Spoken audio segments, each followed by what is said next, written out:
to introduce President Toomas Hendrik Ilves. Who would be better person to talk about the relevance of the relationship, its strategic importance, and personal experience in developing the bond between our countries than former President Toomas Hendrik Ilves.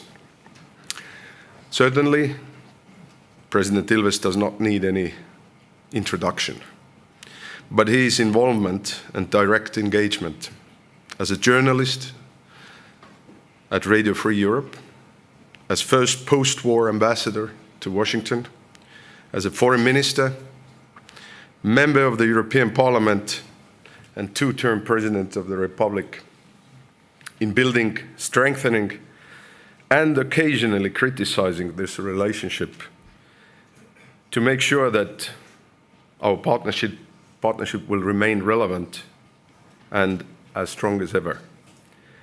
Mr. President, the floor is yours. Thank you.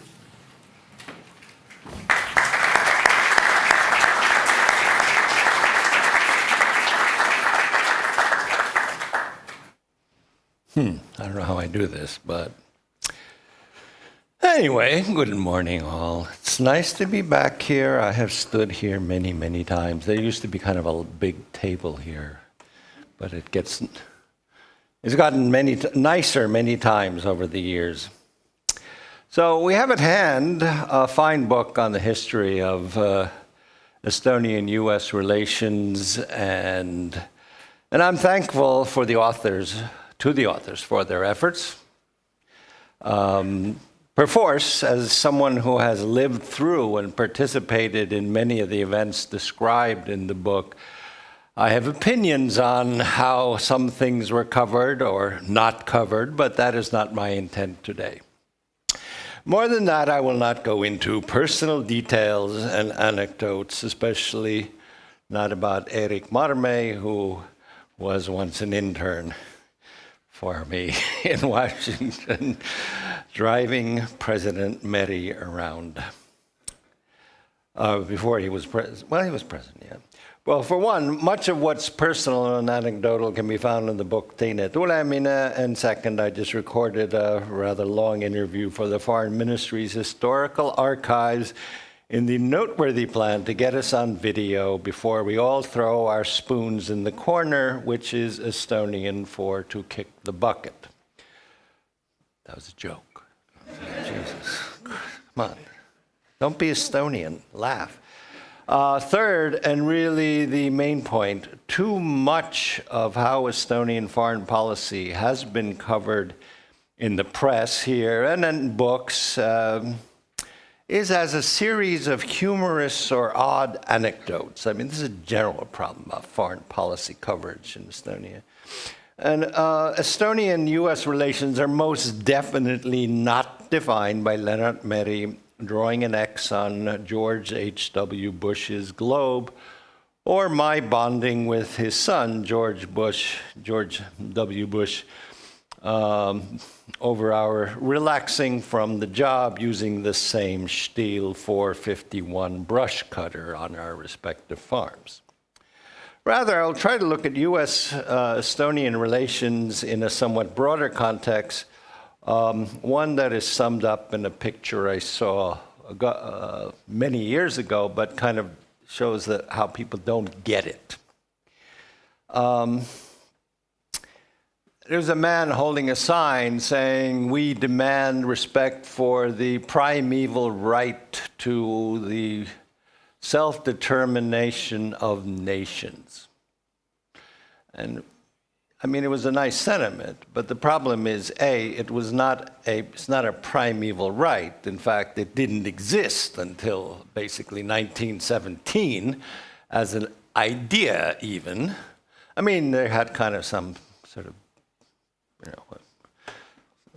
a little bit of background and maybe in Gottfried Herder, but it really did not exist as a concept.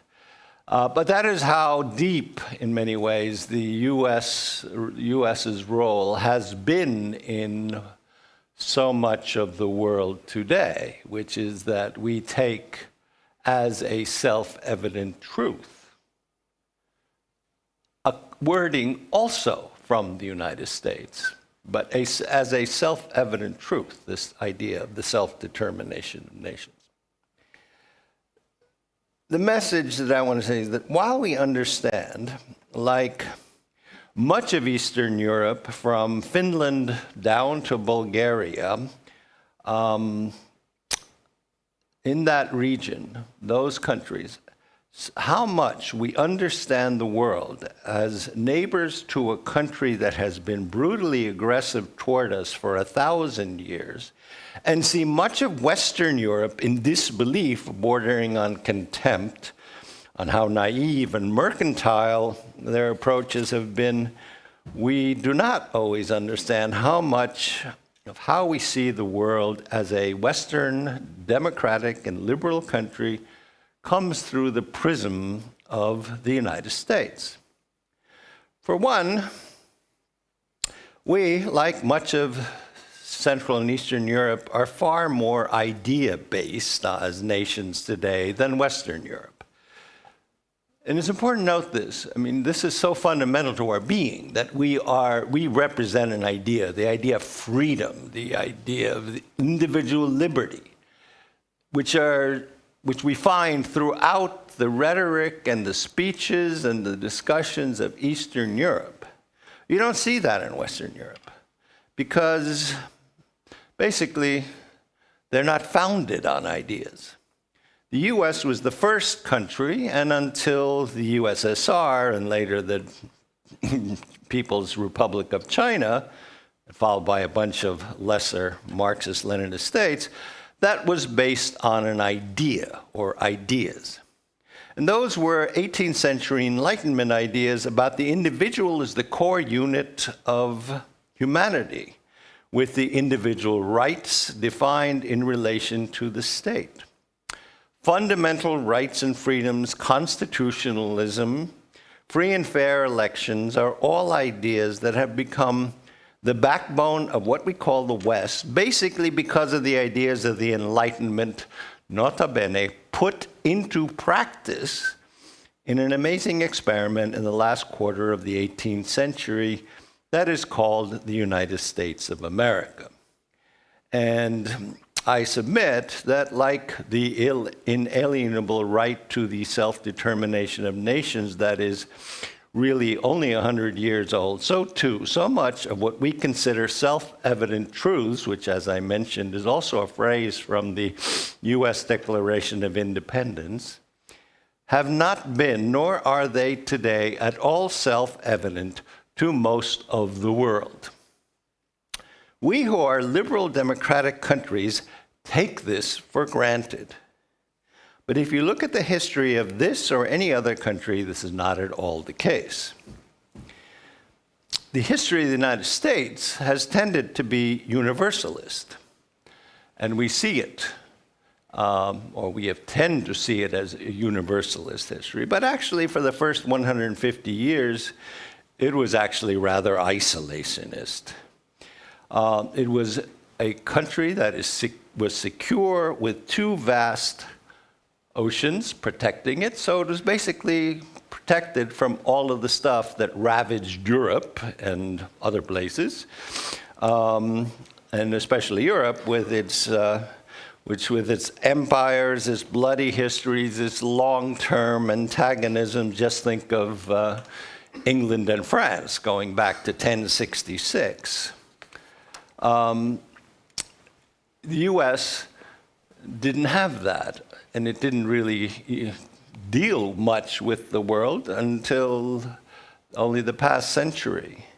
And if you just look at some of the quotes of US foreign policy, I mean, the first president, George Washington,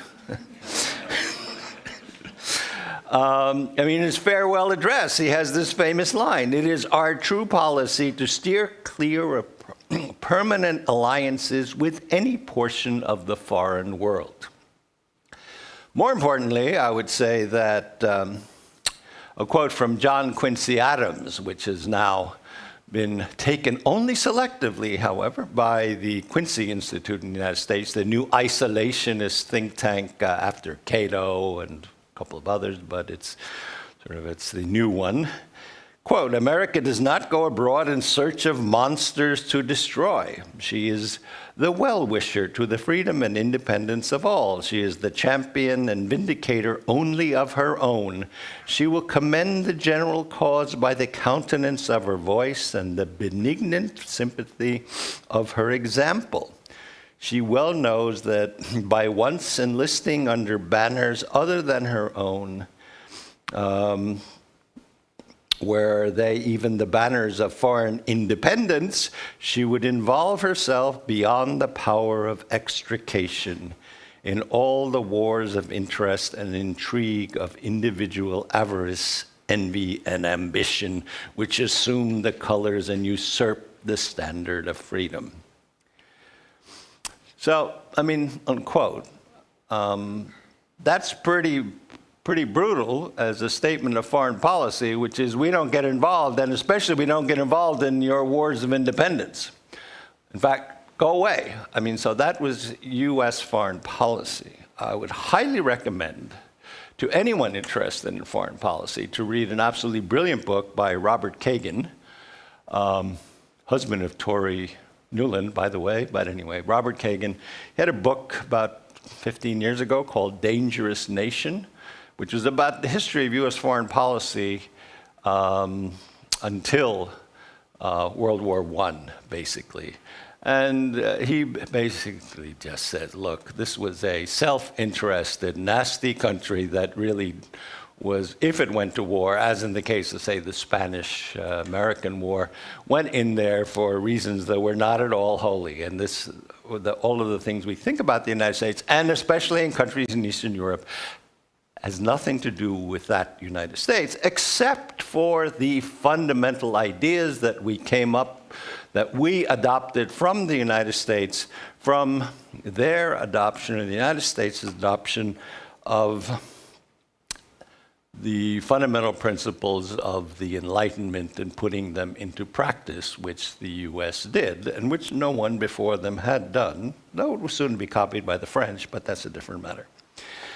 In any case, US foreign policy and attitude toward the rest of the world changed actually a century and a half after its founding, when the US had a brief spurt as an internationalist power with Woodrow Wilson's 14 points. An amazing change, I think, that signaled America's realization of its size and its weight as a nation in both population and economy, though certainly not in military terms at the time. Before and after World War I, the US had a standing army of 75,000, which, if you think about it, is rather small, right? So the self-determination of nations, however, and the 14 points, of which it is a part, changed the United States into a messianic power in policy. No longer would the United States, to quote John Quincy Adams, will she commend the general cause by the countenance of her voice and benignant sympathy of her example, but rather it would actually go in there and make changes. And of course, the history of the United States and Europe was changed fundamentally with World War I, and especially in this region when we saw what I guess I consider sort of a foreshadowing of things like the Marshall Plan, when Herbert Hoover was here and in the rest of Eastern Europe, not just here, but nonetheless, set the beginning of a major interest in this part of the world.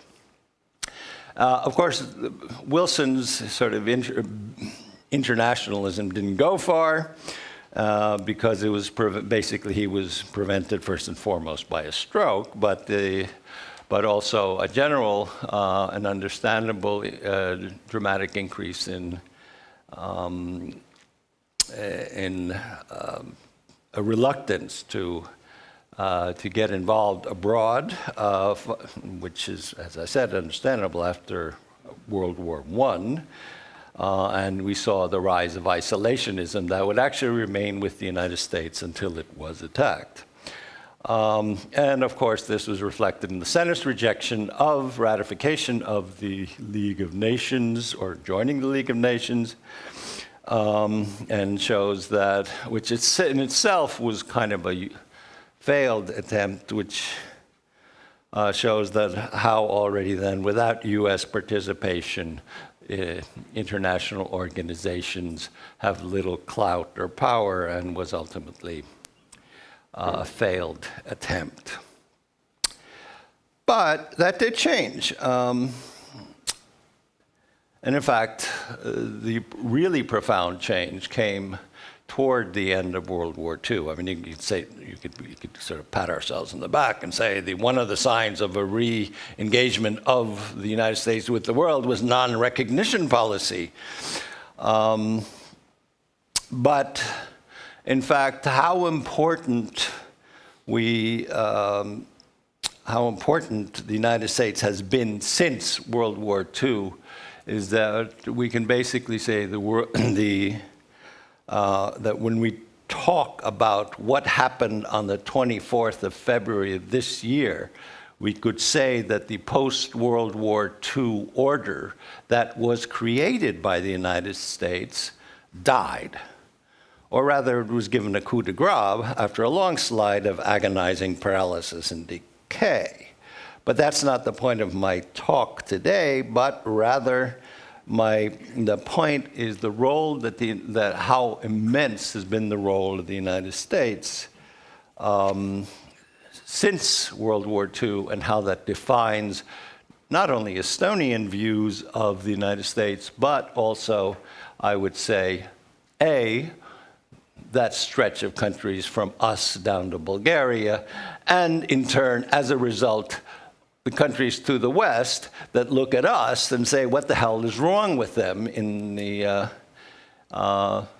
countries we call Western Europe. When we look at how much the world was changed, I think what is important to look at is the period of 1944 to 1950. Which, in a sense, with a rather self-important title, Dean Acheson, who was in various posts at the time, wrote in his book, Present at the Creation. And what that creation was the post-Cold War, post-World War II order. And to understand what they actually did. I mean, beginning with 1944, the United States said, things are going bad, and we don't want a repeat of the 1930s, so we better do something based on the ideas of what caused the 1930s in Europe, that we're going to have to do something about the economies, because after we win this war, we're going to have to put it back together again and not go through the problems of Germany in the 1920s and then leading to the rise of fascism. So already then, in 1944, the United States created the Bretton Woods system, which didn't persist in that form, but which still exists with us today in the form of the International Monetary Fund, or IMF, as well, which was to stabilize currencies, prevent what happened in after World War I, and also the World Bank, which basically lends money to countries to develop them. It established the United Nations.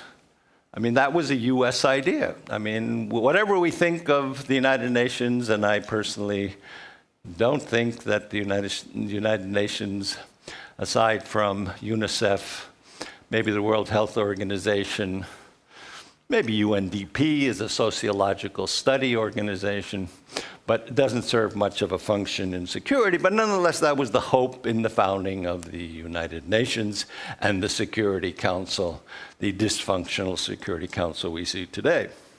Out of that, the United States created UNRWA, which basically was completely paid for by the United States with a little bit of money from the UK, which dealt with 25 million refugees in Europe after World War II. The amount of money that they put in there is equivalent to, would be in our current dollars, 65 billion US dollars. That was to resolve the problem of 25 million people who were all displaced in the aftermath of World War II. In 1946, the United States set up the General Agreement on Tariffs and Trade, or GATT, which later on was transformed into the WTO because it realized that without trade, things would not go well. And 50 years later, it was, in fact, it became the WTO when it was extended to services. In 1946, you got the Marshall Plan. In 1948, you got the Berlin airlift, again, because the United States was completely transformed in its attitude toward the United States and its attitude towards Europe. Then there was the Nuremberg Tribunal. And then as the crown, for us at least, in 1949, in response to a letter from Foreign Minister Bevan in the UK following the collapse, or rather the coups d'etat in Czechoslovakia and Poland and a civil war in Greece, Bevan wrote to Truman and saying, we got to do something, and Harry Truman said, okay, we need a North Atlantic Treaty in 1948, and then in 1949, realizing that treaties don't do enough, we got to put the O into NATO, and we got the North Atlantic Treaty Organization. And you could even argue that in many ways, the Schuman Declaration was the result of a big nudge by the United States State Department saying, in response to growing tensions between France and Germany over coal and steel, that you guys better get your act together, because if you continue in this vein, we're going to have another war. And so there was strong U.S. input even to the Schuman Declaration that led to the creation of the coal and steel community, that led to the creation of the European community, that led to the creation of the European Union. And later on, continuing with its strong involvement in Europe, we got the CSCE, which later became the OSCE, much beloved by Estonians, especially Mr. van der Stoel. You guys don't even remember anymore, but anyway, that was the big battle 25 years ago. And of course, there was the United States with the Voice of America and Radio Free Europe, and particularly the latter, Radio Free Europe and Radio Liberty, directed at Eastern Europe, strongly supporting democracy and being against the totalitarian regimes in Eastern Europe. Not only did they do that, but there were 250,000, please turn that off, 250,000 US troops in West Germany alone, which had 63 million people in it. And if you do it proportionally, what would that mean today? It would mean that in Estonia, proportionally, we would have 12,000 US troops on our territory. Now, but the United States was not only 250,000 troops, but they also had their families there. So this meant that there were actually 400,000 Americans on the territory of West Germany, protecting West Germany. And if you then do the proportions, that would mean in Estonia you would have 20,000 Americans living here, which I guess would make it the fourth or fifth largest town in this country. Clearly, that's not going to happen if you read the news this week, and there's a whole different approach to doing these things. But that, in fact, I just mentioned that as an example of the commitment of the United States to Europe that we all take for granted, that really is not something to take for granted. And continuing with our special relationship, specifically with our country, at least from my experience, Russian troops would not have withdrawn from Estonia, Latvia, and Lithuania without the United States pushing it very hard, without the US Congress forcing Bill Clinton to withhold aid to Russia, which was what he really wanted to do, unless the State Department could certify serious progress in withdrawal of Russian troops. And this is in stark contrast to Europe, where the only country that took any strong position pushing for Russian troop withdrawals was Sweden under the leadership of Carl Bildt. And some other neighbors, like to the north, they said not a word. Not to mention Germany, which also did not care at all about this issue because lest it affect their own relationship with Russia. And if you don't believe that, read the recent memos that were published in Der Spiegel, even in English as well, which shows the Kohl government's attitude towards the Zwischenländer, or the countries in between, as we are, because Estonia, along with the rest of Central and Eastern Europe, was an unpleasant obstacle to good relations, political and economic, with Russia, an attitude that has more or less continued to the present day, even despite the fact that Poland and the Czech Republic each alone has more trade with Germany than Germany has with Russia. So, I mean, this is, I think, summed up by my own personal experience. When I worked at Radio Free Europe in the US radio station, US radio station, I was called down to the canteen to have a meeting with a representative of the Bundesnachrichtendienst, the German Foreign Intelligence Agency, who wanted to meet with me, and yelling at me and slamming his hand on the table told me to stop this ridiculous thing with Estonians thinking they can become independent. So there are kind of different attitudes. So what does all this mean? It means the French and the Russians and the Germans and many others who in their different forms say the Central and Eastern Europe are just tools of the Americans.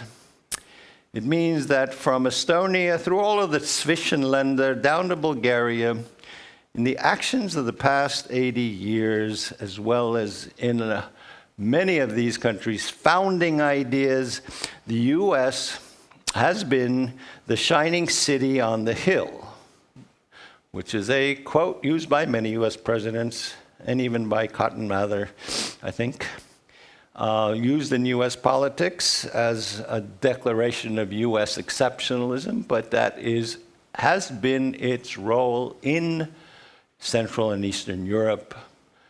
Perhaps not really that much in Western Europe in recent years, though earlier it was. But in closing, I will say, just to pour cold water on all of that, despite everything, Mr. Chargé, 80 years of policy that we really have, that have shaped our views of the United States and have made us such good allies and have led to all of the various things that will be discussed today, and they're in the book and so forth. You cannot expect an 80-year-long policy to last in a world that is not static. Already 20 years ago, we got GWAT, or the Great War on Terror, after 9/11. which showed that, well, we're not really at the center of attention anymore, except, well, maybe you guys can help us out too, which we did, and especially the contribution of contribution of the Central and East European countries even led to the characteristic response of little children who badly brought up little children who didn't know when to shut up, which was the famous expression by Jacques Chirac, but which shows a patronizing, arrogant attitude that we have been facing for at least 30 years, and which you would think that would finally go away, but it hasn't. In any case, that is something that we must deal with, in that when we, GWAT, or the Great War on Terror, I think is a minor blip compared to what we saw already with under Barack Obama, which is at that time was called a pivot, which I think was really the primary motivation for the reset with Russia immediately after Georgia had been invaded and occupied by Russia, but you got a reset. I mean, that would not have happened, I submit, in earlier years, but now there was a pivot. And the world is turning to deal with China. Even the large European states, still hoping to return to the mercantilist normality of 1990 to 2020, realizes that China is turning into a serious adversary. So our lives have been here in this part of the world again, Estonia and the rest of CEE, as I like to call it. Our lives have been shaped by a horrific Russia. It continues to be shaped by a horrific Russia in its foreign policy. And for the past 80 years, by a beneficent United States that, for whatever reasons, philosophical as well as self-interested, has been close to Estonia and to Central and Eastern Europe. But, to quote Rob Joyce, director of the Cybersecurity Directorate of the National Security Agency in 2019, a quote that has been used many times in many contexts, I kind of look at Russia as the hurricane. It comes fast and hard. China, on the other hand, is climate change, long, slow, and pervasive. And basically, while he was talking about cyber attacks 3 years ago, in fact, Russia as a hurricane, China as climate change really, I think, is the appropriate metaphor, the apposite metaphor, if you will, for relations within the West and for especially the United States, but actually for the rest of it. And so we need to start thinking about our relationship to the United States when the inevitable slow change of climate comes, and for whatever reasons, we don't want to be left in the cold. Thank you very much.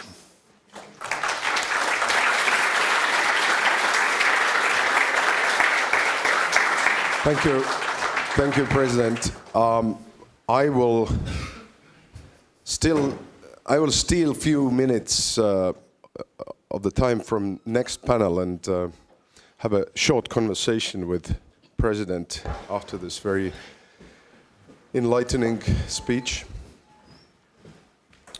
I have one question, and then maybe we take one from the audience as well. I think one of the things that you introduced to the Estonian Foreign Service was the 3-point principle.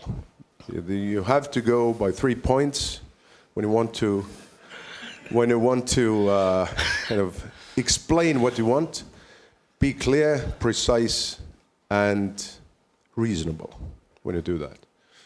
And I think Estonian Foreign Service has followed that principle for most of the time in the past 30 years. Now, using that principle or going back to the principle and going back to your last point of your talk, is what are the 3 points that you want to make today, which are clear, precise, and reasonable? Oh, come on. When we develop that relationship with the United States maybe for the next 30 years or 100 years. And I know that would take another lecture from you, but if there are some ideas that you can provide, I'd be happy. Well, don't expect the relationship to continue the way it is, would be one. Second point would be to think long and hard about how the Estonia itself can contribute. I would say, in fact, since I was quoting Joyce from the NSA, in fact, if the United States is the number 1 cybersecurity country in the Western Hemisphere, we, for some reason, real or not, are rated as the number 1 in Europe. And I know there has been strong cooperation, but I would certainly make that a key part of our cooperation with the United States. And then third point would be, well, know more about China. Thank you. And I'll take one question from the audience, if there is anybody who would like to ask a question from the president. No. Oh, there is one still. Exactly, knowing more about China, is that meaning... And can you introduce yourself? I'm Easy Barindi, and I deal with China a lot, so that's why I'm quite interested in that. Knowing more about China, does it still mean being engaged with China, or does it mean actually kind of staying away from China? Yeah, I don't know. I mean, frankly, look, I mean, I just think in these terms. There are 100 Russians for every Estonian. There are 1,000 Chinese for every Estonian. I'm not sure how much we can do engaging when it's 1 to 1,000. I mean, it's just tough. So, I mean, I don't know how many Estonians speak or read Mandarin, but I would certainly spend a lot of time reading the academic literature on what is going on in China and become specialists that way and really pay a lot of attention to China. I mean, there is a lot of academic work being done on China, and I mean, I follow a little bit of it, but I mean, you need people who are, I mean, lots of people in the foreign ministry who are following various developments, be it what the PLA is doing, what the economy is doing, what politics are like there. So I would say certainly that is a sine qua non. Thank you. And I know you have to hit the road soon to go to Tartu. You have another speech there today, so but you will stay with us. I have time, yes. For the next panel, at least some parts of it. But as a token of appreciation, I have a little present for you from the ministry as well, and I thank you together with the audience for the speech.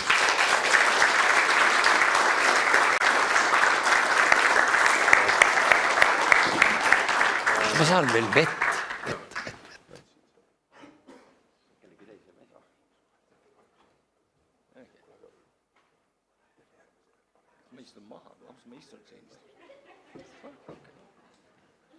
No problem. The less I have to talk, the better I feel.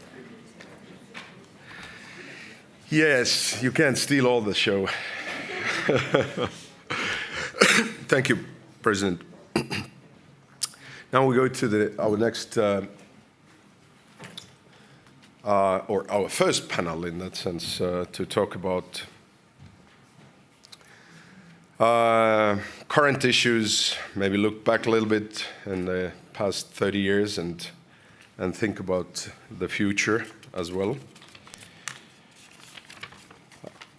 And we probably have the best experts on Estonia-US relations in this panel. Ambassador Vseviov is the highest-ranking civil servant at the Foreign Ministry, serving as a Secretary General of the ministry. Jonatan has played most important role in developing relations between our countries for quite some time. He has served at the Estonian Embassy in Washington many times, including as an ambassador in Washington between 2018 and 20, the end of 20, returning to the Foreign Ministry in early 2021. Jonatan has also served in the post of a permanent secretary, Undersecretary, and also Policy Planning Director at the Ministry of Defense. Brian Roraff has been serving as a Chargé d'Affaires in Tallinn for the past 3 years. He has served at the US embassies in Russia, Ukraine, Armenia, and Afghanistan. He will soon return to Washington to take a post of serving as a Nordic, Baltic, Ireland Bureau Chief. So, as we say, he will be our man in Havana. He will remain closest to our future relationship. Kristjan Prikk is serving as an ambassador in Washington right now and has also a long history of building bridges between our countries, previously as a diplomat in Washington, but also as a permanent secretary of the Ministry of Defense. And the moderator of the panel is Kasekamp, who's currently professor at Toronto University. He has studied and written extensively about the relationship as a former director of the Estonian Foreign Policy Institute, but also as a professor at Tartu University.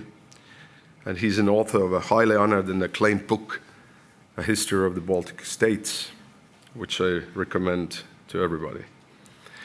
But we start our session with a pre-recorded input by Kurt Volker, a good and long-time friend of Estonia and the Baltic states. His career at State Department goes back to 1990s, and he played a key role in developing the US policy towards NATO and the Baltics as a diplomat at NATO and later as an ambassador to NATO. Currently, he's a distinguished fellow at CEPA, Center for European Policy Analysis in Washington, which is one of the most relevant think tanks in Washington on security issues of Central and Eastern Europe. And I hope that his recording will play now. Thank you all. Thank you, Eric. Thank you all. Thank you, Eric. It's an honor to be here. I wish I could be there in person. Unfortunately, I can't be.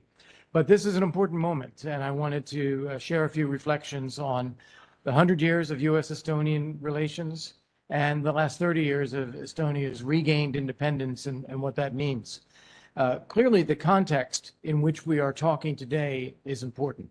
Russia is seeking to reestablish empire, to take over Ukraine. It has largely dominated Belarus. It has taken pieces of Georgia. It occupies part of Moldova. There are risks to other countries, the former Soviet space. And so being aware of the history and being aware of what has worked and what hasn't worked is incredibly important in this space of time. The first thing that I want to say is that we are rediscovering history in ways that a new generation needs to learn.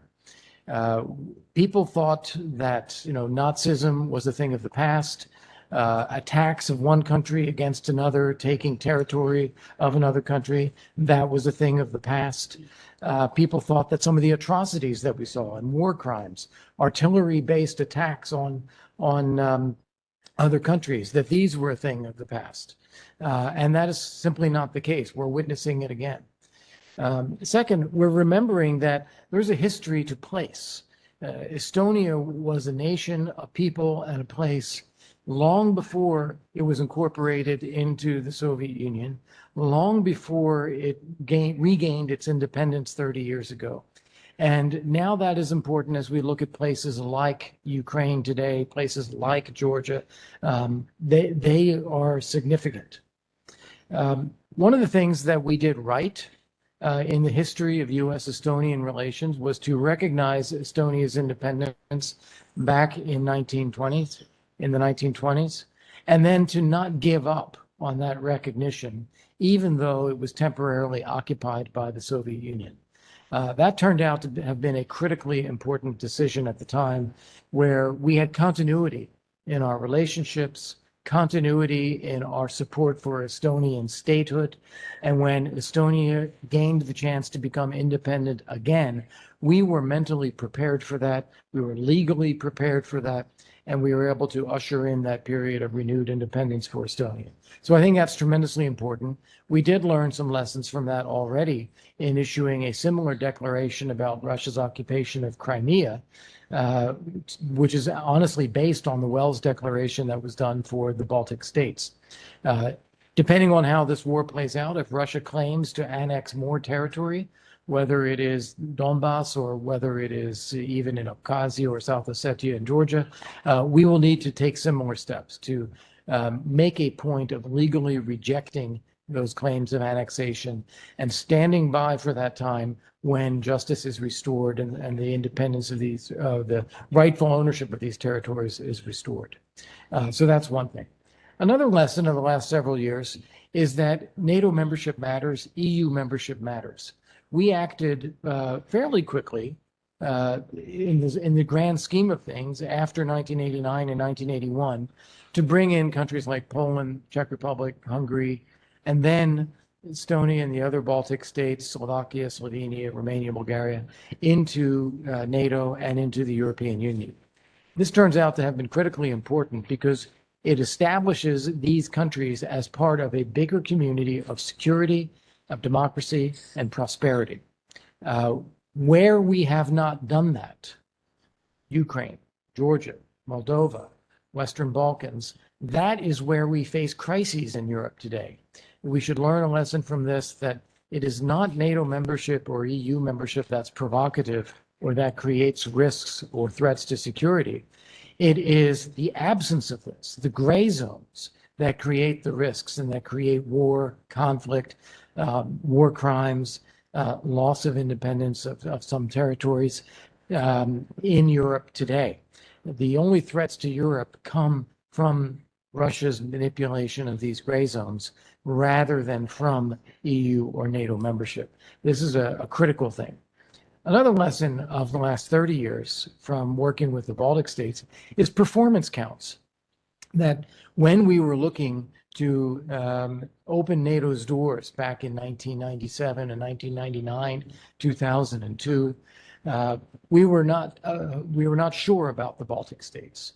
There was a concern that maybe this is too provocative for Russia, maybe they're indefensible, maybe it will cost too much. All of these naysaying objections. And we looked at what countries to bring in.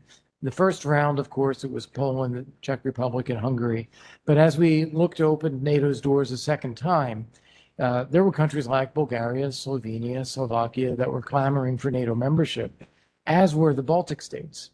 And what we found is that we could not be credible, we could not be true to our own values, we could not uphold principles of European security, democracy, prosperity, independence, Helsinki principles, if we ignored the Baltic states. They became the most competent, the most determined performers when it came to reform, democracy, being part of the West in practice, that they could not be ignored then when we came to making decisions about institutional memberships. So performance counts. And this is something that I think we need to focus on when it's Ukraine and Georgia and Moldova in the next phase. Yes, the gray zones matter, and we have to eliminate the gray zones. But the country's own performance also matters. And in Georgia, for example, where I am today, They need to be getting ready. This window of NATO membership and EU membership is opening again, thanks to Russia's aggression against Ukraine. These countries need to be getting their houses in order now, so that when the moment comes, when the EU is offering candidate status and then opening negotiations, or NATO is ready to talk about opening its doors again, these countries are unquestionably ready. That is one of the key issues. Final issue that I would say is important for the relationship of the Baltic states over time, whether it's going back 100 years or going back 70 years to Russia's occupation, Soviet occupation, or going back 30 years, or even speaking in the most recent times today. It is the issue of our conscience. The Baltic states, Estonia, Latvia, Lithuania, these are small countries. They have the need to be part of a wider transatlantic democratic security community. And yet they are some of the bravest countries. They're some of the countries that are doing the most on a per capita basis to support our common values, our common efforts, supporting Ukraine, supporting Georgia, with us in Afghanistan when we were there. This is acting with conscience in support of values, which we in the West, and I'm speaking broadly here, not only the United States, but thinking of some of our West European allies, we often find compromises. We often look for an easier way out. We look to avoid standing up firmly and unambiguously for our principles if we can find a modus vivendi, a way of getting along without creating a confrontation. And I think every time we do that, we are not true to our values. We ultimately are also not true to our interests, because we create the conditions where our authoritarians then prey upon smaller states, they prey upon gray zones, they prey upon our values, and then ultimately we end up paying a bigger price. So it is something that Estonia has done consistently, is standing up without fear for the right principles and values and serving as a conscience for the West, that we know we need to do that as well. And if the Estonians can do it, or others in the Baltic states can do this, then certainly the United States and West European allies can do it too. So I think there's a lot of lessons here from this period of time.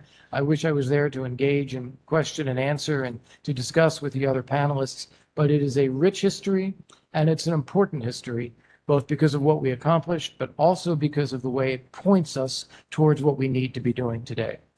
So thank you again, Eric. It's great to be with you, and I wish you all the best at Tallinn.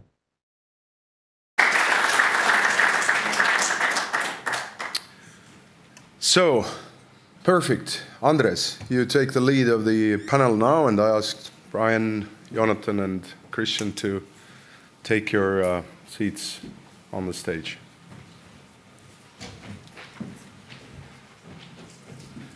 All right, some of you gentlemen were already warming these seats earlier. Yeah. So it's a terrible shame that we can't have Kurt here with us on the stage, but that was a very inspiring and incisive introduction that he gave, and of course he played a key role as an official during the NATO enlargement process, which I'm certain we will be talking about here as well. So basically the format here is that we have, what we've agreed upon is that each of the speakers will have up to 10 minutes for introductory remarks, and I've asked them to simply sort of reflect on the current state of affairs in the relationship between Estonia and the US through the prism of the experience of the past 30 years. So it's a pretty broad question which leaves you a lot of leeway as to what issues you want to highlight, and once you've finished that, I will try to needle you on the ones that you've missed or left out before we turn to the audience for an opportunity to ask questions and enjoy a discussion. And we have a little bit more than an hour before we break for lunch. So the order will be Jonatan first, then Brian, and then finally Kristjan. So, Jonatan? Thank you. Thank you, Andres, and it's Yep. good to be back on the stage. Yeah. And by the way, President Ilves, you know this saying, Ilves, what goes around comes around. You kicked us off the stage, we get to kick you off the stage. Anyways, I'll start where I think the President left off, and Kurt mentioned these same notions. The relationship between us and the Americans is deep, based on shared values. And as we're, I think, seeing the true opening years of the 21st century, a century that we all know is going to be shaped by competition of ideas, and competition between great powers. We recognize, and have always recognized, that Estonia's security is dependent upon the role that the United States plays in this part of the world, in Europe writ large.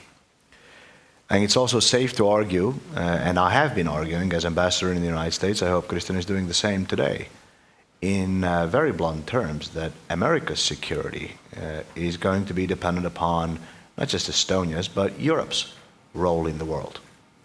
The 21st century will have certain similarities with the 20th. And I mean that the competition is not going to be traditional old, European-style geopolitical competition over control over certain, change of islands or pieces of territory. It is going to be fundamental. The models that we in the democratic world and those competing with us present are fundamentally different. And they touch upon the very basic of ideas that guide how individuals' relations with the state and international relations, international economic relations, should be governed. In many ways, the 21st century will also be similar to the 19th century, in the sense that there will be many competing powers, not just the two big ones, not just the Soviets and the Americans or the Nazis and the free world. No, we will have many competing powers with nuances in the way they approach international affairs. It's going to be a difficult century for Europe, for the United States. And as we're seeing the world pivot to Asia and new powers emerging, it is becoming increasingly clear that the democratic world can come through this century only if we cooperate closely. Only if we cooperate closely. So this talk of values that underpin our relations, I mean, it's still relevant, but it makes it sound as if it's always easy work, that it's smooth sailing. It has never been smooth. It has never been smooth. It wasn't smooth when I was in Washington during the George W. Bush years, the peak of the global war on terrorism. It wasn't smooth when I was in Washington serving during the Barack Obama administration, with pivot to Asia being the key word. It certainly wasn't smooth when I was ambassador to the United States during the last 2 years of the Trump administration. Actually, I left the United States a day after President Biden's inauguration. There's no symbolism there, I just had tickets for that day. But I can assure you, those 2 years, well, all 4 years, but those 2 years in my life, and especially the last 4 or 5 months, were not smooth sailing. These are pivotal times for Europe's security, also for international security in many ways. And in these pivotal times, it is fashionable to refer back to great leaders of the past. We often quote Churchill these days because he was facing hard times just as we're facing them right now. Estonia was pretty, we were criticized because some public speakers from Estonia quoted Chamberlain in the months leading up to the February 24th aggression against Ukraine. So we think back to the 20th century, and we in Estonia do it perhaps more often than those in the western part of Europe because 20th century is still alive here. I mean, we remember, it didn't end in 1945 for us, it ended in 1991. It's in recent memory. We all want to be Churchills these days. We all want to be Churchills with the moral clarity and the strength with which he led the free world in the struggle against Nazi Germany. But it is important for us to remember that there are not only Chamberlains amongst us, but that there is a Chamberlain in each and every one of us as we approach difficult dilemmas of everyday international affairs. There are Chamberlains here in Estonia. There is a Chamberlain in me. There is a Chamberlain in Kristjan. It is very human. It is very human to look for an easy way out, because the alternative is terrible. It is very human to try to hide oneself from the hard choices that history presents us with. It is often Estonia's job to be the canary in the coal mine, the one that makes noise, the one that yells out first. It is an existential interest of ours to make sure that the democratic world defends itself, and faces those hard choices with the moral clarity of Churchill. That, ladies and gentlemen, is not an easy job. With the benefit of the hindsight, it's good to be Churchill. At the height of these debates, during those debates, it takes a lot of courage. You oftentimes feel alone, because you're the one spoiling the party. You're the one breaking silence. You're the one forcing people to take the uncomfortable choice. So during my years in Washington, during the Bush administration, during the Obama administration, during the Trump administration, and I'm sure Kristjan will give his own perspective, but I'm sure for Kristjan today during the Biden administration, it's not smooth sailing. But the thing that makes it easy for us as diplomats, as government officials, is that we can always refer back to key principles, founding documents, and the ideas behind them that we and the Americans share. We can quote the American Declaration of Independence, we can quote the American Constitution, we can quote American presidents from George Washington on to make the case that is relevant today. And that is something we don't have in many other allied capitals. That is something we cannot do in many other allied countries. So my message here is that this relationship is obviously crucially important for us. I would argue also for the United States. This relationship is based on shared values, but it also takes a lot of hard work every single day. And from us, from Estonians, a lot of risk-taking as we manage day-to-day activities. But I'll leave it with this, and I'm happy to come back and answer questions later. Okay, thank you, Jonatan. That was an intriguing place to leave us off because it will certainly raise a lot of questions, I think, amongst the audience. And let's turn to the view from across the pond.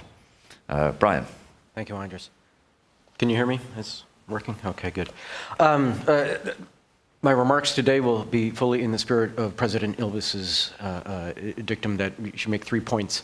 I'd like to be, in my discussion, a little bit more operational on the diplomatic level, between our two countries.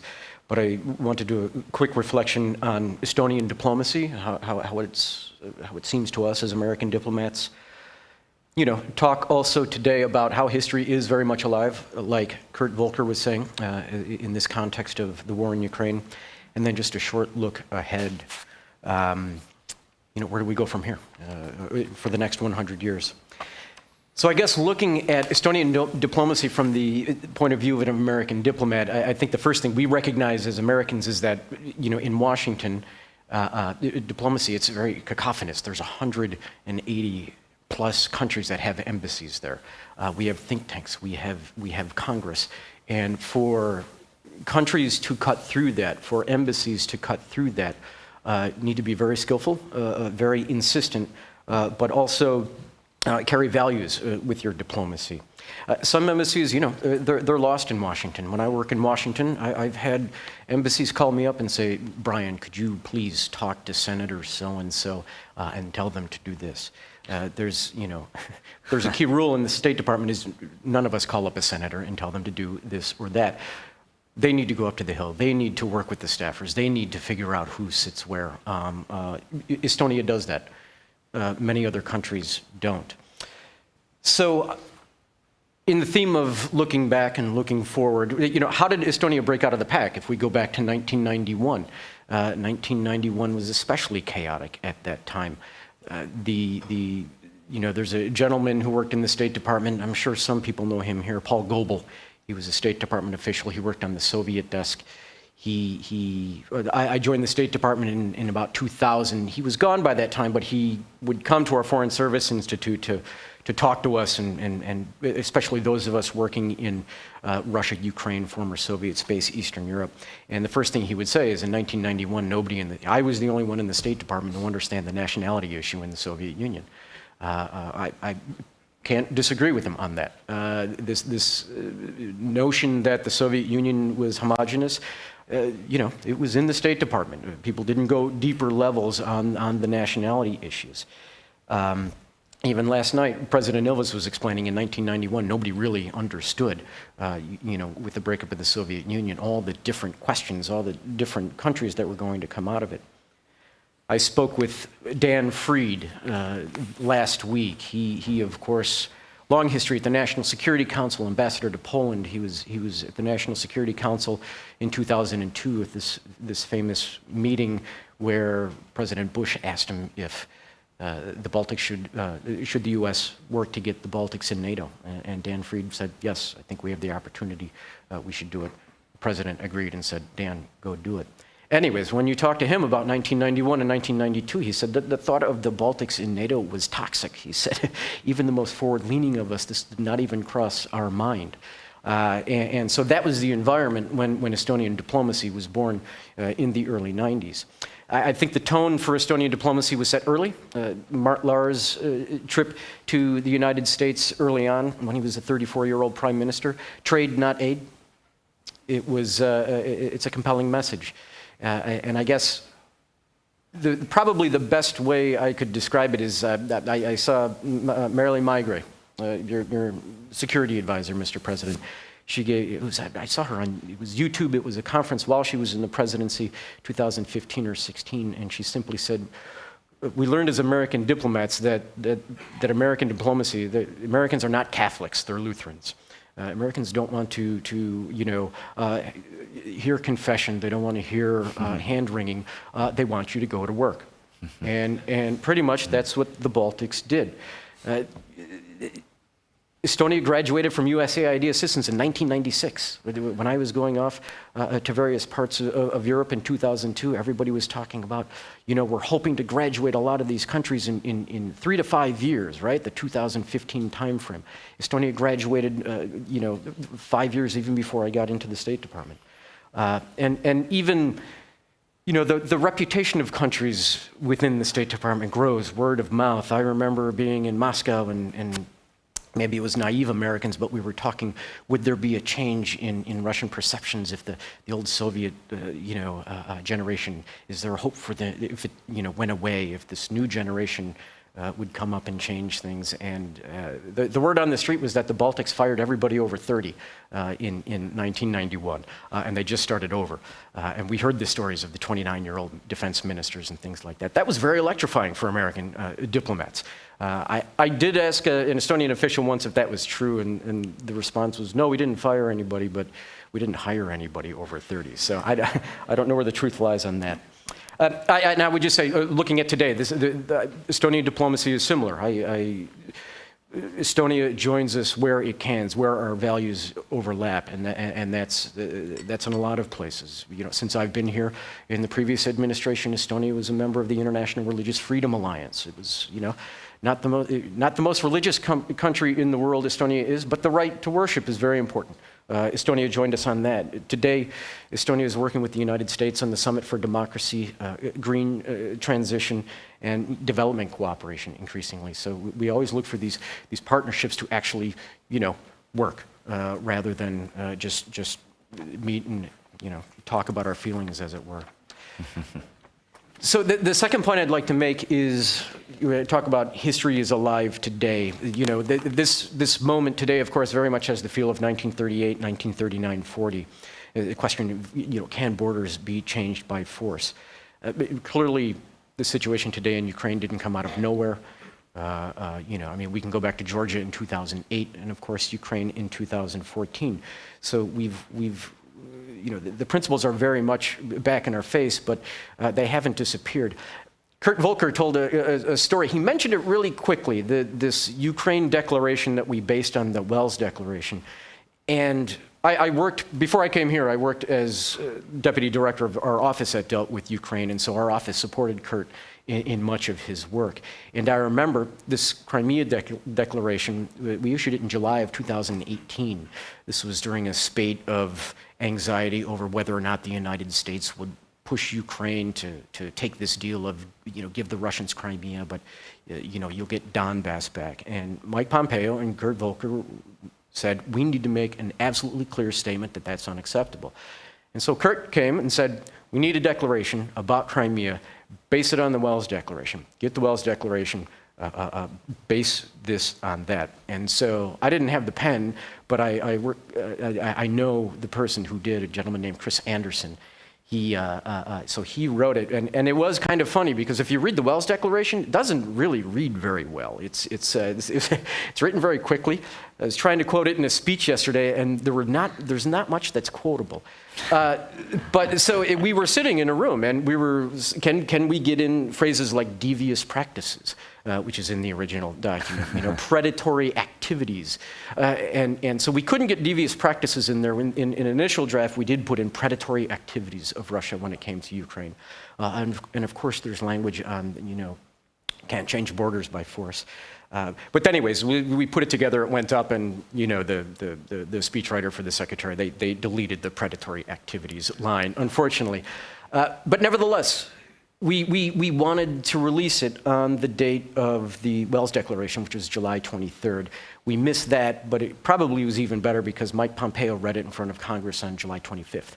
So even before February 24th, this very much animated our diplomacy, these thoughts that you know, we've had in the Wells Declaration in our diplomacy with Estonia and the Baltics. Also, looking at this moment in Europe, comparing it to 1938 to 1940, when we, the United States, started getting the intelligence that Russia was planning this attack, this was back in November, we started what we're informally calling intelligence diplomacy, unclassifying diplomacy, sharing it with our allies in order to build unity. Biden administration realized from the first moment to confront Russia, we needed allied unity. And so we needed to share information and we needed to consult. There was much understandable anxiety, not only in Estonia, but in the Baltics, Poland, Eastern Europe. Would the United States, you know, consult with Russia over, you know, the Baltics' head? This is an understandable concern given the history. But there was pretty intensive consultative diplomacy. It was messy, it was in different formats, whether it was the Bucharest Nine, the gathering of eastern flank NATOs from Estonia down to Bulgaria. We have the Quad format of working with the United Kingdom, the French and the Germans. If you add the Italians, we then have the Quint. Of course, we worked at NATO and the OSCE. The first week in February was when we collectively confronted Russia. The United States had a bilateral meeting, and before this bilateral meeting, we consulted in Brussels, and we talked to our allies to let folks know the direction our conversation would take. But we did this bilateral meeting. We met in Brussels at NATO, and we met in Vienna at the OSCE. And probably the best day in this whole sad affair was when the Russians came to the NATO-Russia Council in Brussels, and they were met with 30 identical messages from all the allies that this would be unacceptable. It didn't stop them, and the war came, and so right now what we're focused on, very difficult, maintaining unity going forward. There's going to be all these centrifugal forces. Gas prices are high across Europe, energy prices. We all need to manage this. We need to continue consulting. We need to maintain that unity. I would just wrap up with a look at the future. And you know, this week I'm doing press engagements, and I've been struck by one question I've gotten 2 or 3 times. United States is so big, Estonia is so small. Why do we matter to you? And I was genuinely surprised by this. Yes, Estonia is small, but we're in a period where we're in this global, confrontation of authoritarianism and democracies. The 90s, when there was this great hope that China would join, market economy that would have knock-on effects for its politics, that Russia would somehow change its course of history and be an open democratic society, it's gone. Estonia is a beacon. Democracies don't go in and tell other countries what to do. Countries are only going to do what they want to do, and in that sense, they need these models to look at. Estonia is an incredibly strong model. We, the United States, with Europe, when we talk about confronting some of the challenges that China put forward, we need to do that as allies. We need Estonia. We need, where does it stop? We need Estonia. We need the Baltics. We need Poland. We need the Bucharest Nine. We need Europe, and we need our allies in Asia. So Estonia has a key role in that. So what can Estonia do? Keep being you. Keep being vocal. Your voice does have moral clarity. I believe your diplomats do a good job, a great job on that. And so, yes, we're not in the post-World War II Bretton Woods, it's not going to be like for another 80 years. But I think we, the US and Estonia, are well positioned to confront it together. Thank you. Thank you, Brian. Thank you for not being too diplomatic, but sharing your thoughts in a candid and animated fashion that contributes much to our discussion. And now, in the hot seat, literally our current ambassador in DC, who has to deal with all what Jonatan referred to as not always smooth sailing. So I think you're wearing your sailing shoes, right? So please, Kristjan. Yeah, thank you, Andrus. It's certainly a tough act to follow. Brian, Jonatan, Kurt, and I understand we are a bit short of time too. So I'm gonna just make a few observations on on our path through these past 30 years, on where we are right now, and some sort of predictions or observations where to in the future. First, just a very general observation that diplomacy for sure is not a sprint. It's rather an endurance sport, and particularly when it comes to relationship between a very small nation state and the superpower in the world, it does make sense to not focus on one-off initiatives, but rather to have consistency, clarity, and present the ideas and principles in a universally understandable manner.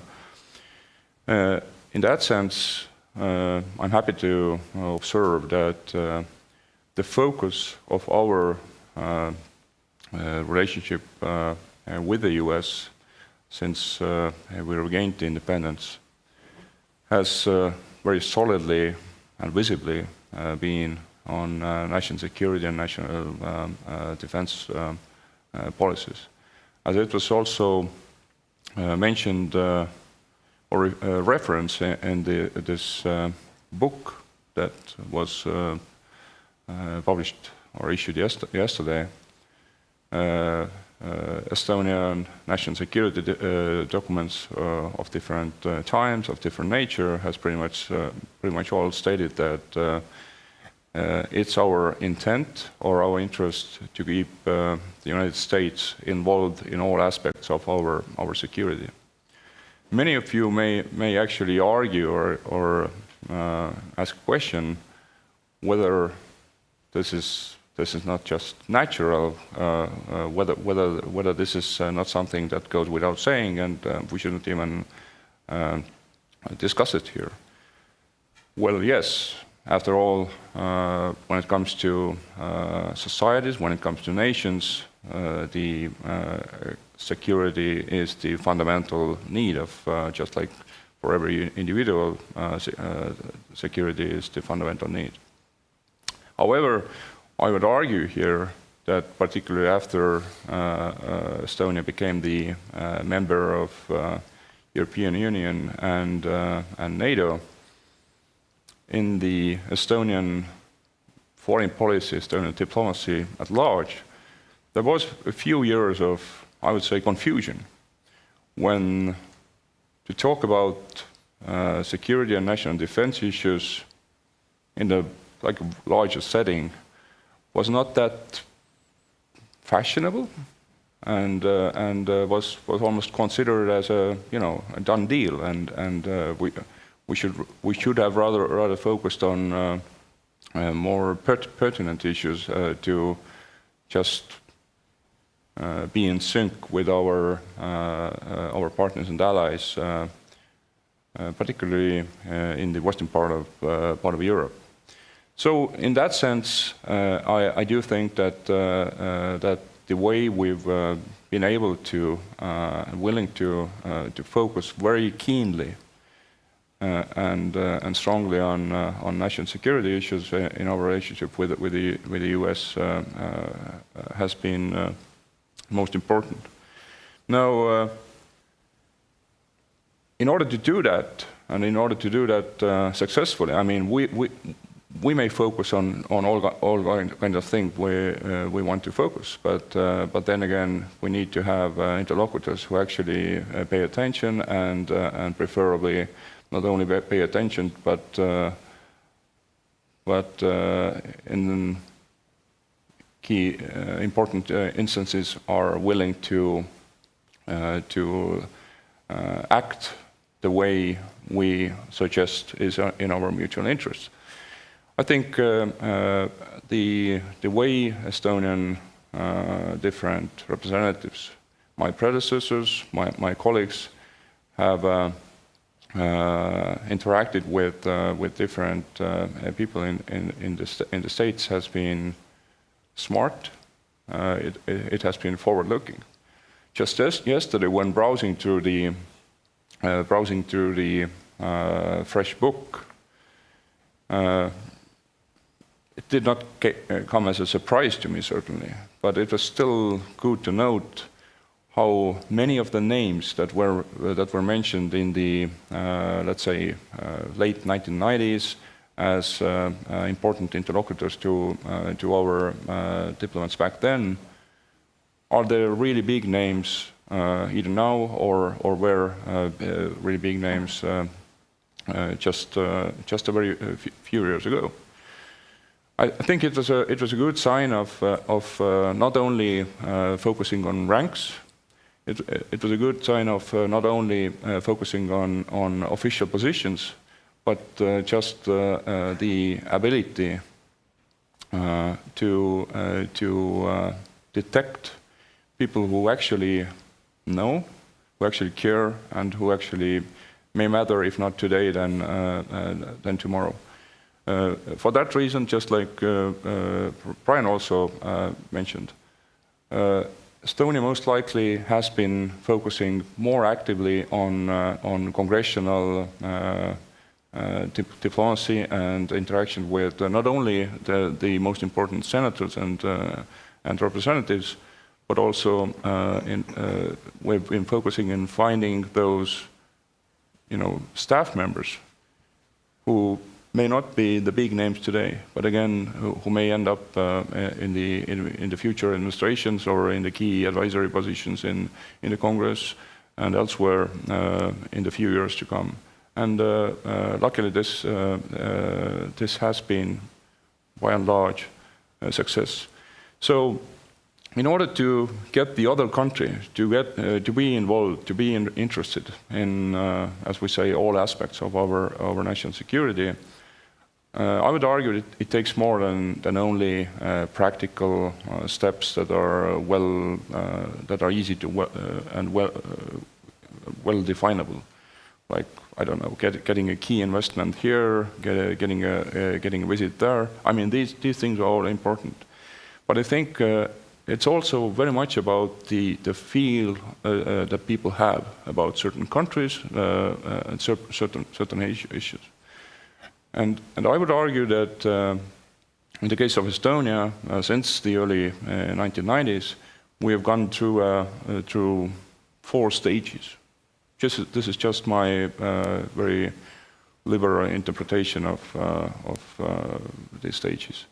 The first stage was like, oh yes, they do actually exist, kind of proving to the key decision makers and opinion shapers that these issues related to Estonia are actually relevant. That these are the ones that do deserve attention. The second stage may have been something like they may be sometimes with strange ideas or strange phobias, but they are kind of okay.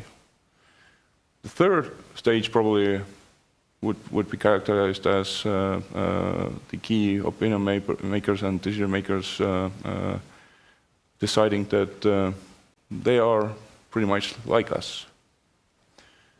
And the fourth stage, I would say, is they are us, that kind of sentiment. Now, I would not try to draw the lines between those between those stages, and I wouldn't argue with anyone from you who may claim that there are completely other stages or these stages are irrelevant. But I even found from the same book again a reference to, I think it was Walter Andrushin stating in the early 2001, I believe, that there is an increasing understanding that Estonia is like us, and therefore also deserves the place in NATO. So at least I got one kind of verification of my own ideas. Now, Jonatan mentioned that when we discuss with our American colleagues, sometimes even uncomfortable issues, even those where we may have the different ideas, we can often, if not mostly, refer it back to different ideals, principles that we all share. This is very important, but I would also argue that equally it's important that we can very often go back to previous instances where we may have had slight differences in opinions, but where ultimately our observations have made sense, our suggestions, even warnings, really have made sense. And just as Jonatan used this canary in the coal mine comparison, this ultimately gives us the kind of credibility that quite often not all the countries have and share, and this is the kind of capital that we have accrued over time that has more value than some other countries. Larger economies or larger diasporas and so on and so forth. Now, where are we right now? At this moment of time, it's certainly easier than often previously to get attention to our own ideas, to our own security problems. But still, I see the tendency where and I'm talking about the, let's say, the US opinion shapers at large, not referring to a particular official or government agency, but still there is a tendency whereby people do admit that the Balts we are right when, for example, warning about the intent of Russia. But then the same people go ahead and suggest that when it comes to remedies, when it comes to what to do next, their suggestions, their ideas may actually be more relevant than the Baltic or Estonian ideas. Therefore, just like Jonatan mentioned, we have to continuously make sure that we stay true to the principles and ideas that we truly believe in, even when it means asking an inconvenient question, asking the kind of question that no one expected, and that takes us to the discussion that may not make us more popular. But ultimately, this is what we have to do. And while doing it today, we have to keep in mind that, again, as many have mentioned before, the future will not be exactly as the present. There are institutional, almost geopolitical issues. There are also personal issues. Most likely, President Biden is the most transatlantic president with the most personal experience and knowledge about the issues, and particularly about the issues of the NATO eastern flank since President Eisenhower. And Eisenhower certainly did not have this knowledge about the current NATO eastern flank. There won't be another president like that after Biden, and the more and more dominant attention to Asia Pacific or Indo-Pacific is inevitable. But we should not think that, and we should not pretend that our issues are not important for us, and that our issues are not important for the US. Just as the previous interlocutors mentioned, US will be capable of tackling other global issues only if there are strong allies, if there are partners who not only share the values but are willing to speak out and act upon those. Estonia certainly is in the forefront of these partners and allies. I would stop here, and we would be most happy to answer any questions. Okay, thank you for sharing your insights. Oh, so I see President Ilves, did you have a... Sorry, I believe, but I just want to comment on one thing. Go ahead. Putting together... Oh, sorry, microphone for the... Summing up Estonian U.S. relations on how far they have come in the past 30 years, especially inspired by Ambassador Prikk, is that the FBI assigns the license plate initials to embassies. And as I was told by a senior State Department official, well, YR, which stands for Russia, comes from the FBI's little joke, Yabana Russia. But Estonia's number, when we got there, and still is, but nonetheless, when we got there, we are UFO. We are no longer UFO. We are, well, the number's still UFO, but we are no longer UFOs in Washington, thanks to all of the diplomatic personnel of Estonia. So I think that we should give all Estonian diplomats who have worked with the United States a hand.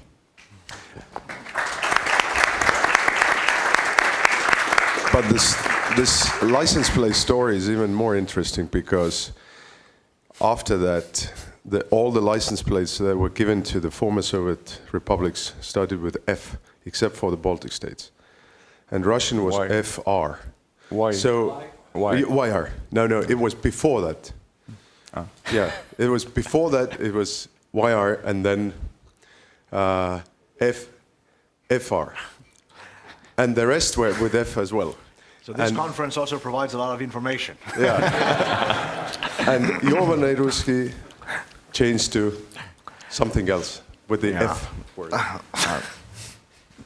I'm already hooked up, so I don't need this microphone. Thank you, President Ilves, and have a safe journey to Tartu. I see already, I will not abuse my role as the moderator by trying to dominate the discussion, because I do see that there are hands already. So when we ask questions, please identify yourself, your affiliation, and ask a question, don't make a statement. Thank you. My name is Raivo Tamm. I'm the member of Estonian Parliament, Vice Chair of Foreign Affairs Committee.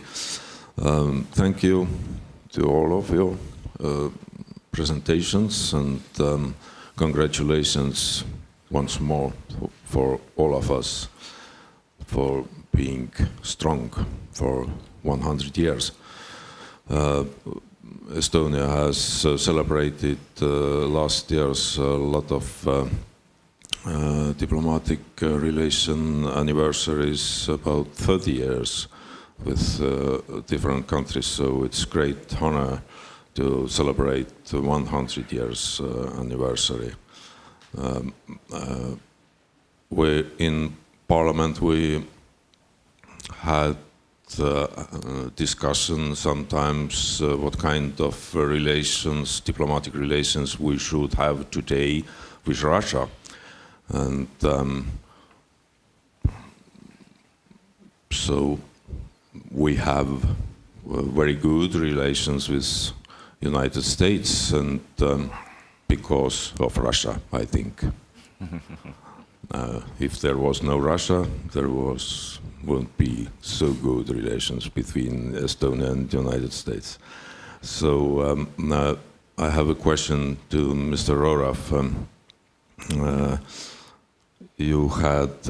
United States had last year 30th anniversary of diplomatic relations with Russia.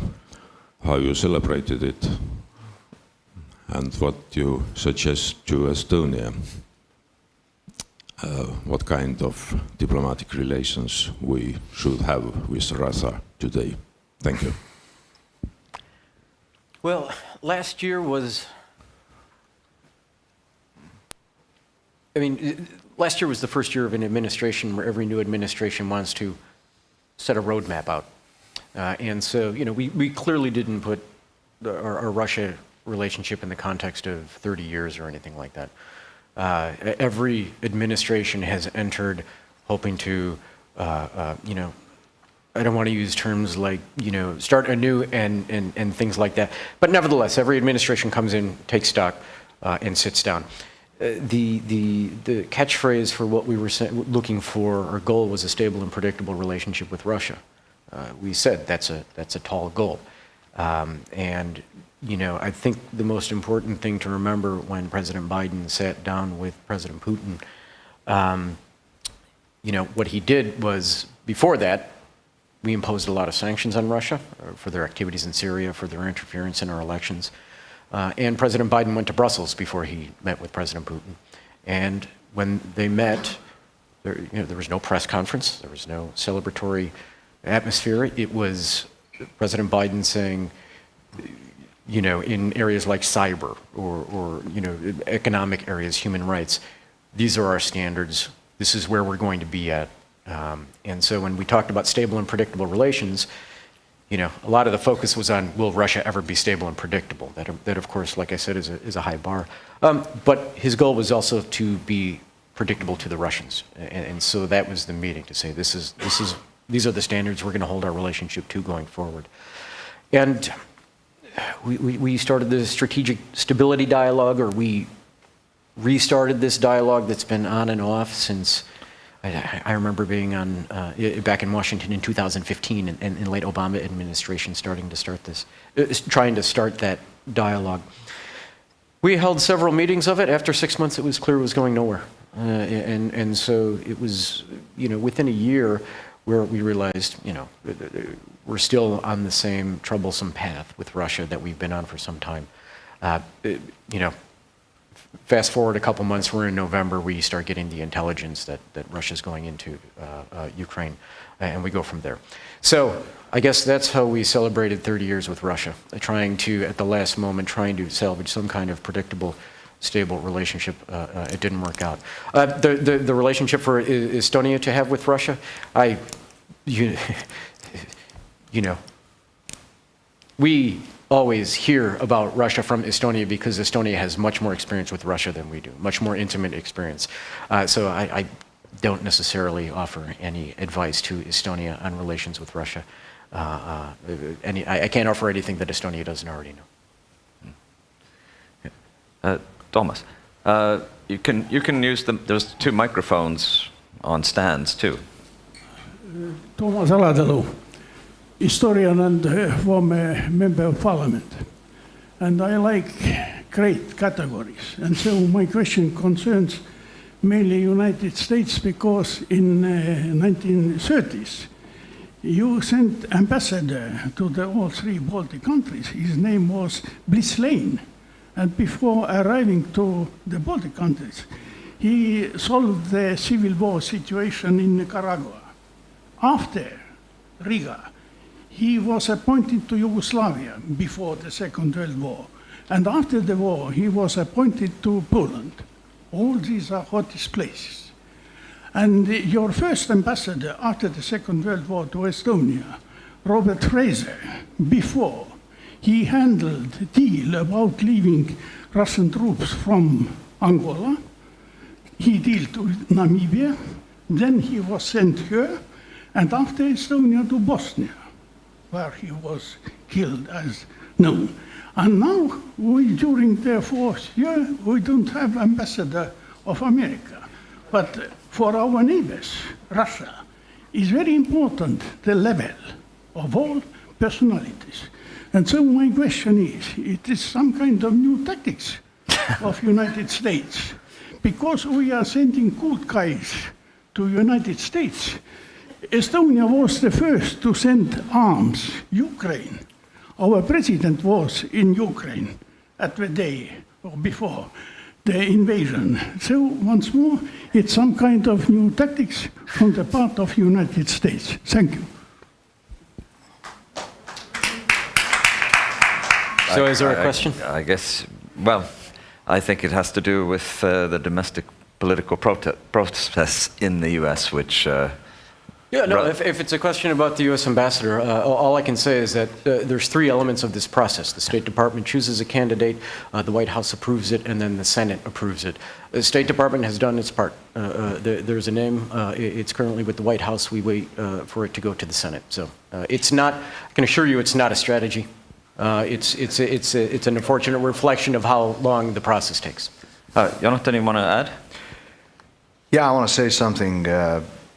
I hope you all understand this is, the answer was not directly inspired by the question and is not even related to it, but I want to say something that I hope people will understand. I'll do my best. This is a foreign language for me after all. So a lot of talk these days about parallels with the 1930s. I think, Brian, you made those parallels, 1938, 1939. I mean, there's this, you can smell the 30s in the air today. We talk about these core principles of European security, international security, that have come under attack in Ukraine. Somebody mentioned this notion that you can, if it becomes the norm that you can change your neighbor's borders with force, then we're in trouble. But that's not all that this war is about, obviously. It's bigger than that. It's not just borders that are being changed, bigger notions. Is it okay or not that a country can decide whether its neighbor as a nation gets to exist? Not just as a country, as a sovereign political entity. No, as a nation. Do they really exist? Is it something that a neighbor can decide, a bigger neighbor for their country? Is it okay that a bigger neighbor vetoes core foreign and security policy choices of a sovereign country, and so on and so forth? So this war will change everything. It's not the last war we'll see in the 21st century. might not even be the biggest war, but certainly the first war of the 21st century where these fundamental questions will be decided. The war is already changing everything. The Russia that will come out of this war, the Ukraine that will come out of this war, the European Union that will come out of this war, the NATO that will come out of this war, all will be different compared to them going into this war. And so will the United States' place and role in European security. For the better or for the worse, we don't know. But everything will change. So we cannot take anything for granted, This notion of credibility, I think Kristjan mentioned it, credibility.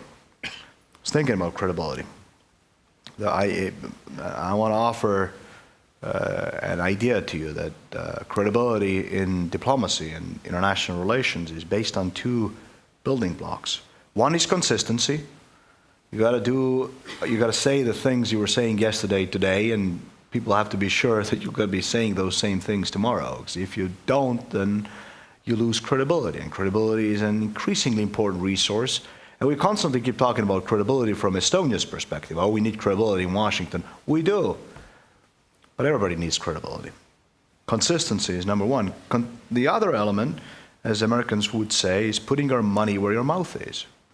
Yeah, there's no direct translation into Estonian. Putting your money where your mouth is. And people often assume that this means that you need to do what you've promised. But it's more than that. It's not just you doing what you promised to do. To build credibility, you need to be able to deliver the results that you promised to deliver. You're doing the things you promised to do, but not getting the results you promised you'd get. Credibility goes away. You lose credibility. It's the effect that matters.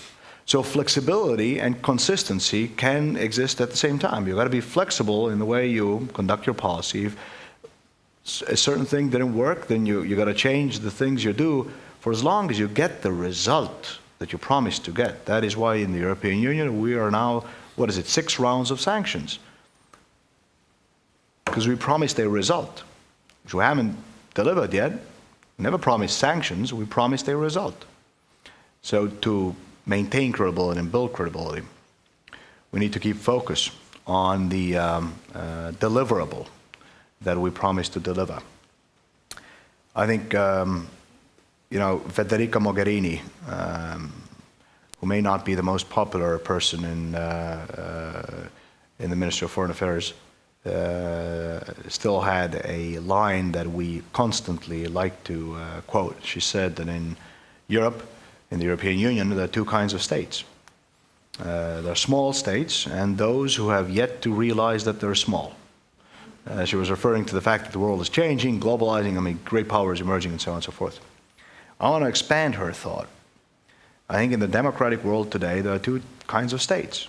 Small states and those who have yet to realize that they're small. Credibility is important for all of us. I promise, not directly related to the question you asked. Okay, we have a bunch of questions now, so I will collect them. And so there are 2 here in the front, and then Marianne. So we'll take 3 questions and then, and introduce yourself. Yeah. Hello, everyone. My name is Anna-Lisa Merilind. I'm a recent graduate of the Master of Arts in Transatlantic Affairs program by the College of Europe, whose rector is Federica Mogherini currently, and also offered by the Fletcher School. And also I'm a former intern at the Atlantic Council's Europe Center. And I believe that as a representative of the younger generation, I must ask a question that looks towards the future. And I was wondering about the NATO Madrid summit. I would like to get your sense of the room, whether this will be a show of historic unity, whether NATO will adopt all the decisions that also Estonia has been pushing for, and then also going even beyond that, because if we presume that the strategic concept will be adopted for at least the next 10 years, and then what kind of difficulties do you already foresee, considering that the outcome of the 2024 elections in the US are very uncertain at the moment? Thank you. Okay, please pass the microphone to the, no, beside you, the slightly older generation. Whichever. Speak into it. Can I say, Yeah. I'm a little bit old to stand up, It's so I fine. hope it's all right if I don't stand up, just as well. Gentlemen, I am now 85 years old, and I have had 77 years of listening to various policies and politics. And we all see what is wrong here. Every one of us knows what is on our conscience. And yet, you yourself said, that gentleman over there said, well, we have been here before. And so Chamberlain was looking for a way out. He was doing what you guys are doing right now. I feel that this is what you're doing. However, okay, now I find my voice. Thank you very much. Hold this back to me, show me again. All right, well, anyway, Chamberlain was looking for a way out, the way you are, and he did not find it. Yet you said that Churchill had the courage to speak out. And what I'm looking for now, not as a politician, but just as a normal citizen on the street, I want to know, why is it so, are we all in this silent dilemma? Nobody dares speak out. Everybody is concerned, either for their job, for their pension, whatever. This is the side of. But seriously, why is it not possible to show hands politically on all the important podiums and actually speak out between politics versus conscience? And is there any hope that very soon somebody will step out and, for instance, maybe, I had a very wonderful story when I was a child about the emperor without his clothes on. He was so important. He was everywhere until one little boy speaks out very loudly and says, the emperor has no clothes on. He's starkers, in other words, as you say in England. So I'm hoping that somebody will stand up and say, this is, the emperor is starkers. He's got nothing on, he's naked, and we're all waffling forever and not coming to any conclusion. We can write articles forever, speak forever. But what we need is a solution. And I'm hoping that you gentlemen will find somebody who is going to go ahead and speak the truth, which is all in our conscience and in our hearts. And yet you're all politicians, and how you split that is up to you. And thank you very much. These gentlemen are all diplomats who simply follow the guidelines that politicians, there's a politician who asked the first question. But we have someone who actually has spoken up very vocally in Washington during the Cold War period for Baltic independence when it wasn't very fashionable, and was a nuisance to the Americans. I was dearly beloved. I'm Marianne Kellum. I used to be Marianne Ricken when I was in the United States, and I've worked here as the press spokesman for the Foreign Ministry and a number of other positions, including being a member of Parliament. And I wanted to point out that the previous questioner is the author of some very good books, including, is it Into Exile? The last book that you wrote, Elena. Anyway, well worth reading. It won the Economist Award for Best Book, and talks about very much about how bad it is when you have to be a refugee. And that's what's happening today to so many people from Ukraine. It's horrible. But I wanted to actually speak about something else, and very briefly, so don't worry. We talked today about Mart Lahr and quoted him. And I wanted to remind everyone that Mart also said, "Small is beautiful." And I think that was an excellent quote on his part, because it reflects not only the ease with which a small country can make changes, but also the ease with which a small country can sometimes take principled decisions and do what Elina is recommending. And in this case, in this very room a few years ago, there was a wonderful briefing by a hero of mine, the former Foreign Minister of Denmark, Uffe Ellemann-Jensen, who started his presentation by saying, "I am a Cold War warrior, and I'm proud of it." But he, in the course of his remarks, referred to you, Finland, and you, Sweden, better get into NATO before it is too late. In the process, enraging the Swedish ambassador, who came and dressed him down, but of course that did not faze our brave Uffe Ellemann-Jensen. I'd remind you also that this building is located on Iceland Square, another brave country that stood up for Estonia, Latvia, and Lithuania, and re-recognized them. And my final memory is a word that I used once in the White House and infuriated someone. It was rather dramatic. But what I was trying to say in the White House at a small meeting was that appeasement can take different faces. And appeasement itself never works. But if you do things that look like appeasement, it has the same bad effect. And by appeasing, you are only putting off the problem that will eventually come back and bite you. It's like tearing off bits of your body and throwing them to the alligator. Finally, there's nothing left to give. And in this context, there's a beautiful cartoon showing Europe bending over, having ripped off one hand with a bloody stub, and handing this bloody stub labeled Ukraine to Russia. And this is what we are seeing. I think one American president had the same kind of idea.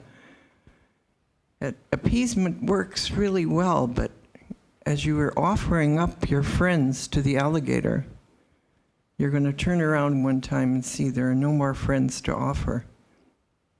Nowhere else to turn, but you're the victim. So don't appease. Face the facts. Stand up to it. Be brave like Ukraine. Thank you. Okay, I think we can all share that sentiment. But as to the concrete question, then the first member of our audience asked about the upcoming NATO summit and what we can expect there of the concrete aims that the Baltic states have and the US, what we want to achieve, and how likely are we going to welcome the outcome? All the hard work that was described earlier that you diplomats do and have been doing in the run-up to the summit, do you have reason to be optimistic that your labor will come to fruition? Anyone can start with that. So who's anyone? Well, you are all somebodies, of course. But whoever would like to take a stab at that. Okay. Yeah, I'll get to the question, obviously. But I think Estonia has spoken with a clear voice. And we speak as loudly as we possibly can. And we do so consistently. And with moral clarity. And we will continue doing it. And by the way, we need no lectures from anyone on that. We do it because we feel the danger that comes from not doing it. I don't know which emperor in particular is naked at the moment, but we're always happy to stand up and call it out. Always happy to do it. We have our backs to the Baltic Sea. There is nowhere to retreat. And know from our own history that you don't hide from history. You cannot, even if you try. You cannot. Iceland was referred, I think wisely. This is Iceland square one, and today is Iceland's national day, actually. They're celebrating their Independence Day today. Well, there you go. I was just in Iceland, I think last week. We were coordinating our positions in the run-up to the NATO summit. And as always with representatives of Iceland, the discussion becomes wider. And we think back to 1991 and what Iceland did as the first country to recognize Estonia's re-emergence on the world map. And there's a line I like to use: you don't have to be big to be brave, that the Icelanders really like. But then we started discussing, why it is that small countries sometimes can play that role. And it was my Icelandic interlocutor who wisely said that, look, we're small countries. We don't have many interests around the world. We're not involved in many practical political processes or economic processes. And from that perspective, and because of that, we're sometimes freer than the big countries. Because at the end of the day, these are complex issues. If they were easy, we'd all be on the right side of history. They're not easy. They're complex. There are dilemmas constantly. And for small countries, there are less dilemmas because we're just not involved that much. So we sometimes, when the time is right, can play a crucial role as the moral beacon for the rest of the democratic world, because we're freer. It's not that we're better or smarter. It's not that we know best or have learned from history better than representatives of big countries. They know, obviously they do, but we're freer, more independent of those practical interests. And whenever we think of Estonia's role in the world, and the reason why we speak up so often is because we try to play that role today that Iceland consistently plays and played back in 1991. Consensus is important. NATO is a consensus-based organization. Unity is absolutely important. Brian referred to the NATO-Russia Council, where 30 NATO allies spoke with one voice and surprised the Russians. It is obviously one of the crucial security guarantees that we have. Not just the wording of Article 5 or the planes and the tanks and the nuclear weapons that we as allies possess. No, it is the unity, the political unity that we demonstrate. A very smart former ambassador to the United States from Estonia, also former ambassador to NATO, while he was ambassador to NATO, in the run-up to a summit in the past, said this. I mean, back then we were very worried. There were big fights going on between allies and always related to wording certain, decisions. And we were the ones, as always, creating problems. And there were many in Tallinn who were worried that, what about unity? How will this look? And he said the goal is to reach consensus by the end of the meeting, not by the beginning of it. By the end of the meeting, not by the beginning of it. And I think the same applies today in the run-up to the Madrid summit. This is going to be a consequential summit. We need to fundamentally change and strengthen NATO's collective defense, particularly in the eastern regions. We have made our positions clear. We've talked about them publicly. Our military experts have provided their advice on what they think is necessary for us to be able to demonstrate that not only in words, but in action, in practicalities as well, we can defend every square meter of NATO territory. Our diplomats are negotiating these texts at the moment, as we speak. And the result will come. It will come in Madrid. It was going to be very positive, but only at the conclusion of the meeting. Nobody should consider Estonia or the concerns that Estonia voices a done deal before it's actually a done deal at the conclusion of the summit. This said, I'm very, very optimistic. Go ahead, Kristjan, and maybe you can spell out what are these specific concerns that Estonia is trying to achieve. Just very briefly, Jonatan said it all, of course, but we firmly believe that this summit is the time to get things right when it comes to changing the NATO force posture and changing the logic of deterrence when it comes to the eastern flank of NATO. This is the time to get it right. We do not agree with those who think that we have more time available, that there will be next summits that will be as consequential as these, because like President Meri said, we always have shortage of time, and even if Russian military has not been successful in some aspects in Ukraine, we have nothing to prove, or no one has nothing to prove that Russia won't have the intent or the capability in the very near future to do something that many people would call a miscalculation towards NATO, and these miscalculations usually mean a lot of people getting killed, but in the case of NATO, that would be a disaster politically, and not only in this region, not only in Europe, but globally. We have to make sure, just like Jonatan said, that every square meter, or as President Biden put it, every inch of NATO's territory is defended, so that the intent to invade NATO gets denied. And you mentioned that time is short, and indeed that means that the final word goes to Brian before we break for lunch. Yeah, on these series of questions. On Madrid, we've been clear, the United States, part of the goal of Madrid, one of the central goals of Madrid is to restate that we need to fortify NATO. We need to enhance posture on the eastern flank. Even up to today, we've doubled the number of battle groups in Eastern Europe.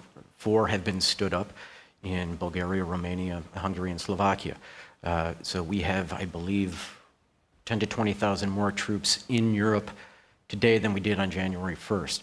I won't prejudge what the final posture is going to look like. The United States is not the only country in NATO, of course. We cannot put troops in every country, but we have many strong allies that are looking to contribute in that way. So we clearly recognize, just as in 2014, the strategic situation, security situation has changed, which requires a change in posture. And then just on I have to respectfully disagree about, invoking Chamberlain and appeasement. When the United States started getting this intelligence in November last year, and when we started sharing it with allies, a lot of allies didn't believe us. We spent months going to Brussels, and there were a lot of skeptical allies. To get to the NATO-Russia Council in February, where 30 allies said the exact same thing, took leadership, and we did it. We started sending weapons to Ukraine. Heck, I was on the team that sent javelins to Ukraine in 2018. I mentioned before, I believe yesterday, I was called into MOD here last December, and it was, how do we get javelins to Ukraine now? We were working, the United States and Estonia, were working together 3 months before the war to get weapons to Ukraine, for them to defend themselves. There are red lines, of course. No-fly zone was one well-known one. That's a big step. That's striking targets inside Russia. That's shooting down Russian planes over Russia. We and many allies are not prepared to take that step. Our goal right now is to support Ukraine as much as possible with weapons, to impose costs on Russia through sanctions to put Ukraine in the strongest position to negotiate. And I would just point out as well, it was just this week that Secretary Austin convened over 40 nations to coordinate and plan further security assistance to Ukraine. That was, we're doing this together. United States is pulling everybody together to try to make sure that the assistance is appropriate and we can move it quickly. It's difficult, it's hard. So I would basically leave it at that unless there was anything that I missed. Okay, well, the moderator's most important job is to keep time, and thank you, gentlemen, for being on time. And thank you for making this into a very insightful, lively, and persuasive session. I think the gentlemen all have earned a round of applause. Fantastic. Thank you. And yeah, actually 2 minutes over time, but that's pretty good. So we'll have lunch now here. We provided in the main hall here, and please get your stamps and also get that generosity of Tartu University Publishing Company to get that book for a fair price. And I expect you all back here 1 o'clock. And before the panel leaves, I have little presents from the MFA as well.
we get now more to a sort of have a more academic twist to our conference, and I'm happy to call on stage two people, and then Karel will also be leading the panel. So we have Dr. Mart Kuldkepp from University College London, and also Dr. Giedrius Janauskas from Vytautas Magnus University in Kaunas. And they will be speaking about very interesting topics that I don't want to get into explaining what those are. But Karel will do that and introduce the speakers himself, and then we'll go from there. So please take the stage.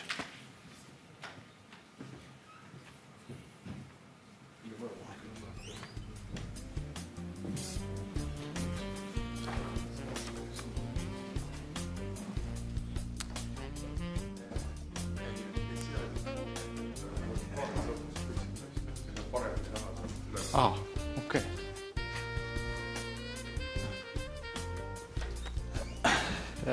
It's a pleasure to start the history part of today's conference, or rather, let's say, going back further in time towards the beginning of diplomatic relations that Dr. Mart Kuldkepp will speak about. Mart made his PhD at the University of Tartu, and now he is associate professor at the University College London, and he will speak about all the interesting persons involved in US-Estonian relations before the diplomatic relations. And in general, the panel will be, as I termed it, people power, the role of individuals. So there are no such people like people from the street, actually. All can have a role in relations between countries. So Giedrius Janauskas of Vytautas Magnus University. He's an associate professor there in the Faculty of Political Science and Diplomacy, but he has also worked a long time in the Lithuanian Institute of Immigration, and he has studied the Lithuanian diaspora in the United States in particular. So he will speak also about the role of people, that is called the people's diplomacy in the United States during the Cold War. In general, we will have in this part of the conference 6 speakers, and 3 of them are also authors of the book that we launched yesterday. But we have also 3 scholars that could not be included in that book, and they represent, so to say, Latvia and Lithuania, because Latvia and Lithuania were not so well represented in that book. It was very quite Estonia-focused, but I'm glad that they could join us now in this conference, and perhaps will collaborate in the future. So it's a pleasure to give the floor to Mart.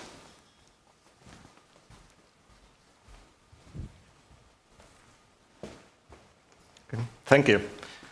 I'm going to return to the earliest times of Baltic-US relations, to the time period before the United States actually formally recognized the independence of the Baltic states, which, as we know, happened in 1922. And I'm only going to be talking about Estonia in this instance. I do believe that there are many parallels we could draw with the Latvian and Lithuanian experiences, trying to do the same thing And hopefully my introduction to this set of themes is sort of useful more generally, not just in terms of Estonian history. The 1922 recognition that we are celebrating here today, because this is what starts the 100 years of US-Baltic diplomatic relations, was a very important milestone. It was recognized as such when it happened. It was anticipated to be one when it still hadn't happened, and people were very much looking forward to it happening. And in hindsight, we can say that it was crucially important also afterwards, especially during the Cold War period, because without the recognition of Baltic statehood, we wouldn't have had the non-recognition policy of the Cold War period, which then would have meant that the regaining of independence of the Baltic states would have happened in a slightly different way, if at all, but definitely not in the way it did happen, which was very much reliant on this legal argument of there having been a recognition back in 1922 that was still legally valid. So, but also more broadly, this is a very important milestone in the lives of states and peoples, because it's the formal, de jure, as Estonians say, recognition of independence that entails the establishment of official diplomatic relations. Until then, you can't have official diplomatic relations because you don't formally recognize the existence of whoever you're supposed to have those relations with. But once recognitions have taken place, and of course they need to be mutual, but Estonia never had any problems recognizing the existence of the United States, so that point is maybe not that crucial. The other way around was very important though.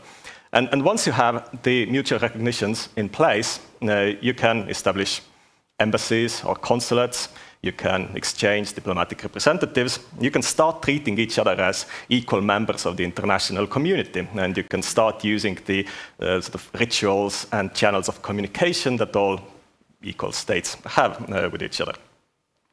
But the question is, how do you get to that point? How do you achieve recognition?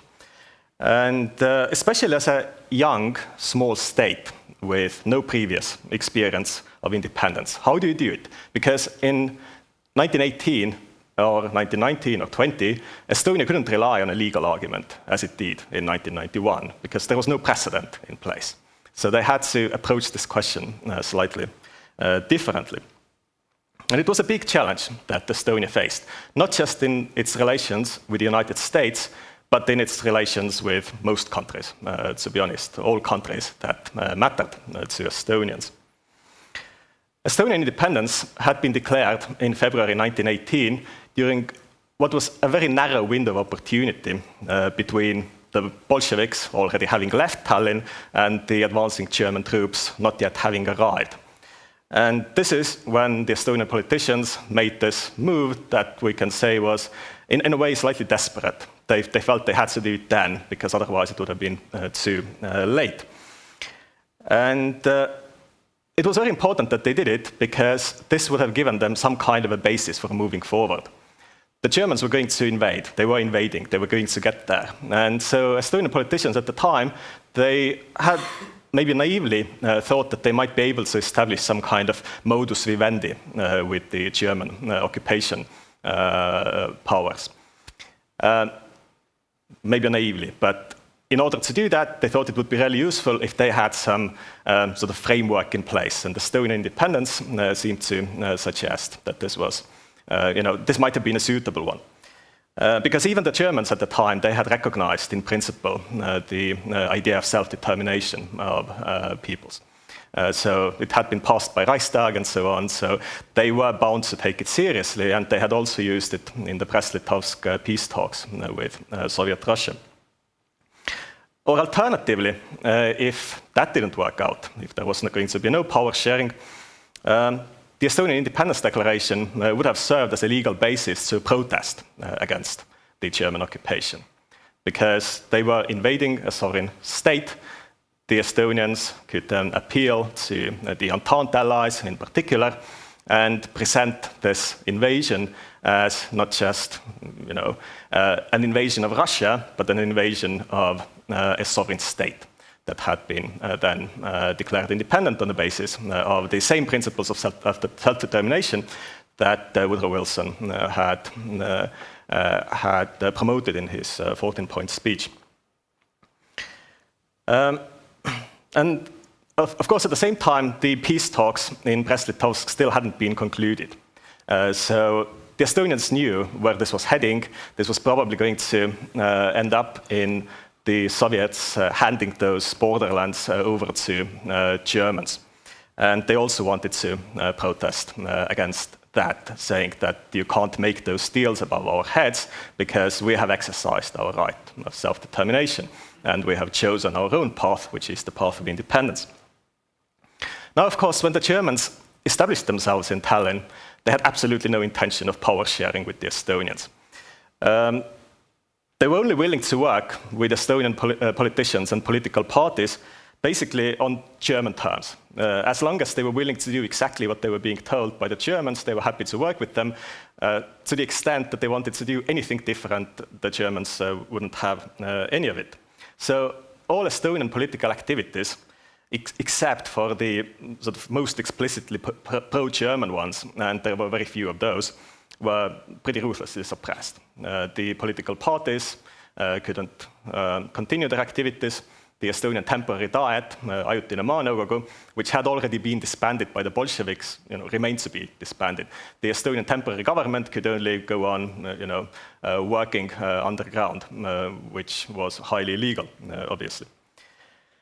And it was only after Germany's defeat in the First World War in autumn 1918 that the Estonian temporary government was finally able to take political power and control over the Estonian territory into its own hands.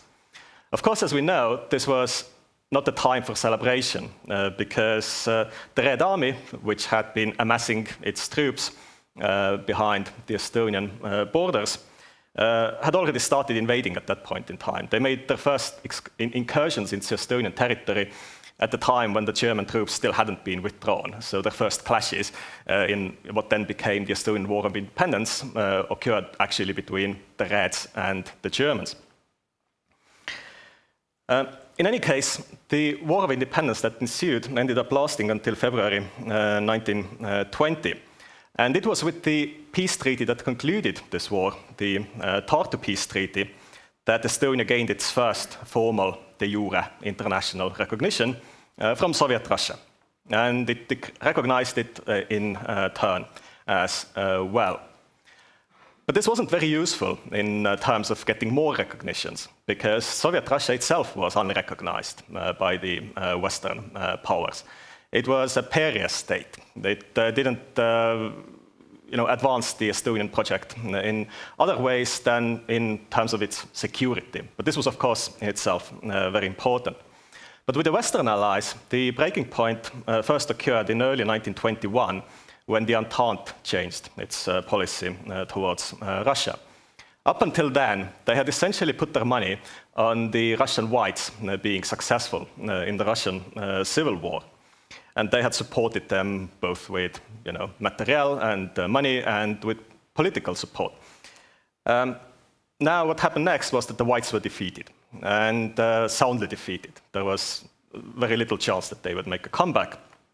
And so what was left for the West to do in order to stop Bolshevism from spreading westwards was to instead rely on those non-Bolshevik governments that had somehow been established on their own, that had somehow come into being in what used to be the western borderlands of the Russian Empire. And this is when the policy changed.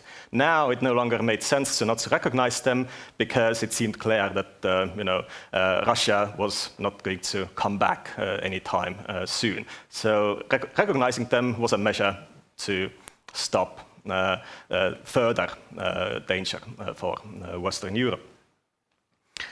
The USA lagged behind France and the UK, and it remained true to the idea of united Russia longer and did not give it up really until 1922.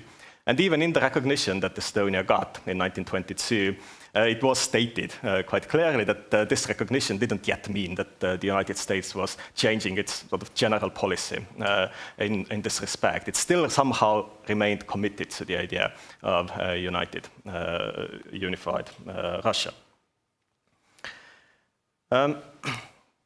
So the recognition did finally arrive. And in hindsight, there probably wasn't that much that the Estonians could have done to achieve recognition earlier than 1922.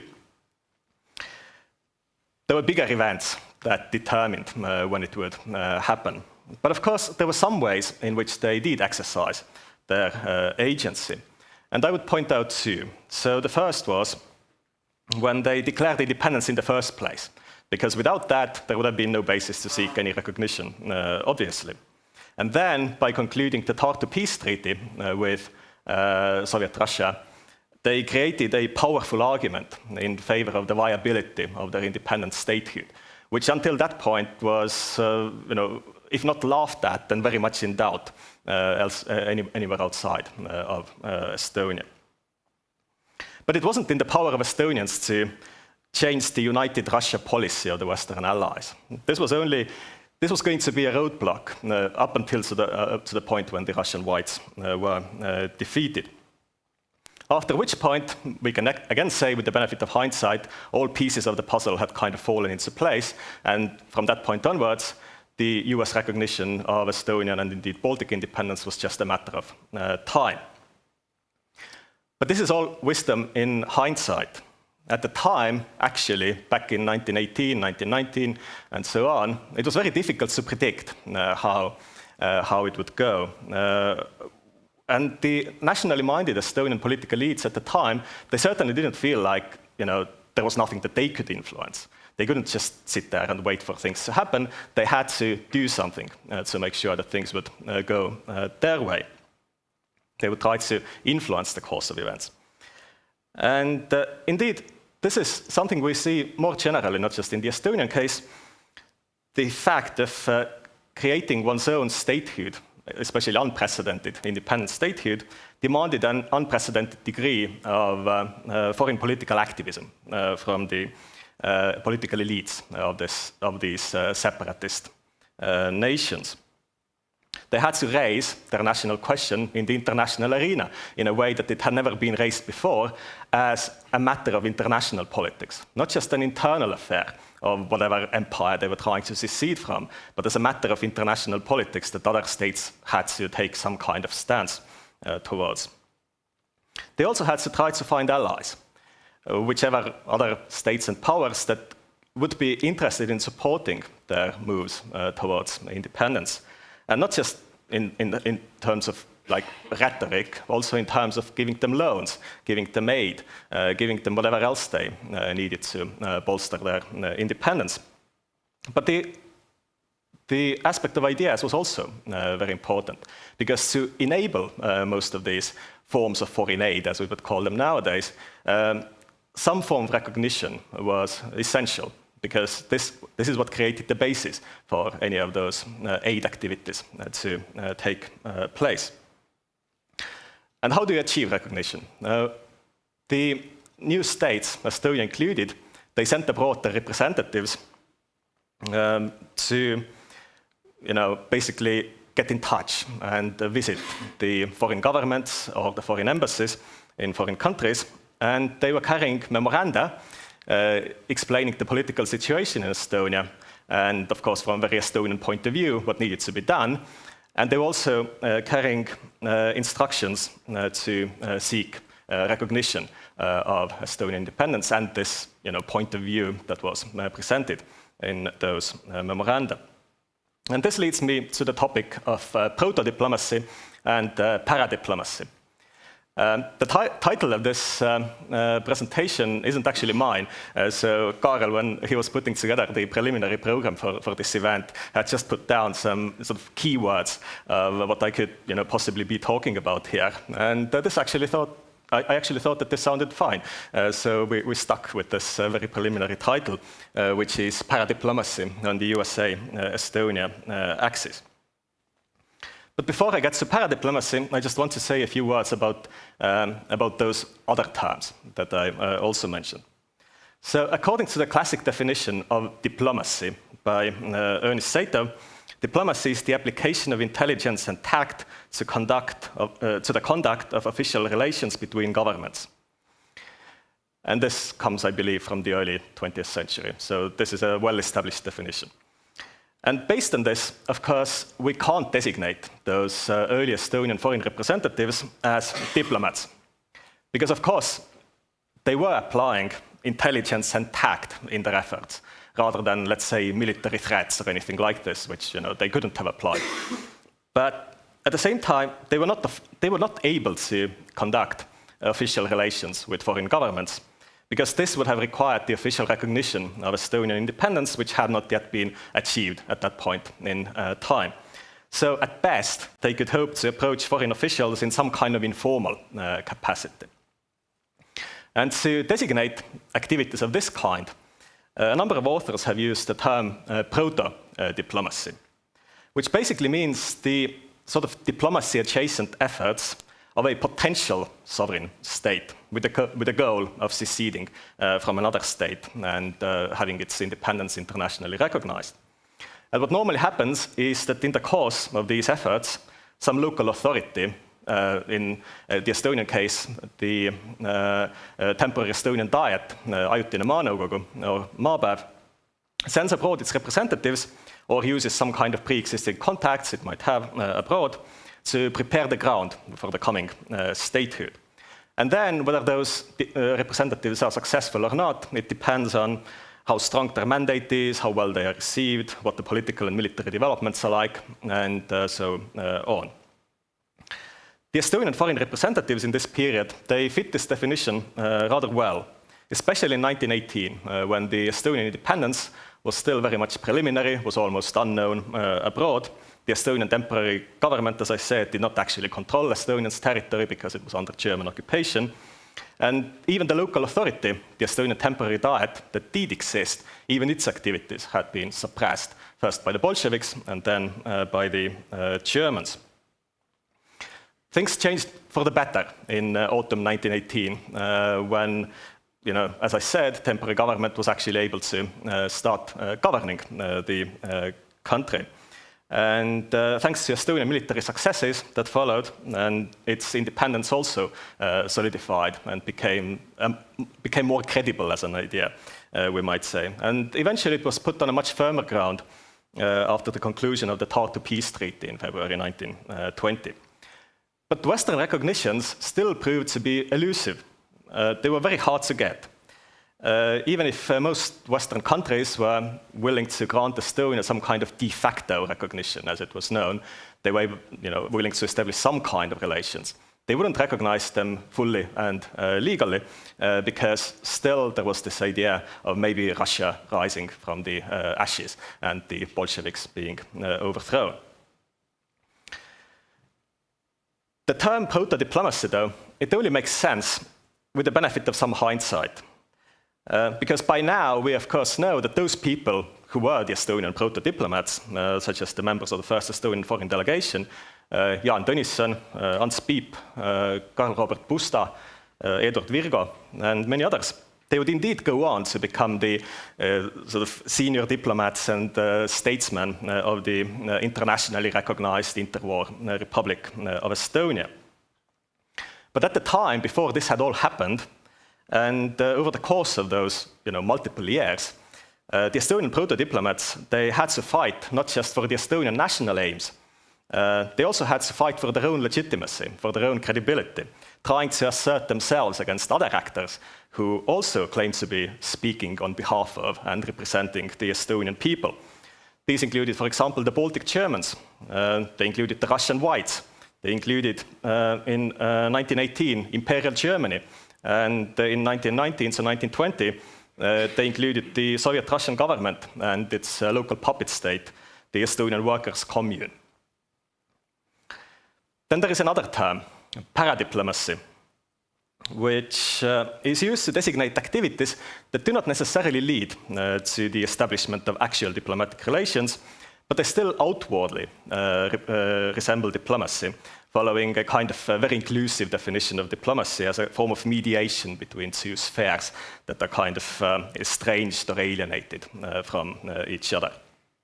And paradiplomats can include any actors involved in that sort of diplomacy-like activities, including organizations, multinational enterprises, for example, but also notable individuals who take on the task of being mediators and negotiators. And very often they do this without a strong mandate, or sometimes they have no mandate whatsoever from any kind of legitimate public authority. Now, what I'm saying shouldn't be taken as a value judgment, because those paradiplomatic actors, they can be very useful. They fulfill many functions. And throughout history, we have seen states using organizations and influential individuals as go-betweens to achieve aims that perhaps should be kept outside of public view, or that have such contentious character that the states prefer to use those informal emissaries rather than actual diplomats, because they need to maintain plausible deniability in face of those activities becoming public.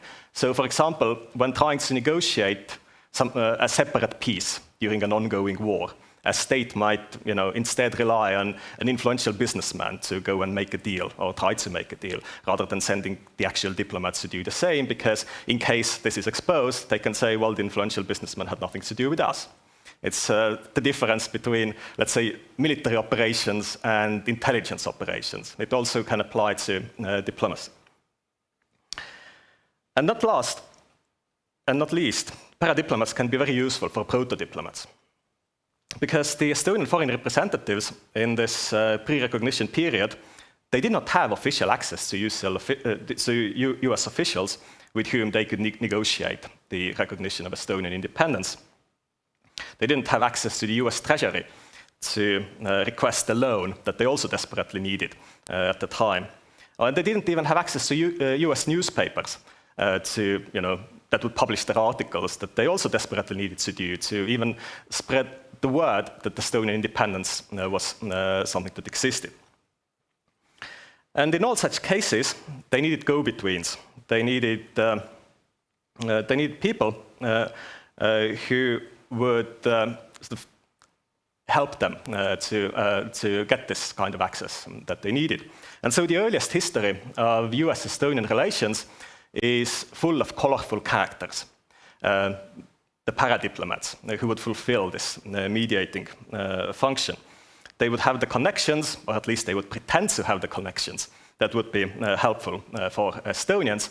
And the Estonians at the time, even they, of course, understood that maybe all of those people weren't as credible as they were saying, they did have to make use of them, because this was the best chance they had of influencing US policy.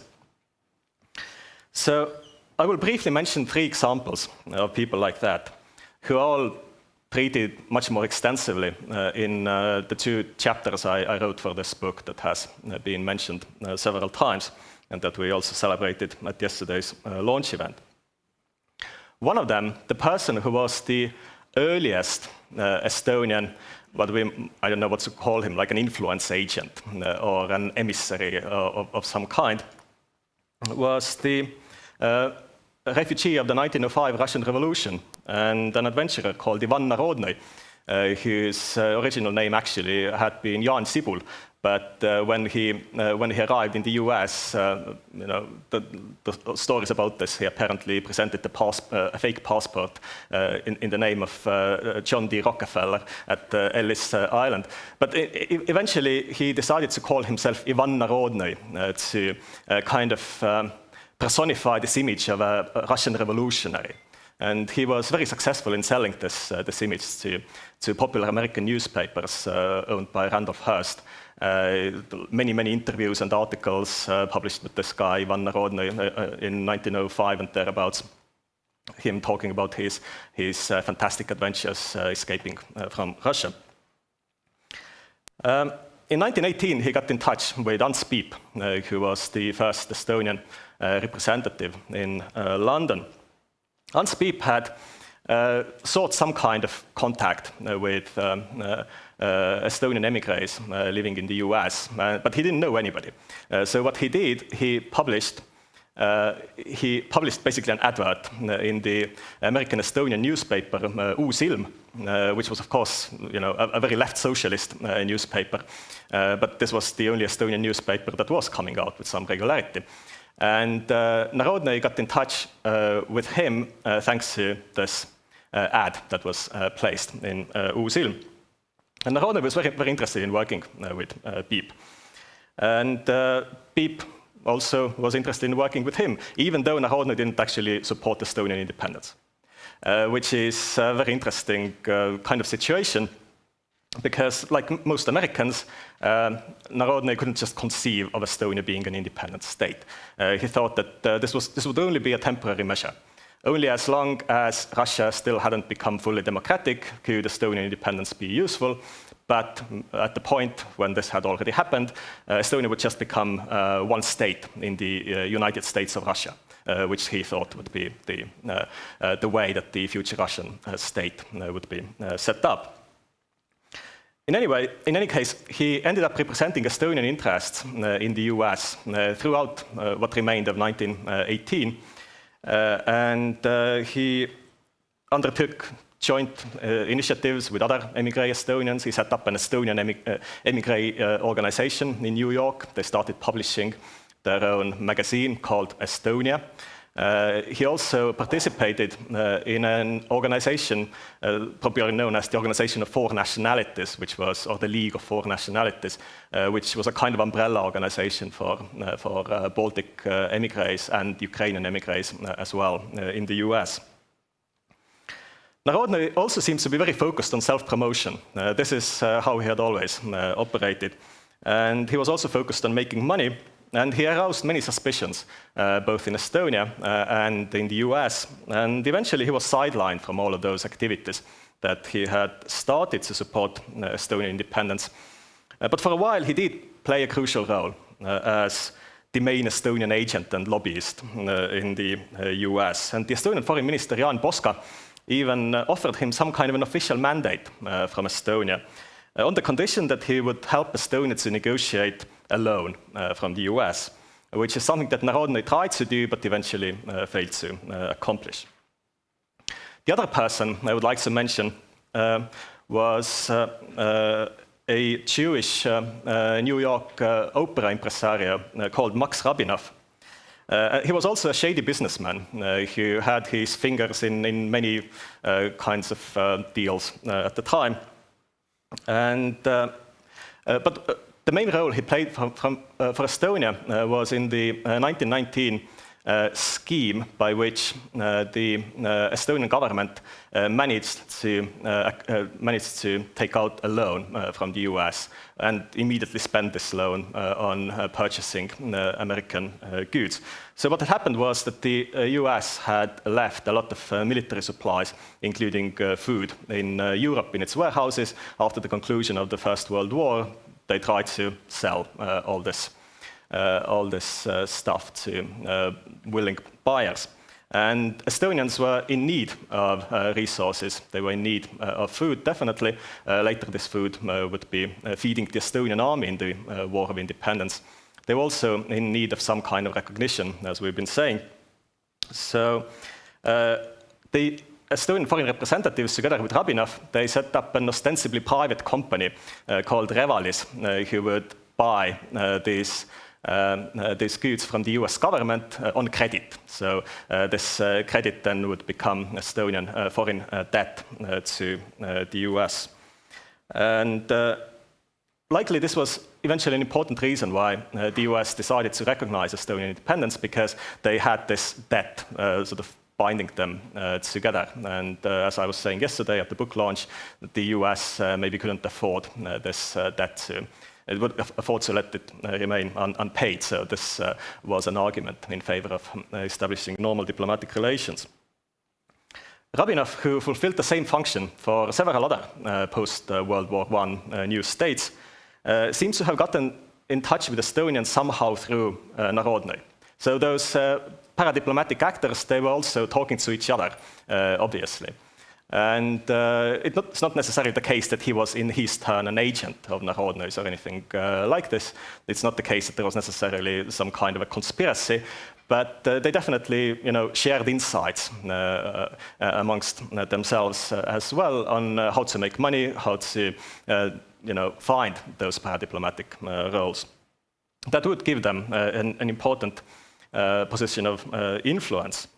Rabinov even came up as a possible official Estonian diplomatic representative to the US during discussions that the Estonians had who they should be sending there. And he acted as an unofficial representative also in other ways. For example, in 1921, by rescuing the Estonian consul, Nikolai Köstner, who had got stranded on Ellis Island, where he was being treated as if he was a Russian emigre. He was detained, so Rabinov came in and said, no, this is a diplomatic representative of a friendly country. And then Köstner was let go. And finally, this group also included a Republican congressman called Walter Marion Chandler, who was hired by the Estonian foreign delegation in 1919 in Paris to act as a lobbyist for Estonian interests in the US and especially to work for achievement of recognition of Estonian independence. What basically happened was that Ants Piip at some point at Paris Peace Conference attended a lunch with American representatives and asked them the question, so why hasn't Estonian independence been recognized yet? And he was told, well, you need a lobbyist. You need somebody who would open the doors for you. And lo and behold, there was a suitable businessman or former officer there who was willing to act as the Estonian lobbyist. So he was hired by the Estonians. And he was, in many ways, actually helpful. But the problem with him was that the Estonians didn't fully understand the role of a lobbyist. So they didn't like when Chandler also started representing the Latvians, Lithuanians, Georgians, and so on. They thought that he was somehow Estonian asset only, which wasn't necessarily the case. And they also took Chandler's promises of the recognition being very easily achievable and just around the corner a bit too seriously. So they didn't really understand what the lobbyist was. They thought Chandler was a diplomat, but he obviously wasn't. So to conclude, Estonian foreign representatives dealing with the US were, from the American point of view, if not from their own, not actual diplomats until recognition was achieved in 1922. Up to that point, they can be referred to as proto-diplomats in the sense that I tried to explain. But because they lacked access that they needed in the US, they, in their turn, had to rely on a diverse group of paradiplomatic actors, so people and organizations who were able, or at least thought they were able, to gain them the kind of access that they needed, and who promised to help them to achieve their political goals. Sometimes it worked better, it worked fine with Rabinov, it didn't work well with Narodny, it didn't work that well with Chandler either. But it's fair to say that all of these lobbyists, middlemen and influence agents, whatever you want to call them, they were able to accomplish something for Estonia. It's another matter of whether Estonians were actually able to take advantage of what had been achieved. And in hindsight, it's hard to say whether any of this activity actually had any great effect on furthering the central ambition of achieving formal recognition of Estonian statehood. But it really shows that the Estonians tried to do what they could. They would go great lengths trying to influence the course of events, and I think it's the ambition that's laudable and maybe sort of adds some credibility to their own efforts at the time and also in hindsight. And of course, when the recognition finally arrived in 1922, its importance really can't be overstated from our point of view, as I said in the beginning. So they were really putting in all the possible efforts they could to make it happen. Thank you. Thank you. Thank you, Mart. Giedrius, please. The floor is yours.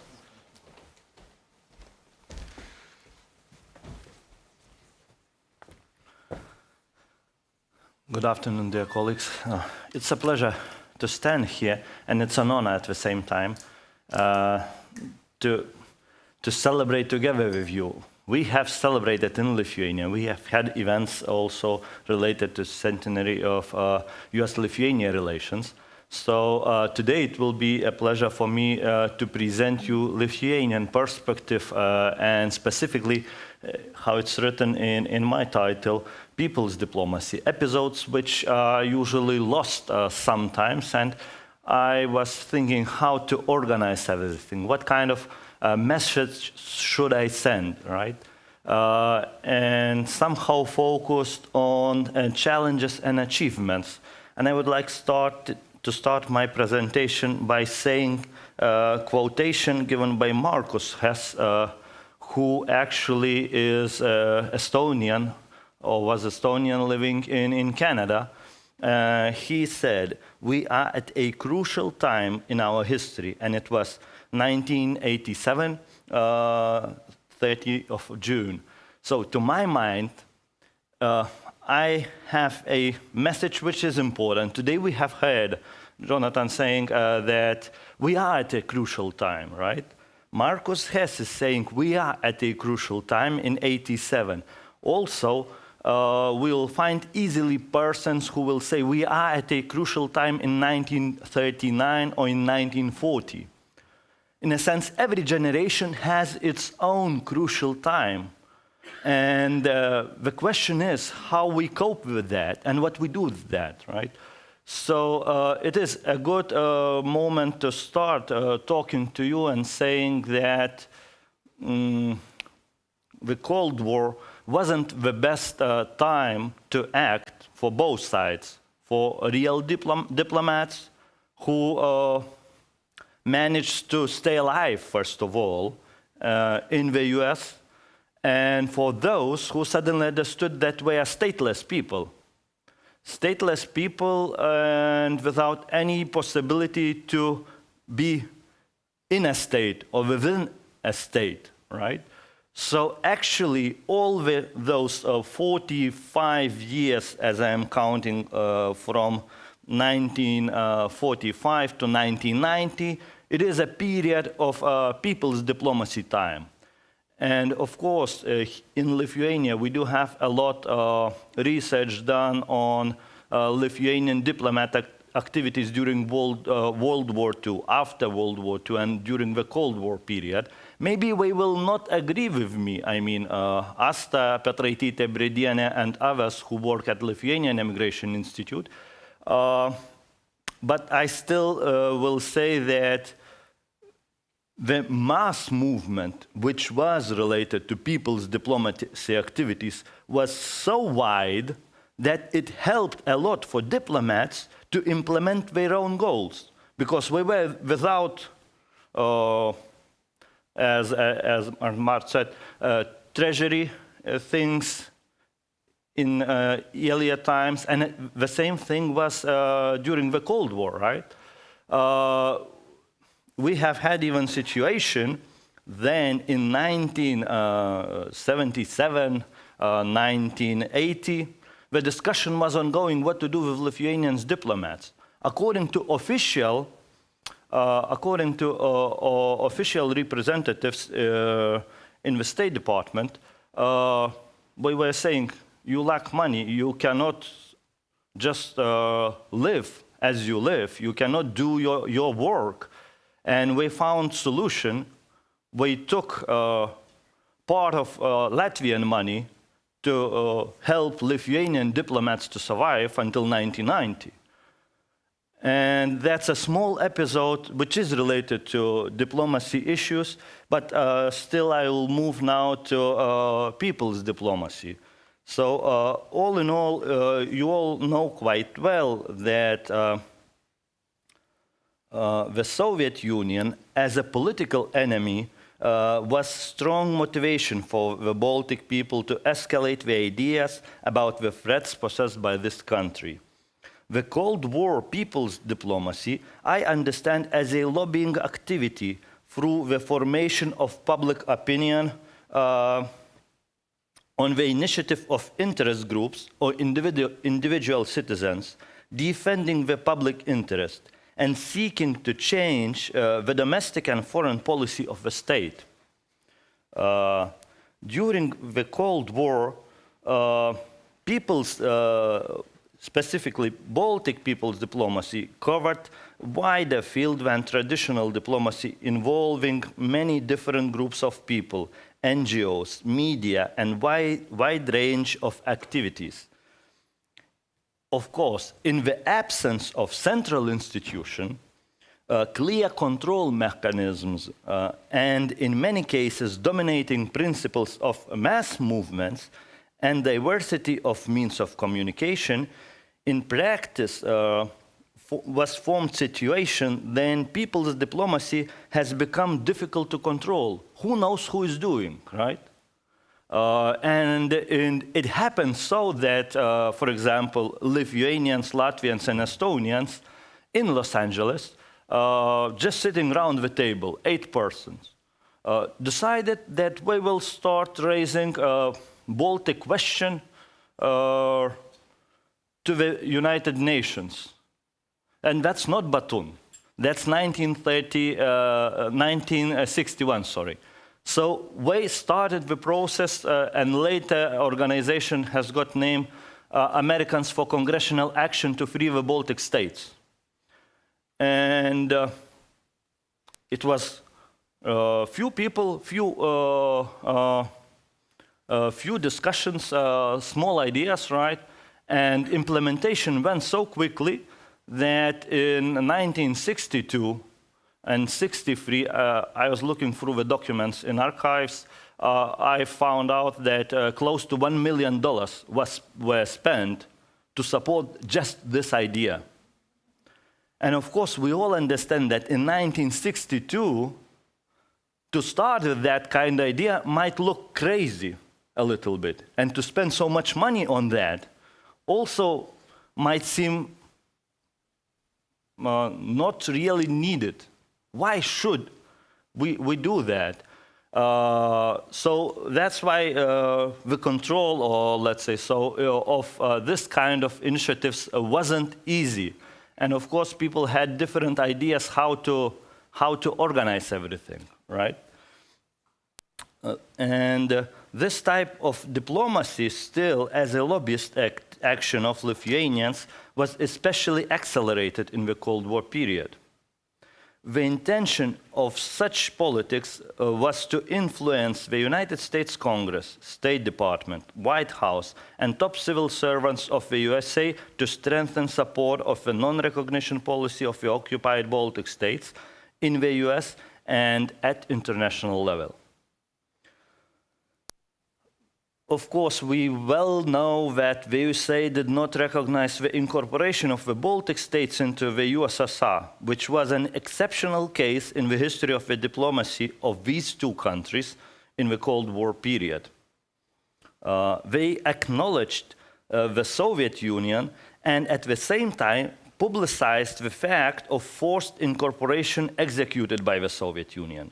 They also claimed that the Baltic people must be given the right of self-determination and the diplomatic corps of these states must be acknowledged. The importance of such decisions to the Soviets becomes clear if we think about the non-recognition of the occupation of the Baltic states in relation to the necessity felt by the Soviet Union to achieve recognition as a status quo in Europe. As states Giedrius Alexandravicius, the head of Lithuanian Emigration Institute, the first years after the war were a time of testing wisdom and the ability to act consciously and in an organized manner. Of course, there were many Lithuanian organizations, many Latvian organizations, and many Estonian organizations who were so active that sometimes appeared many different clashes. And the most interesting thing, while we were talking about small is beautiful, small is nice, suddenly you understand that being biggest diaspora is the biggest headache, right? Headache in a sense that suddenly you understand that you do not know well how to organize your activities, what kind of narrative you should support while you are having contacts to Lithuanians who are living in Soviet Lithuania. and where were written tons of articles in media about that. Lithuanians were forming different groups of people who were not really keen to talk to each other about these things, because some were saying, no, we are just communists, don't do that, don't act like this, stay strong on your position. Others were saying, no, we need to have a contact, right? So this people's diplomacy sphere or context actually gives a quite clear understanding that challenges were more than achievements, right? For the whole period from 1945 to 1990. But not everything is so bad. Of course, there were achievements, and about this I will talk a little bit later. So, all in all, just to present shortly for you Lithuanian case to understand why I am so skeptical sometimes about Lithuanian activities in the US. The American-Lithuanian Council was founded in 1940, very shortly after the loss of Lithuania's sovereignty, and took active steps to inform the US government about the situation and the incorporation of Lithuania, Latvia, and Estonia into the USSR. At the same time, the American-Lithuanian Council, a little later, after 4 years, initiated establishment of a United Lithuanian Relief Fund of America, which was supported financially by National War Fund and National Catholic Welfare Conference. And in cooperation with United Nations Relief and Rehabilitation Administration, International Refugee Organization, and other organizations, United Lithuanian Relief Fund of America stepped forward, helping DPs in Europe, and after more than 3 years working, in 1948, celebrated the pass of Special Immigration Law, DP Act 774, in the Congress of the United States of America. Of course, suddenly we understand that the mass might be helpful, that these people who have had contacts with those who stayed in Europe, in DP camps, or those who were trying to escape from Soviets, this kind of information was really needed and very useful for USA officials, right? So it happened so that until 1950, more than 200,000 DPs got right to immigrate to the United States of America. The newcomers Lithuanians were primarily concerned with the high task of mobilizing and organizing Lithuanians around the world. That was the first episode which needs to be underlined. Also, I would like to present another organization which has, let's say so, which is controversial even, in the sense that we were founded during Nazi period in Kaunas. I'm talking about the Supreme Committee for the Liberation of Lithuania. Then we moved to Germany and then to the United States of America. And actually, this organization is really interesting because, you know, we didn't have any government in exile, as well as some other captive nations, with some exceptions like Poland. So this Supreme Committee actually consisted of 15 different political organizations which had their background in authoritarian Smetona's regime. And we imagined that we, but not official diplomats, should be kind of government in exile a little bit later in 60s and 70s.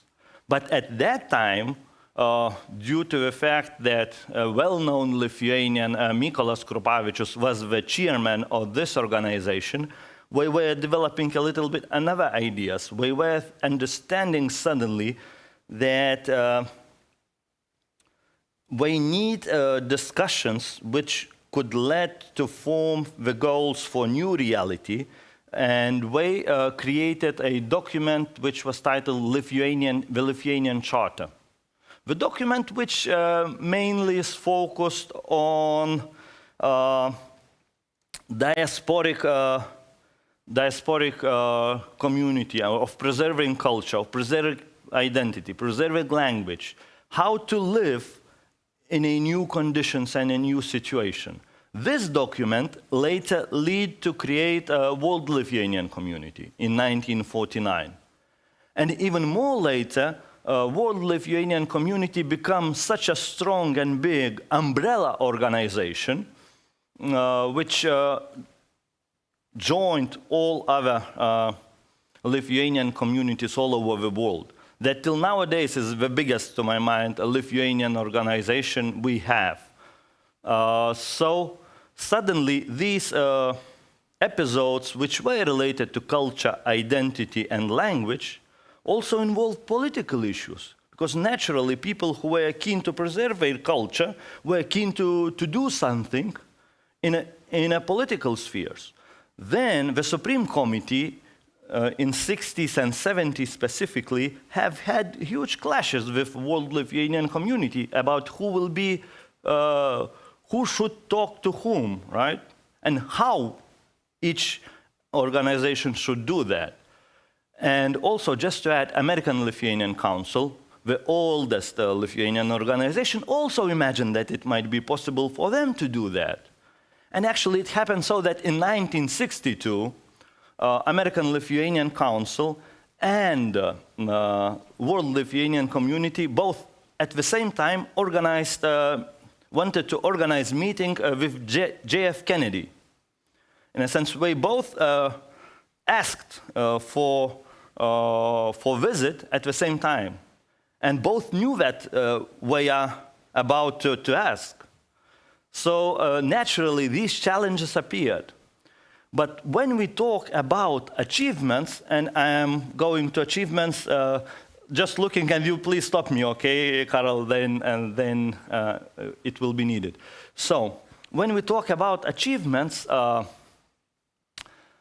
should say that we may come to the idea your ambassador talked before. You are saying today that congressional action is Estonian way of thinking and acting. The interesting thing is that congressional action started in 1961, and then with Batun in 1965, and other organizations also joined. So from 1961 till 1990, Lithuanians, Latvians, and Estonians had an everyday contact with their congressmen and senators. And actually, I have found many letters in which Lithuanians working for organization which I mentioned before, Americans for Congressional Action to Free the Baltic States, we were so strict on some senators who were not wishing to present specific documents in the House of Representatives or Senate, that we were asking 4 years, bombing by letters, and asking to present a resolution. And not to present any kind of resolution he or she wishes, but to present the resolution, the text is given by Lithuanians, Latvians, and Estonians. In a sense that we all knew by name, I mean those congressmen whom we, who are those the Lithuanians, Latvians, and Estonians. And I have found that just in 1962, 200,000 letters related just to this issue reached the Washington, D.C. 200,000 letters. And usually, the idea was not to write for one person many letters. The idea was to write for one person one letter, and for one person to his congressman and to his senator. So, in a sense, this type of organization was actually unimaginable when we talk about size. Even bulletin, which was released, was in 10,000 copies. And finally, coming to conclusions, I should say that the biggest achievement of that period and of people's diplomacy is that today we have such a smart policy, looking from my perspective, due to the fact that the International Black Ribbon Day appeared in all over the world, from Australia to a small village in Canada, and of course Tallinn, Vilnius, and Riga, of course, during the Soviet times even, that we were used to understand that through consensus we may achieve so much that nowadays situation and nowadays discussion, which was previously, shows very well how well are taken those initiatives from the Cold War period and implemented into today's perspectives. And specifically knowing and finalizing the last idea that when Lithuania, Latvia, and Estonia almost were in becoming independent countries, 1987, 1989, 1990, Lithuanians living in the US, in Canada, in other countries, were all that information which we had, we somehow pushed towards those Lithuanians. And Landsbergis has had advisors. Prime Minister also has had advisors who were having backgrounds in all these issues related to people's diplomacy. So all in all, I think that each person matter and each activity might be very helpful in the future. Thank you very much for listening, and thank you for giving time here.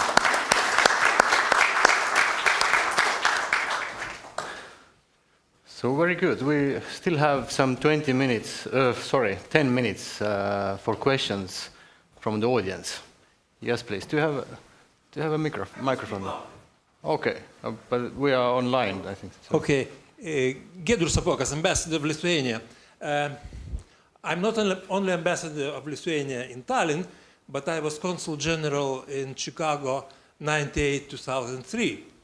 And since I agree with everything you said in this presentation about the power of Lithuanian and Baltic lobbying through the Congress and congressmen and senators, I was personally experienced another way of lobbying. That was lobbying for accession to NATO. And I guess that without that people diplomacy efforts, it would not be possible for us to get where we are. And maybe just one question. I don't have such historical expertly knowledge as you do, but maybe some hints on cooperation between Baltic organizations in US in pushing all these cases. Thank you. Mm-hmm. Thank you for your question.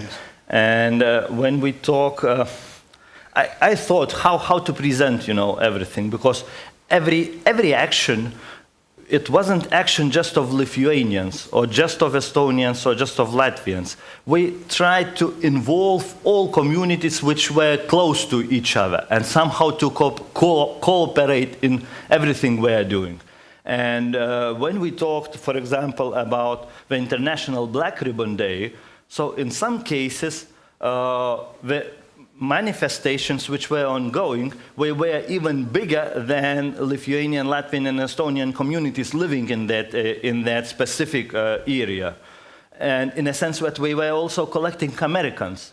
So specifically saying it's not so easy to say that it was just Lithuanian lobbying activity or it was just Latvian or Estonian. Almost in all cases we work together.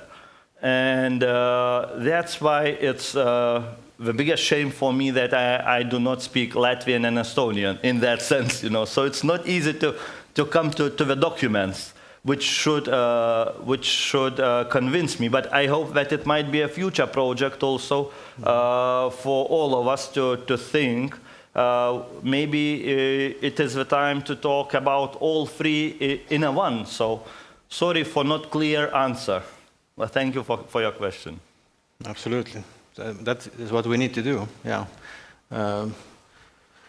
Any more questions? Yeah, Ambassador Prikk. Thank you.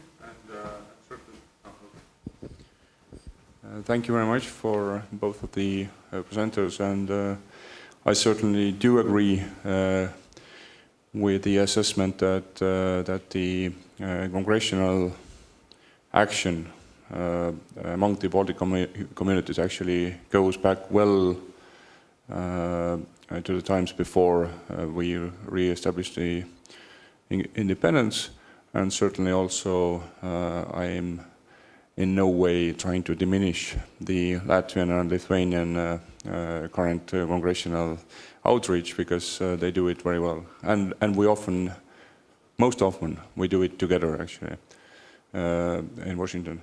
But I have a question to Professor Kuldkepp on these paradiplomats, as you named them. What was their role after these very early days? Did they fade just to the history, so to say, or did they maintain any role and any links to the Estonian Republic? Were any of them awarded by Estonian Republic for any of their efforts or something like that? Just curious to know. It's an interesting question.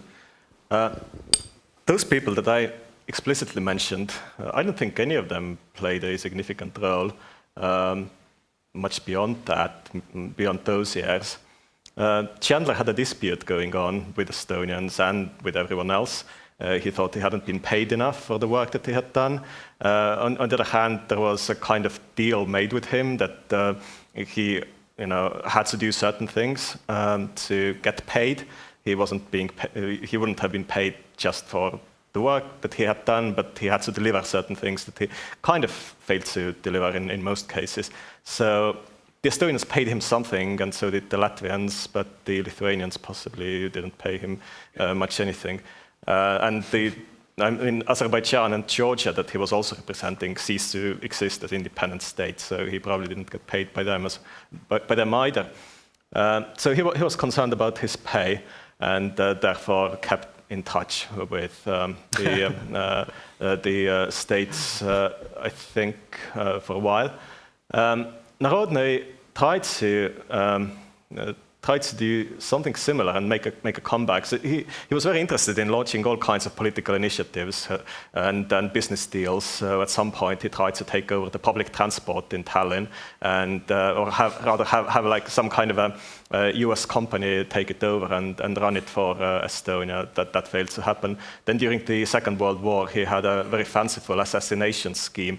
He wanted to assassinate both Stalin and Hitler at the same time. He actually presented this plan to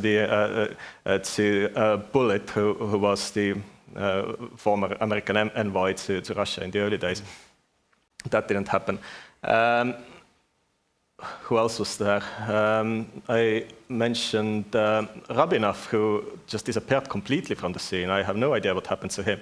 So just to put it briefly, in most cases, I would say that they faded away. And I think we can also see a similar dynamic when we think about all sorts of characters that the Baltic states had to deal with in the 1990s, in the early 1990s. I think something similar happened again, that those paradiplomats sort of cropped up and came to politicians and diplomats and said, well, we can help you to negotiate this deal or that deal, and who knows what has happened to them now. So I think in many cases they do fulfill a function for a time and then go away or go back to their normal working lives. But it's interesting that the American Estonians, they still remember this time period before the official recognition of Estonian independence as somehow crucial time for them. That's when they had a big role. So you mentioned during the Cold War, but this actually had happened before. They were referring to that as kind of the golden age when they were brought together for a common goal of securing recognition. So it was also important for their own identity that they were able to fulfill this role. Yes, thank you very much. Of course, another question would be, was it a particularly adventurous time, like that we won't see today, or are there actually Rabinovs and Bruno Schills and Jan Sibuls even here around us? But that's something that we could discuss perhaps during coffee pause. But now, right now, we will have another panel immediately, so there will be no pause. And I'll hand over to... Please join me in thanking our panelists, and I have again a little...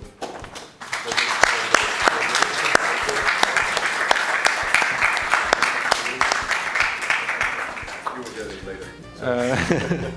And I will give over to Mart, who will chair the next panel. Yes, and the next panel is you and Professor Olav Arends. So please, Professor, take your seat on the stage, and Karel will take it over from me. Thank you.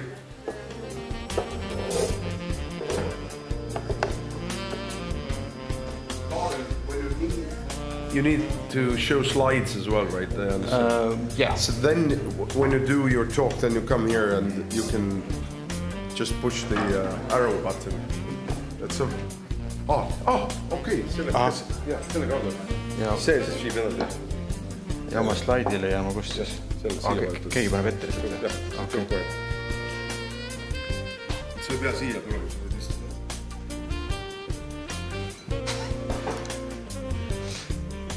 Okay, without further ado, we are moving on to the next panel. And we have two presenters again. The panel is called Ideas and Policies. And we'll be hearing about two very different individuals, Woodrow Wilson and George Kennan. And just to briefly introduce the speakers, we're going to start with Professor Olav Arends from Georgia Southern University, who has spent many years researching Wilson's role in those years, especially in connection with the Baltic states. And we also have Dr. Kaarel Piirimäe, whom you've all seen here. Already doesn't need really an introduction, but he is associate professor at University of Tartu, Department of History. So I will now hand over to you, Olavi, and tell us everything about Wilson. Well, what I'm going to say is, in part, dovetails with what Mart said, except from a different perspective, and also covers ground that we heard this morning from President Ilves on United States ideology and how it developed during this period. Let's start with looking at four factors in Wilson's background. Wilson was born and raised in the American South. He was born 4 years before the Civil War in 1856 in Virginia. But the family moved, and Wilson grew up in Augusta, Georgia, and Columbia, South Carolina. Yet, as a student and in his adult life, he came to terms with the results of the American Civil War, and in his writings fully accepted the cause of the Union and of the United States. Still, he identified all his life with the Democratic Party, which at that time was the dominant party in the South. And he fully accepted racial segregation, which of course has been the hot topic with Wilson in the last 10, 20 years.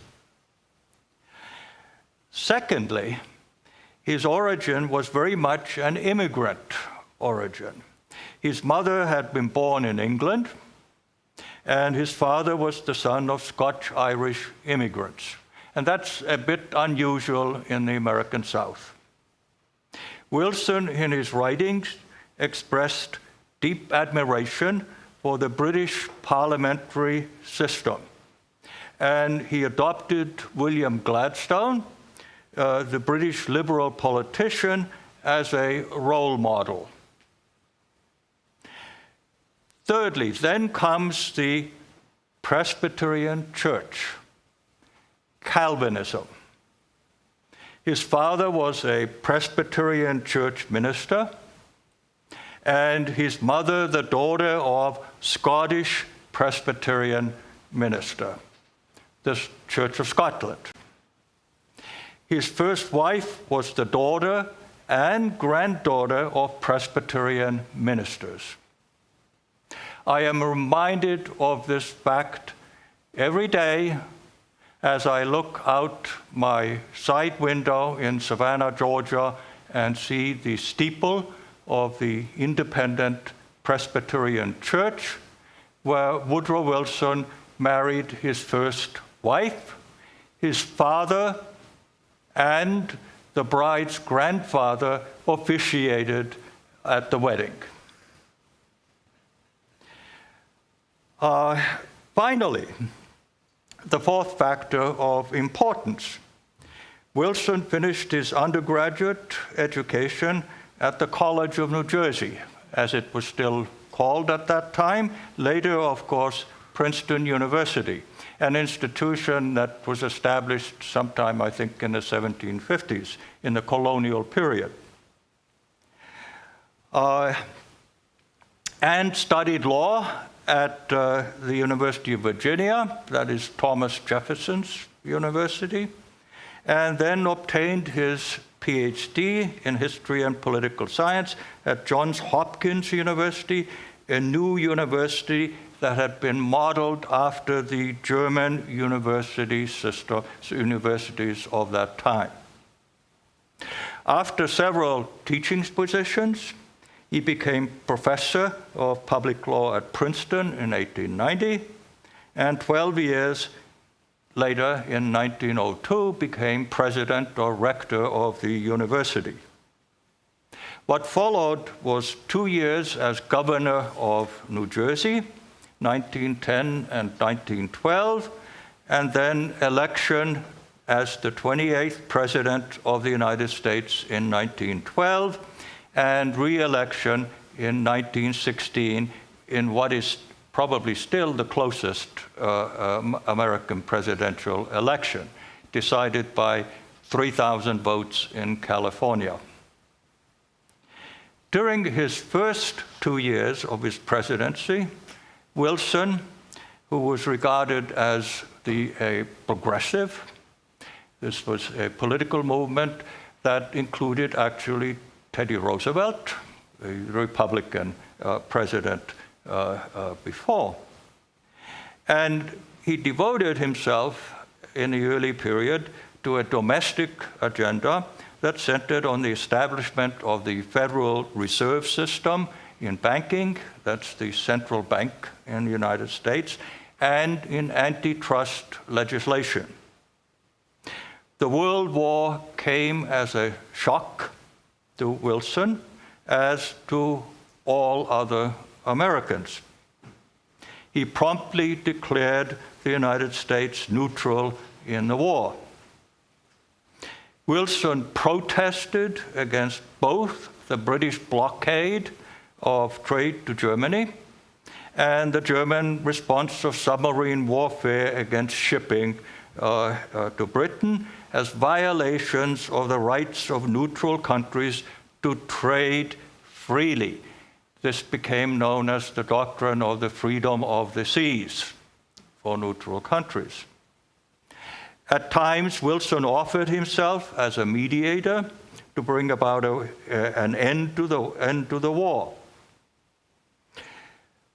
While Wilson wanted to avoid having the United States involve itself in the war, he was not a pacifist. He was willing to assert American interests.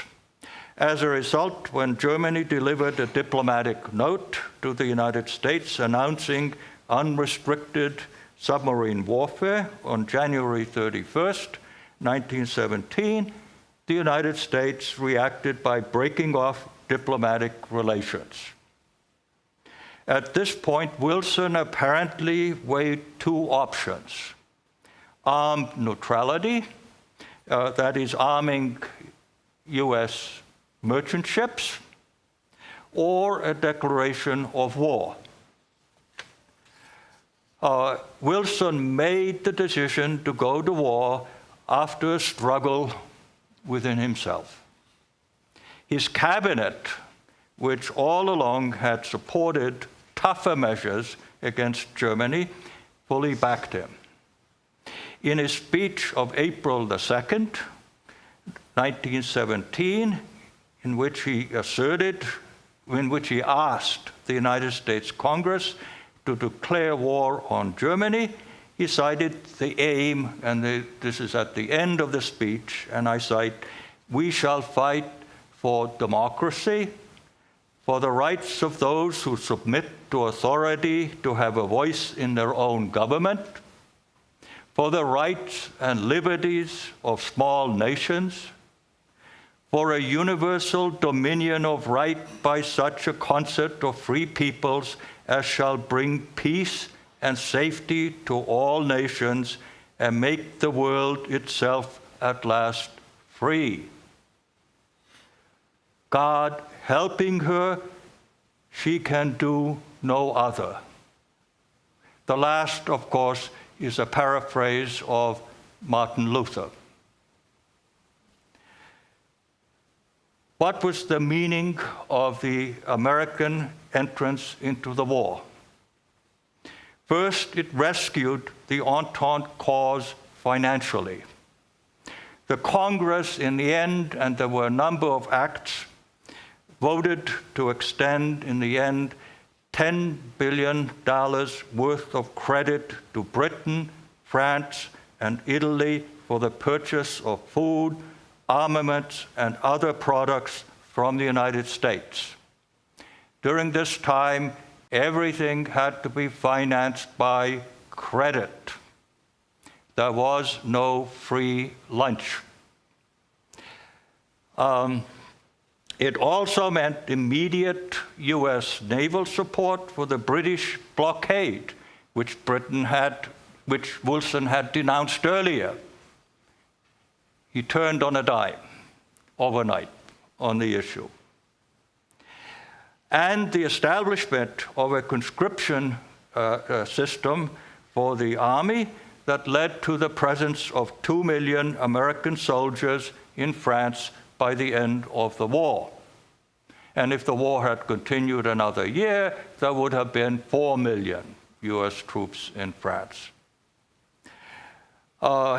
It made, I would argue, a German victory in World War I basically an impossibility. It also meant a mobilization of the US economy in behalf of the war effort. A good example of that is the activity of Herbert Hoover as food administrator. This was a special appointment, roughly with a rank of a cabinet official.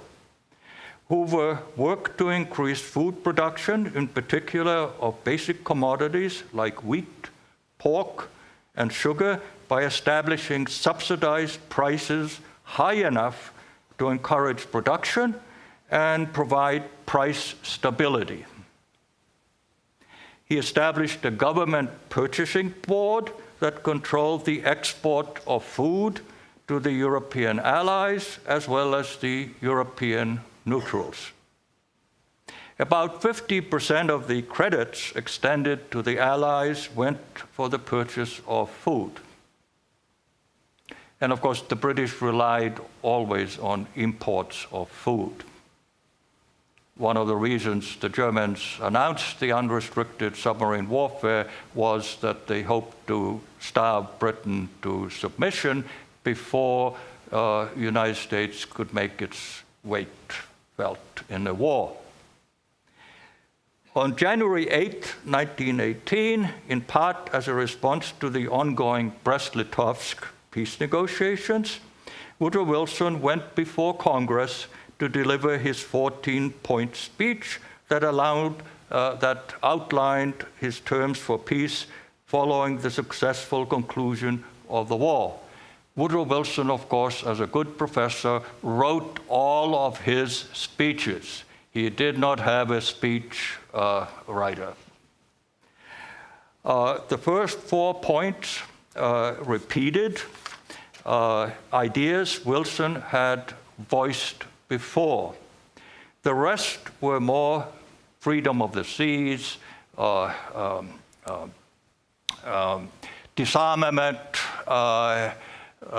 free trade, general issues like that.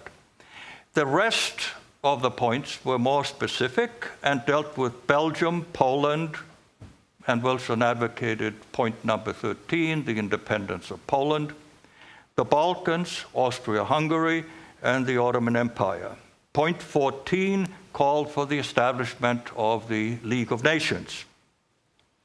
Point 6, which dealt with Russia, called for a withdrawal of German forces from Russian territory. This is during the Brest-Litovsk peace negotiations. Here, Wilson was trying to disrupt the Brest-Litovsk negotiations. The full Wilsonian ideology emerged in Wilson's subsequent speeches given throughout the year. In other words, there's a string of speeches, and I find many historians and many to sort of mix these speeches up. The 14-point speech is actually, the 14 points are very specific and so on. But it's in his later speeches that the whole Wilsonian ideology is expounded, and there are people who sort of mix this up and think that Wilson, in his 14-point speech, was saying these things. But they came later, and they were part of his ideology. On February 11th, in the Four Principles speech, right, the day before Brest-Litovsk broke up, a speech was directed very much against German policy at Brest-Litovsk, and Wilson declared, right, this is Wilsonianism. We believe that our own desire for a new international order under which reason and justice and the common interest of mankind shall prevail is the desire of enlightened men everywhere. National aspirations must be respected. Peoples may now be dominated and governed only by their consent. Self-determination is not a mere phrase, it is an imperative principle of action. This is the first time Wilson actually uses the term self-determination. You don't find it in the actual 14-point speech. So it's a month later. The method the German Chancellor proposes is the method of the Congress of Vienna. We cannot and will not return to that. Wilson was not a favorite of Henry Kissinger. But this is the essence of the Wilsonian ideology that was expounded by Wilson throughout 1918. It attracted to it leaders of oppressed nationalities throughout the world, from the Irish, Egyptians, Koreans, Indians, Chinese, etc., etc. And also a Pan-African movement. This was an effect Wilson had not really expected. He came to disappoint many. It is my argument that it is not just the leaders of the oppressed nations who appealed to Wilson on the basis of self-determination, but there were also American members of the peace delegation who believed that self-determination represented a key element of the American position at the peace conference. If we focus on Estonia, Latvia, and Lithuania, the key document is the COB Lippmann Memorandum that Colonel House, the personal representative of Wilson at the pre-armistice negotiations. So this is the negotiations that took place at the end of October, beginning of November, that included Lloyd George, Clemenceau, Orlando, and then House. Wilson himself was not there. And their foreign ministers. Colonel House had asked Frank Cobb, a newspaperman, and Walter Lippmann, the secretary of the inquiry, and I don't have time to go into that, to write up an explanation for each of the 14 points. He then telegraphed the memorandum to Wilson, who approved its basic principles. Point 6 on Russia was changed dramatically. And this is the Cobb-Lippmann memorandum. The first question is whether Russian territory is anonymous with territory belonging to the former Russian Empire. This is clearly not so. And the argument was Poland was going to become independent. Therefore, you could not resurrect Russia. This can mean nothing less than the recognition by the peace conference of a series of de facto governments representing Finns, Ests or Estonians, Lithuanians, Ukrainians, etc. The primary act of recognition should be conditional upon calling of national assemblies for the creation of de facto governments. When you're talking about 14 points, you're actually talking about two documents, the original, January 1918, and then this explanation provided by Cobb-Lippmann, which was presented to the Allied prime ministers and foreign ministers, who assumed that as a result that this came directly from Wilson. Many members, this memorandum was sort of semi-official and known to most members of the American peace delegation, who also assumed it represented American policy and acted accordingly. Among them were Herbert Hoover, the director of the American Relief Administration, among other agencies, and Samuel Eliot Morrison, the expert on Finland, Estonia, Latvia, and Lithuania on the Poland-Russia committee that was attached to the American Peace Commission. As a result, for example, Morrison wrote a memorandum for the Council of Foreign Ministers that recommended, this is April 1919, that recommended de facto recognition of the Baltic states. He later wrote on May 26th another memorandum that was presented to the Secretary of State, Robert Lansing, for forwarding to Wilson that outlined 3 different options for treating Estonia. One, treat Estonia as simply a transitory anti-Bolshevik entity. This would be in line with White Russian policy. 2, support an autonomous Estonia within Russia. 3, recognize the independence of Estonia, but allow Russia to have certain economic and security rights. Morrison himself favored the 3rd option. Lansing, who in his cover letter to Wilson stated his preference for the 1st option, right, for this temporary status, and admitted in his letter to Morrison in 1921, and I have not found Morrison's letter, but Lansing's letter is found in the Morrison papers at Harvard. that he had, so this is Lansing, that he had always opposed any recognition of the Baltic states.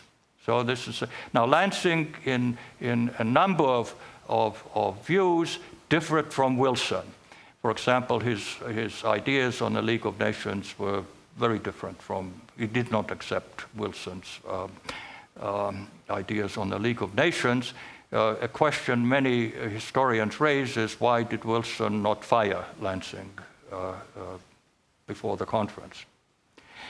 Morrison also wrote directly to Wilson through Wilson's secretary, Close, to request an audience for the Estonian delegates in Paris. Wilson refused. So on top of that letter, you have in pencil, which Wilson used, Estonians, question mark, R, capital R, which I assume means refused. Following the acceptance by the Council of Four of Admiral Kolchak, the Council of Four, of course, is Wilson, Lloyd George, Clemenceau, and Orlando, who made the basic decisions in Paris, of Admiral Kolchak's letter in response to a previous communication from the Council of Four, and Kolchak's response indicated and stressed the importance of the idea of the unity of Russia. And the Council of Four accepted this as a premise, as a basic document by which they could continue supporting Kolchak. It didn't lead to a recognition, however. Morrison resigned in protest on June 15th from the Baltic, as the American representative in the Baltic Commission, and from the American peace delegation, returned to Harvard and had, of course, an outstanding career as a historian. Another member of the American peace delegation who acted in the spirit of Wilsonianism is Herbert Hoover. Following a successful career as a mining engineer, he was a millionaire, and following the outbreak of World War I, Hoover made a midlife career change while in London by turning to public service and by taking on responsibility of organizing and feeding 9 million people in Belgium and in northern France who were under German occupation, right, the Belgian relief. When the United States entered the war, Wilson appointed Hoover as the food administrator, the newly created position. Following the armistice, Hoover moved his activity to Paris, where, besides continuing as food administrator, he took on about 5-6 other responsibilities, including the position of director of the American Relief Administration, ARA. Hoover brought Estonia, Latvia, and Lithuania into his field of activity and made them an intrinsic part of his supportive efforts of East European states. In Hoover's early letters, what I found is there is wording that refers directly back to the Cobb-Lippmann interpretation of Woodrow Wilson's 14 points. Wilson himself agreed and supported Hoover and noted, Mr. Hoover proposes that we should take charge of provisioning the Baltic countries invaded by the Bolsheviks without considering their present political status. In the activities of Hoover, and let me see if I can sum up this, Wilson had to basically, Hoover existed under Wilson directly, and Wilson had to agree to his basic activities. So we find 2 of the 3 initiatives. We find one, the initial $100 million appropriation that Congress had to vote to provide credit for new countries in Eastern Europe. It was Wilson who pushed this through Congress. And of course, in this appropriation, the bulk of the funds went to Poland, Estonia, Latvia, Lithuania, Finland, 80% of the funds. And of course, Mart has talked about the credits to be provided. And again, Hoover asked, Wilson wrote the letter approving this, and of the liquidation committee to Judge Parker to provide credits for Poland, Estonia, Latvia, Lithuania, et cetera, to enable them to obtain these commodities. And it was food, uniforms, boots, medical supplies, tobacco, et cetera, of U.S. Troops that were being evacuated from France. Now, my final, et cetera. United States recognition, right, the angle that I will present here, is that an important component of this were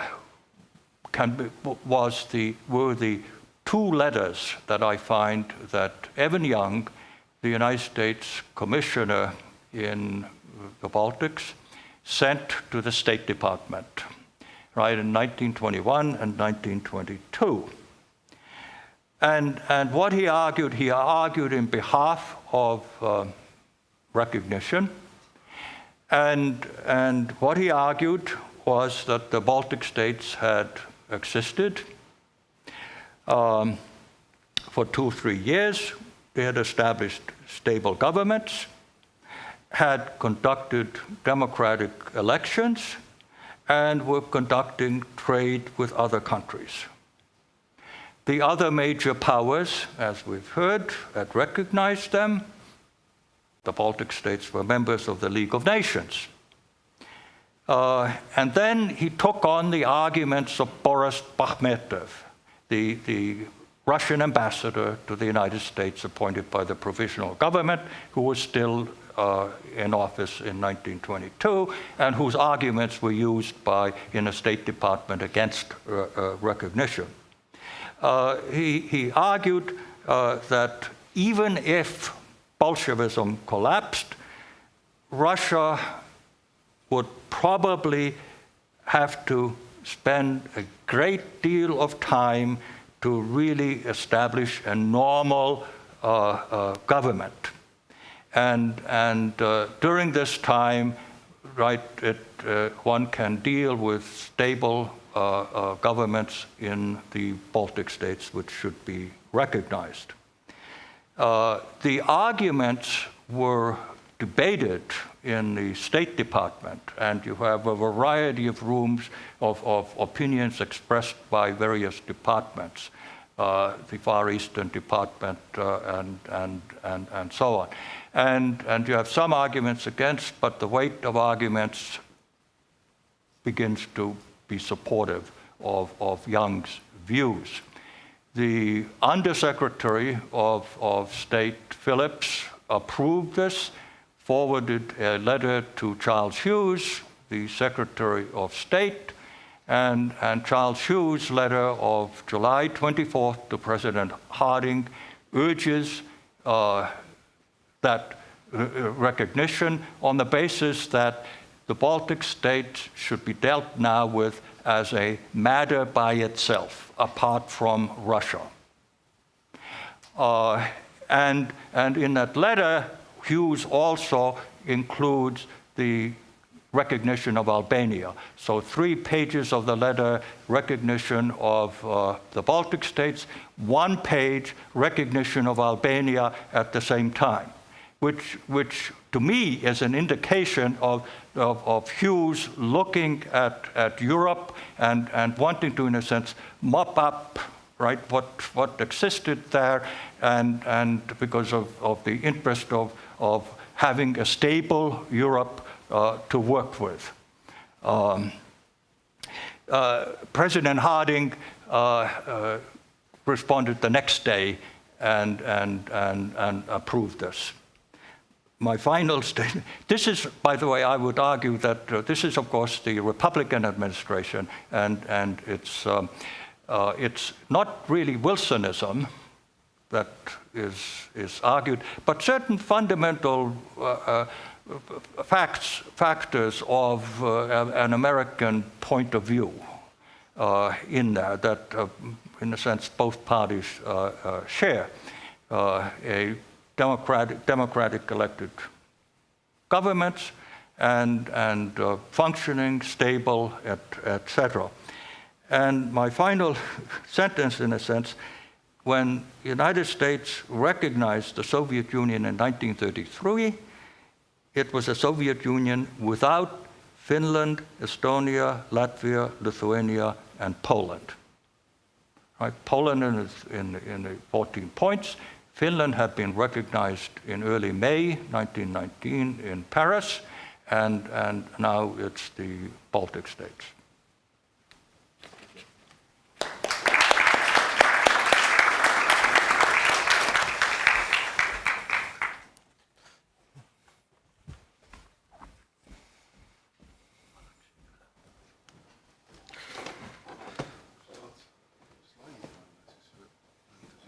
Mul on see.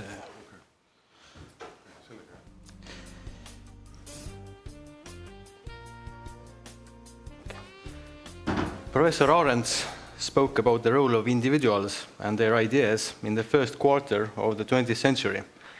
I will turn to the end of the 20th century and the early 2000s.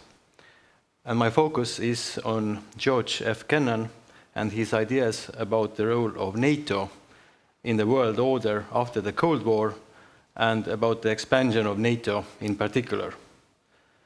I'm not going to talk as much about Kennan's impact on decision-making, as he proved to have little real influence in the corridors of power in Washington, but more about the long afterlife of his thoughts, and especially about his warnings about NATO enlargement. And if Olavi's conclusion was that in the 1920s there was Wilsonianism without Wilson, then today we can perhaps conclude that there is Kennanism without Kennan. The man passed away in 2005, being 101 years old, but we are still grappling with his legacy and will be doing so for years to come. When people criticize the enlargement of NATO, they more often than not refer to George Kennan as the ultimate authority who warned against the consequences of that decision on Russian politics and on East-West relations more generally. Indeed, criticizing Bill Clinton's decision for enlargement was the last significant thing Kennan did in his life. Well, he was 92 years old, after all.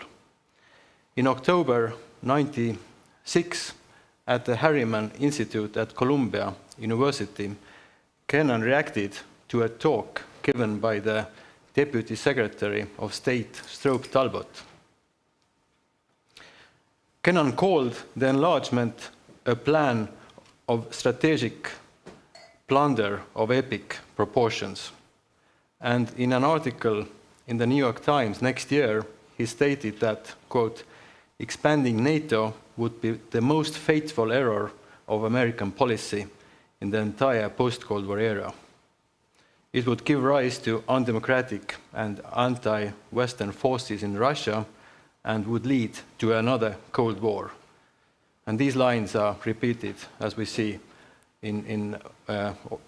by today's commentators and experts all the time.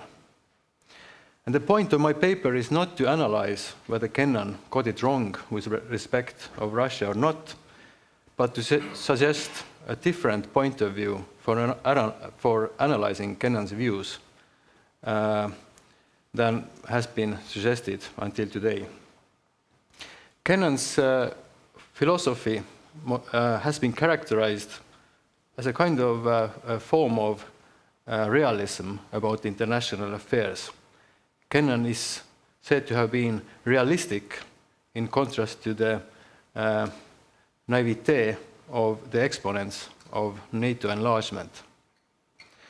Thus there has emerged the image of Kennan as a sort of grand master of the realist school of international relations. Just days before Russia's second invasion of Ukraine this year, Stefan Wolt, who is a preeminent scholar of the neorealist school, wrote in Foreign Policy, and that's a long quote. It's the following. The great tragedy is the entire affair, and the great tragedy is that this entire affair was avoidable.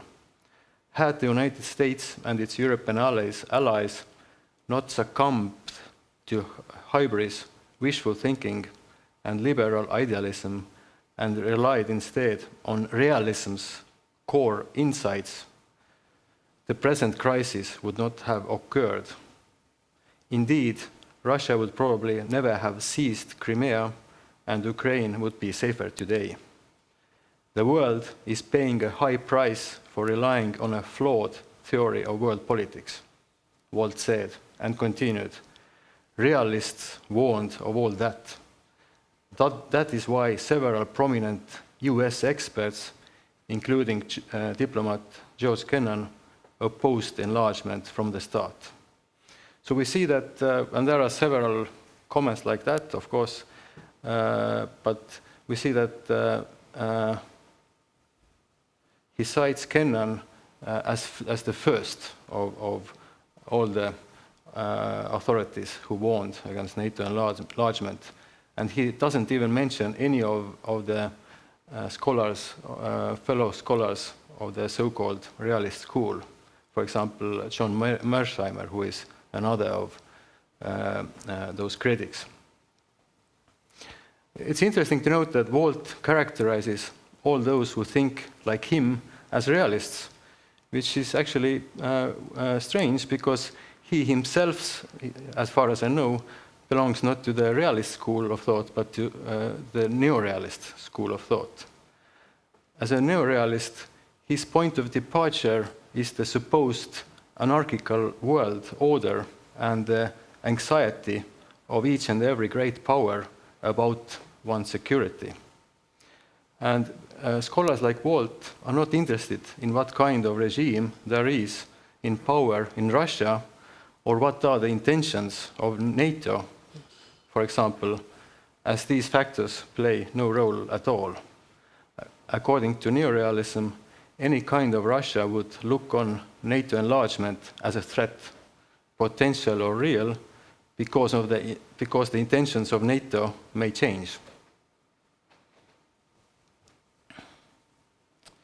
Well, this was not the point of view of Kennan at all. Kennan would have had no patience for the supposedly scientific social science methods of neorealism. Like classical realists of the likes of Hans Morgenthau and Reinhold Niebuhr, he placed much emphasis on the human nature and domestic politics. For example, in the containment concept that Kennan offered in the late 1940s, the idea was that the danger to the Western world came not from the fact that the Soviet Union had become a military superpower, but from what Kennan saw at the time as the dangerously expansive revolutionary regime inside the Soviet Union.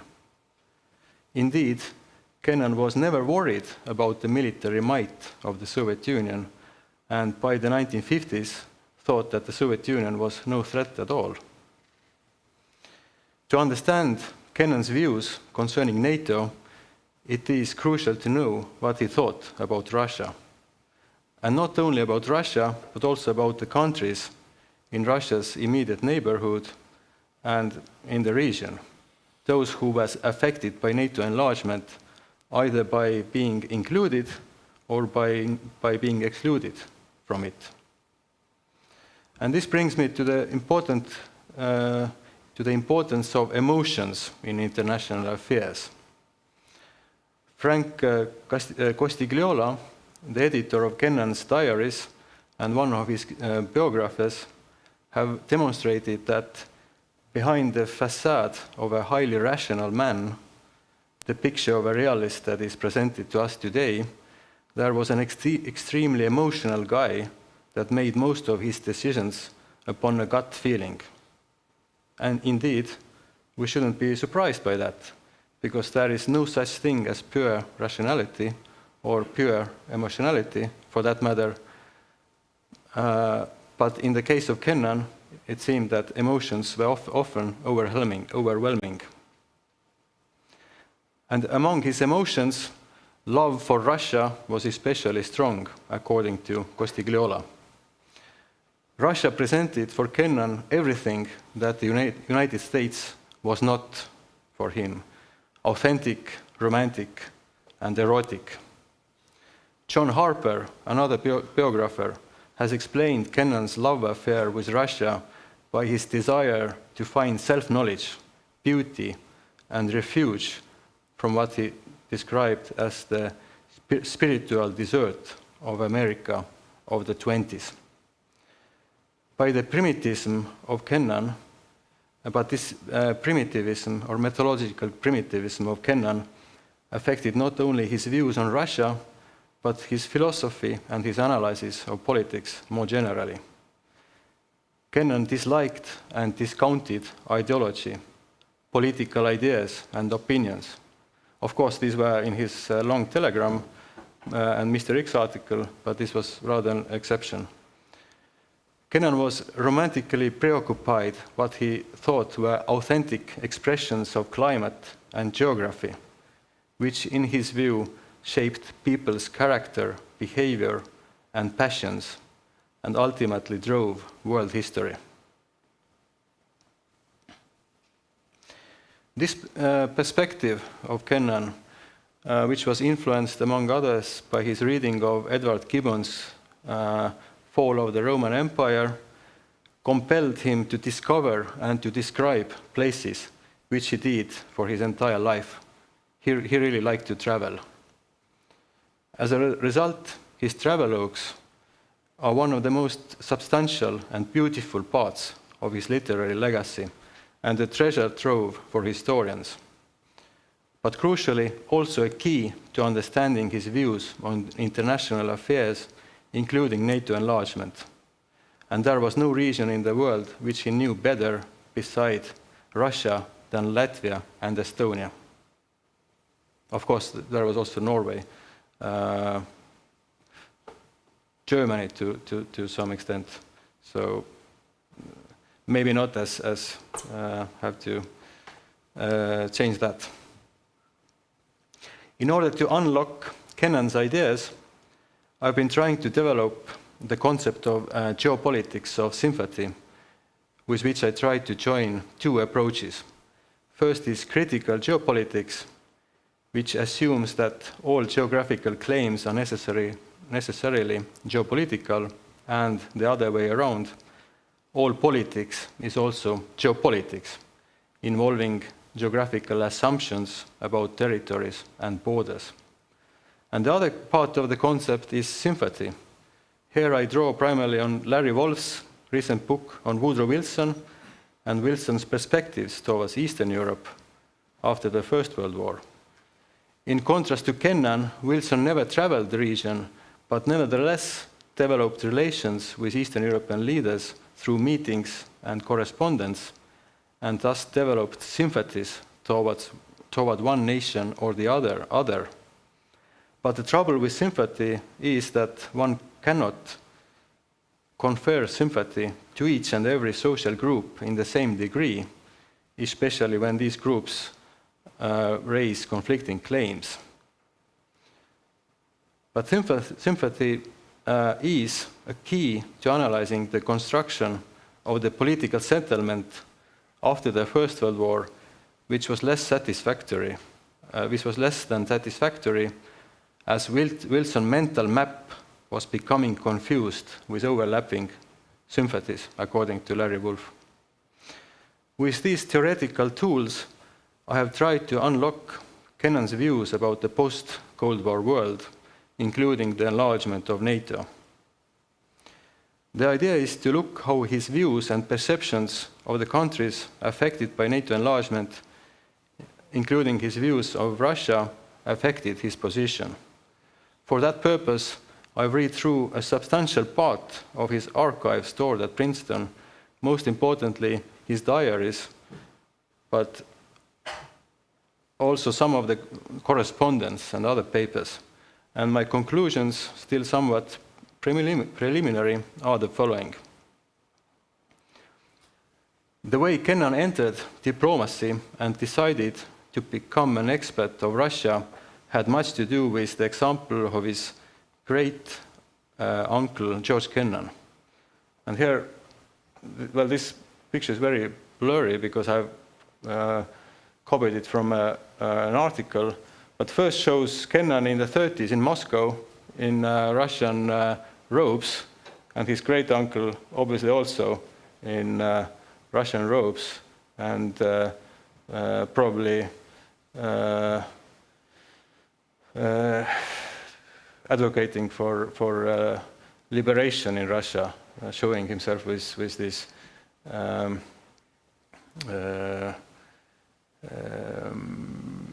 chains, yes, chains.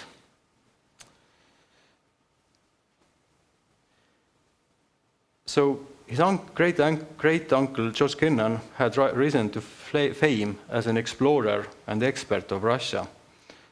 As would be characteristic for the younger Kennan also, the idea was never just to advance knowledge on Russia, but to advocate certain policies. But there was an important difference, I argue. The elder Kennan became a critic of the oppressive Tsarist regime, whereas Kennan was an admirer of Tsarist Russia. Kennan liked the imperial qualities of Russia, the extensive territories, and the ways these territories were connected to the center, mostly by way of railways. He thought Tsarist Russia had been extraordinarily open to the outside world and was probably becoming a liberal society, a country where a figure like Anton Chekhov could flourish. As seen from the perspective of the 1990s, the 70-year period of communism seemed just an interruption, for Kennan at least, and Kennan expected the new Russia to fall back to the essentially benign traditions of the Tsars. When other people did not share this assumption of peaceful intentions of new Russia, Kennan thought they were misreading history. Many of Kennan's closest colleagues from the days of the Foreign Service thought Kennan's powers of judgment were affected by his real love for the Russian people, according to Elbridge Turborough, or fondness for Russia and romantic feelings, this according to Loy Henderson. By the 1990s, Kennan realized that he could hardly be regarded as an expert because he was just an ordinary newspaper reader, but thought he could still be useful for the government as a wise man with his superior intuition and wide reading, which he hoped would allow him to look at the subject at hand from a greater distance. And indeed, President Clinton's officials sought his advice on Russia and NATO on exactly these grounds, but ultimately decided against his advice. Kennan's geographical observations were affected by his sympathy for Imperial Russia. As a traveler, he was an impressionist and a romantic who put the gloss of his inner desires on the places he saw and experienced. In Eastern Europe and even in the Middle East, these desires were associated with his imagination of Imperial Russia. For example, he thought Tallinn was a Russian city, although we know that there is not much Russian, but it's mostly Germanic. And curiously, almost all the churches he noticed in Latvia or Estonia were for him Russian churches, although we know that the Orthodox churches were in minority. Or in Tehran, he would say that, oh, it's very similar to Tallinn because it looks so Russian. So this is very strange, but it was a romantic way of traveling. Even in the 1990s, he would still refer to the Baltic states as parts of the traditional Russian Empire, although, as we know, the Baltics became part of Russia only in the 18th century. So he considered himself as an historian, but his history didn't go back much to the past. There's also the curious way how he talked about NATO enlargement as if NATO was moving up to the Russian borders. I think this was not a mistake, as Kennan deliberately conflated, for example, the borders of Ukraine and those of Russia. For example, in his correspondence with Stroop Talbot, the key official who devised the strategy to enlarge NATO, he would be always vague about where Russia actually was on the map. You can't understand it. Kennan did not like the small state system that was restored in East Central Europe after the end of the Cold War. His point of departure was the international order of the 19th century. The key strength of that order for Kennan was the fact that there were very few centers of power, so that the ability to affect the unfolding of world events rested in very few hands, namely the chancelleries of European monarchies. And this for Kennan was much better than to place decision-making in governments and parliaments of democratic societies. And he was particularly worried that the inexperienced countries of East Central Europe were allowed to have a say in international politics, and that the US was getting so closely involved and even linking its fate through NATO to these countries, immature countries. And he implied that the security of these countries should be delegated to a new imperial Russia.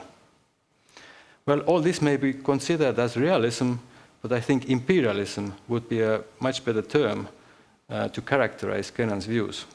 And Kennan indeed made no secret, for example, about his regret that the West had given up all the imperial possessions in Asia, Africa, and elsewhere.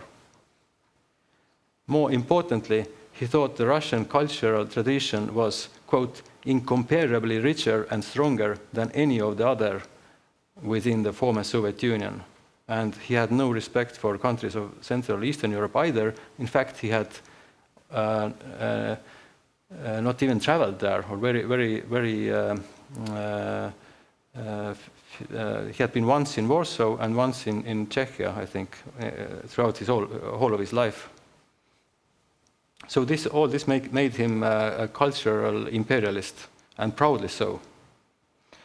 In the final analysis, it came very much down to Kennan's sympathy for one country or the other.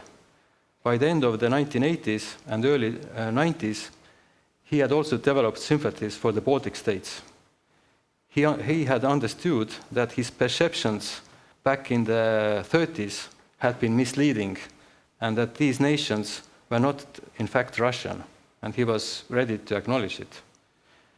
But this did not mean that these countries could choose whatever allies they wished or become part of NATO. This can be considered Kennan's realism, which acknowledges the power differential between nations and accepts spheres of influence or greater powers as a matter of fact. However, Kennan's realism is understandable only in conjunction with his geopolitics of sympathy. He advocated for a Russian sphere of influence in Eastern Europe because in his imagination, Russia was not an aggressive and expansionist power, but an essentially peaceful country of Anton Chekhov. a liberal country connected by railways and the Russian high culture, a country that had no boundaries but frontiers.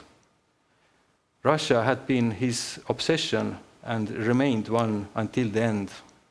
He could develop sympathies for one country or the other, and indeed he had sympathy for the Baltic states and Estonia, but in the final analysis, these sympathies were overridden by his still stronger sympathy for Russia. Thank you.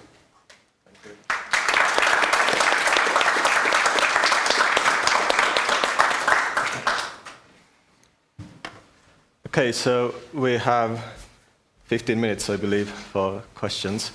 I thought your papers work together in a very interesting way, and maybe more broadly as well, the myth of eternal Russia is something that permeates lots of those discourses in the West that are often presented to us as basically common sense. But then you scratch beyond the surface, and then you see all sorts of inconsistencies. With Wilson, we see the kind of inconsistent application of the principle of self-determination. And with Kennan, as you said, you need to take into account his deep-seated sympathies for one country over another. And I think a similar analysis could be done pretty much on every single realist thinker out there. You just scratch the realist surface and then you find lots of emotions underneath.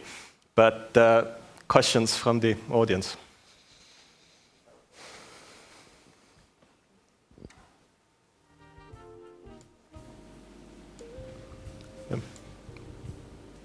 Yeah, this is on.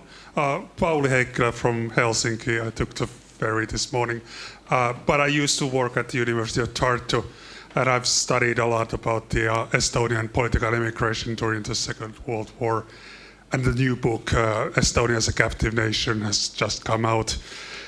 There are a lot of similar stories what Giedrius would have told about the national disputes, but also the international cooperation.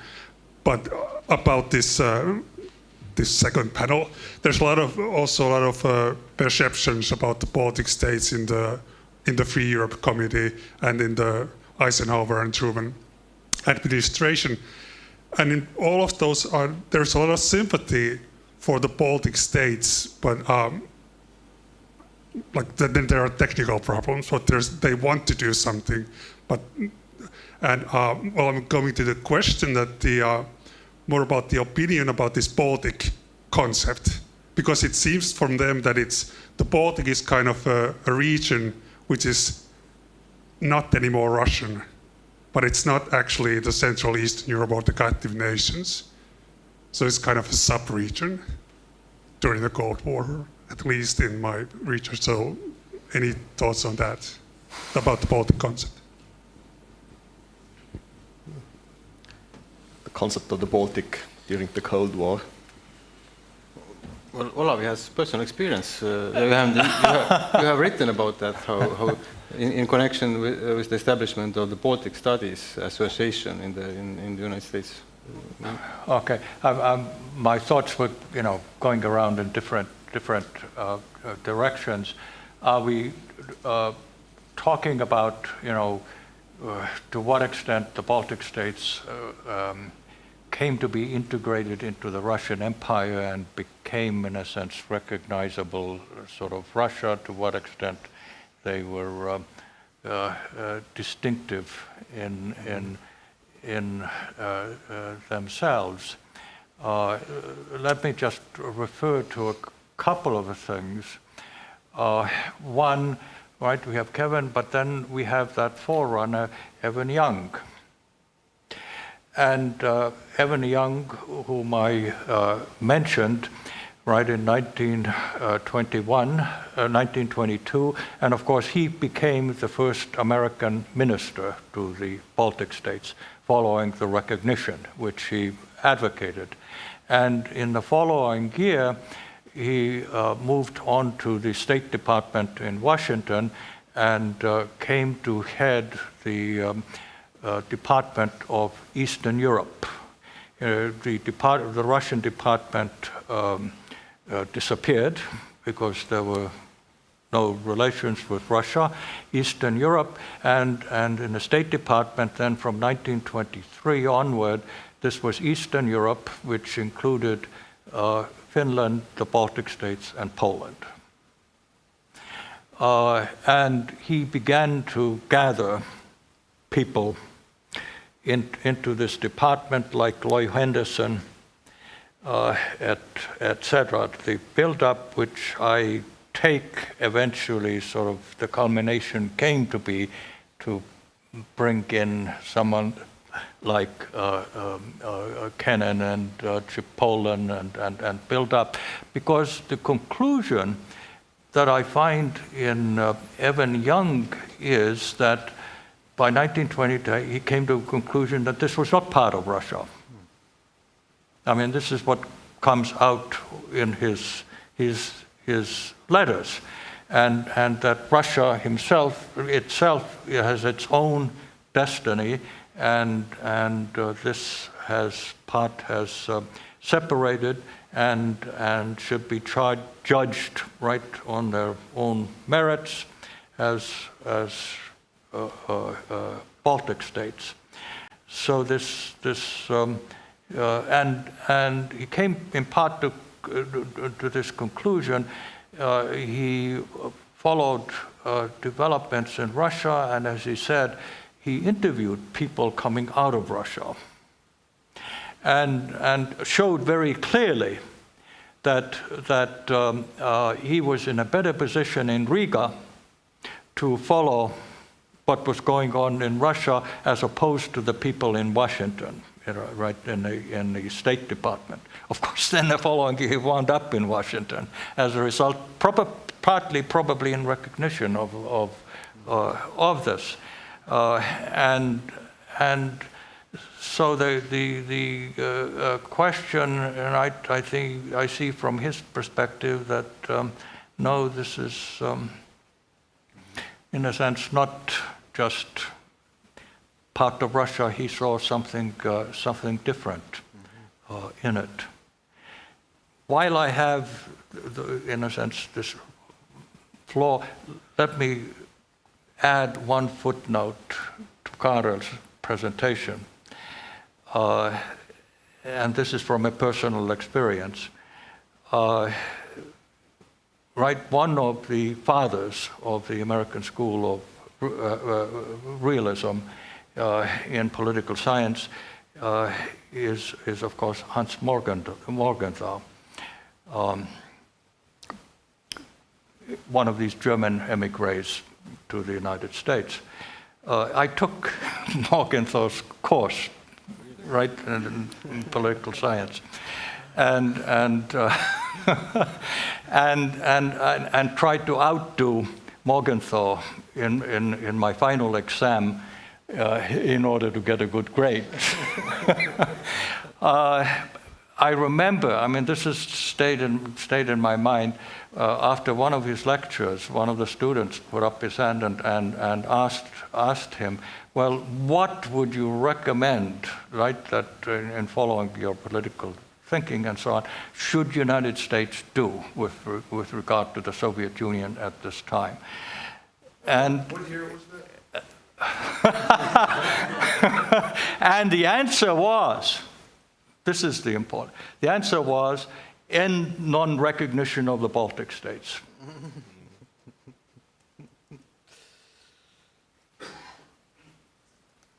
This was at college. Thanks, Olavi. Karel, do you have anything to add? Yes, it's a very good question. For Kennan, why Kennan perceived the Baltic states as Russian in the interwar period is probably related also to the fact that he was supposed to become an expert on Russia, so he wanted to, he saw only those things that were Russian and very much focused on it. So that may be a bit misleading, but it's interesting that at the late 80s he remembered seeing the Baltic as Russian, and he wrote in his diary that in, I think, 87, that something like this, that why did I see the Baltic states as Russian? Riga, he was traveling Riga and was writing that Riga is not Russian at all. And when there was this Baltic national movement, then he became a supporter of Baltic independence against Gorbachev, actually. But this didn't mean that the Baltic states were independent in their foreign policies, in his judgment. But yes. That's very interesting. Yeah. So he didn't think this was provocative.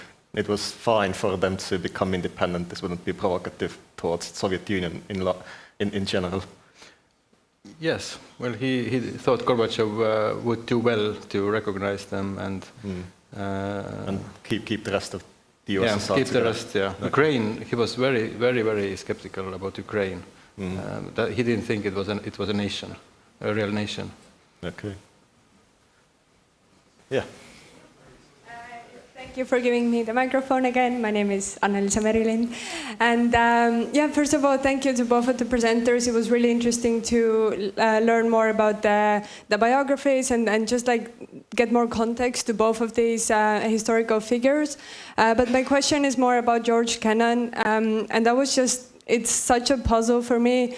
How come he maintained this kind of romanticist and sympathetic approach to Russia until the end of his life? I mean, he must have, become aware of all the atrocities that were committed under the Soviet Union, and also, I mean, Russian Empire was arguably not a peaceful place. So I was just wondering, like,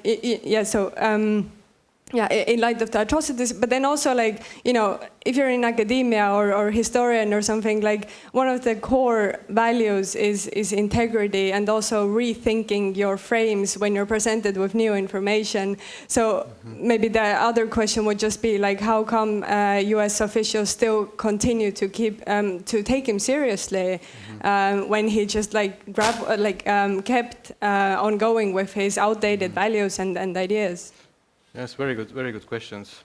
One thing is that Kennan was actually able to learn, and he was a very perceptive and very intelligent man, and he learned from his mistakes. For example, regarding this, whether the Baltic states were Russian or not. But on this Russia was probably one of the core things for him. And it's not very popular to write in the history. Academic history writing about psychology. That was some decades ago, but maybe it should become. One should still consider psychological factors that he had these kind of yearnings towards something in his life, in his inner, connected to his inner needs. He had grown without mother, for example. These things could play a role, and when he went to Russia, then he wanted to immerse himself with the Russian people. He traveled around, cramped in trains, and wanted to feel the other Russians around him, and he really learned perfect Russian, and he was very happy that he was obviously accepted by some Russians that he was a Russian. And then came the purges in the 30s, 1934, and a lot of his friends were murdered by Stalin. And he became very bitter about Stalin, and he wrote about then this Mr. X article and the long telegram. He was very bitter, angry, and these things, psychological factors, could play a role, and Frank Costigliola has written about it. So, and then yes, why is he still quoted as an expert? It's a really interesting question, but he's not related to the fact that these very conservative views could be explained away because he was very old. So that is an old guy. Maybe he has some strange ideas, but on other things he was very modern, very fashionable. For example, he was very worried about climate change. So he had these quite liberal views, which were popular among the in the media at the time. So he maintained his credibility until the very end. Could you pass the microphone? Yes, thank you. Very interesting to get to know more information. I'm from Sweden. Evelyn Tamm is my name. Representing Estonians in Sweden, we have an association. I'm vice president, but also writing my master thesis right now about Russia and what is happening there. Basically, my interest area is Russians in Estonia. But I wanted to relate to your presentation. It's very interesting because my field is cultural studies in international relations, and then being in Sweden, which has a very large amount of West kind of leftist ideas, where they are really struggling right now to position themselves in the current crisis. And like my criticism also to today's conference, perhaps why we have no women, and we're talking about democracy, and anyway, we still go back to this old man, and we're still quoting them all the time. And I'm like, where are the women? What is happening here? And in the relations with US, what is your comment on where are the women? Why are we still talking about Kennan? We understand that he made mistakes, and these are repeated today. Of course, it's relevant. But what are the new perspectives on that? Thank you. I'm partly responsible for the program, so thank you very much for that question. It's a very relevant question. We actually have one author, a female author, Uno Bergmane, who couldn't come because he's in the United States.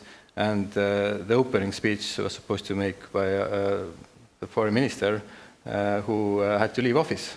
Lost her job. Lost her job, yeah. But it's true that there is this imbalance, and we're worried about that and try to rectify that. And why talk about just an old man like Kennan? It's also a very good question.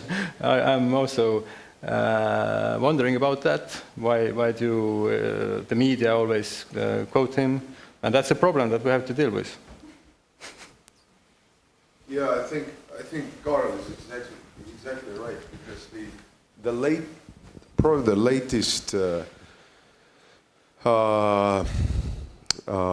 argument that was used, quoting Kennan, was by Thomas Friedman, the New York Times foreign editor, who's been always kind of a anti-NATO enlargement and kind of likes the arguments that, we should not poke the eye of Russia, and that's the reason why things go south, is that, we should have a dialogue, and then, his latest interview that he used in that New York Times article in January, I think was, or actually it was right after Ukraine war. He quoted Kennan several times. And if you look at the Mersheimer, who was mentioned here too, belonged to the same camp. So this camp comes from that, the past.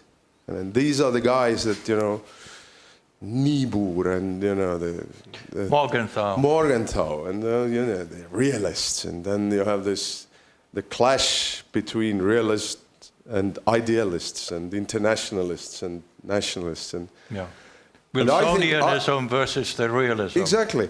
And I think this is one of the, I think what this war, the Russian war in Ukraine, really brings about is that there will be a review of those camps. I mean,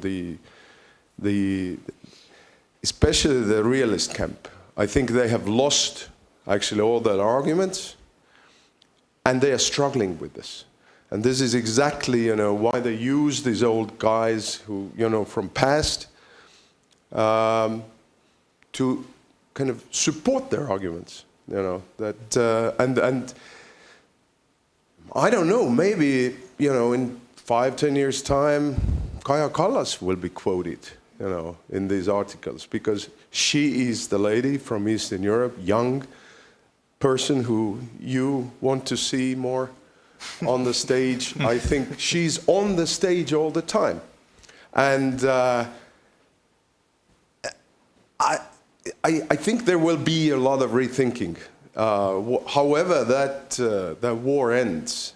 But I think that even Thomas Friedman types will lose their credibility, and they have already lost it during the past 105 days or 110 days of that war.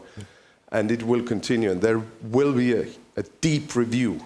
And this is, I believe, and I think, Karel, you should publish that paper at some point in America, because this is what they don't want to probably hear about Kennan, because they want to stay, in kind of a mystified kind of concept of the grand old man of American diplomacy.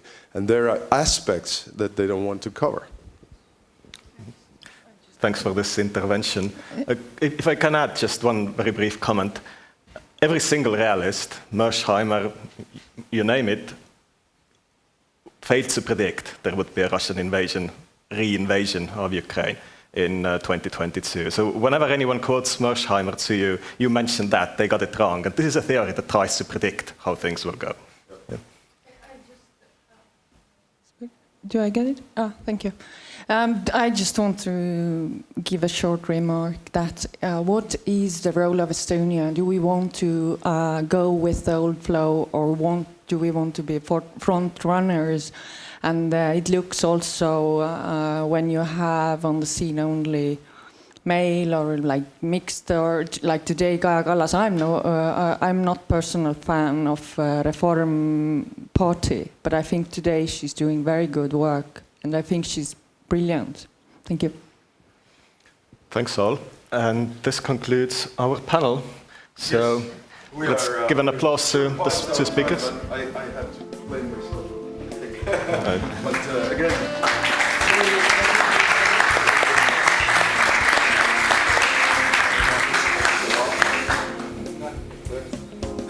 And now I believe we have a coffee break.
So we approach our last leg of the long conference, and I give the floor back to Kaarel now, who will introduce the last panel, Empire by Invitation, and we have Professor Daunis Auers from University of Latvia and Dr. Andris Panka, University of Greifswald, at the panel. And Kaarel, the floor is yours.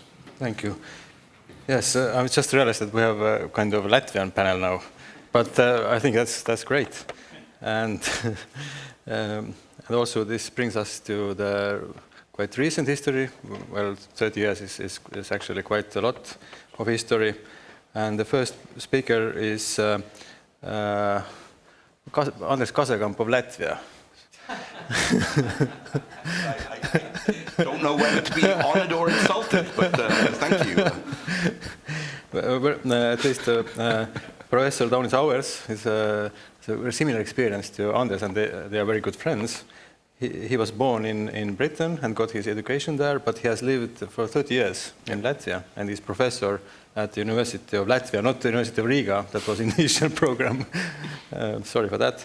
And he will speak about American influence on the Baltic states in the past 30 years. And I will introduce the second speaker immediately. He's Andris Panka. You're a research fellow, or lecturer at the University of Greifswald. They have a research teaching program on Eastern Europe and on the Baltic, and he will speak about the roots of pro-Americanism in the Baltic states. But now the floor is yours, Daunis, please. Okay. Thank you, Kaarel, for those kind words for the Latvian Andris Kasekamp. My wife will be thrilled.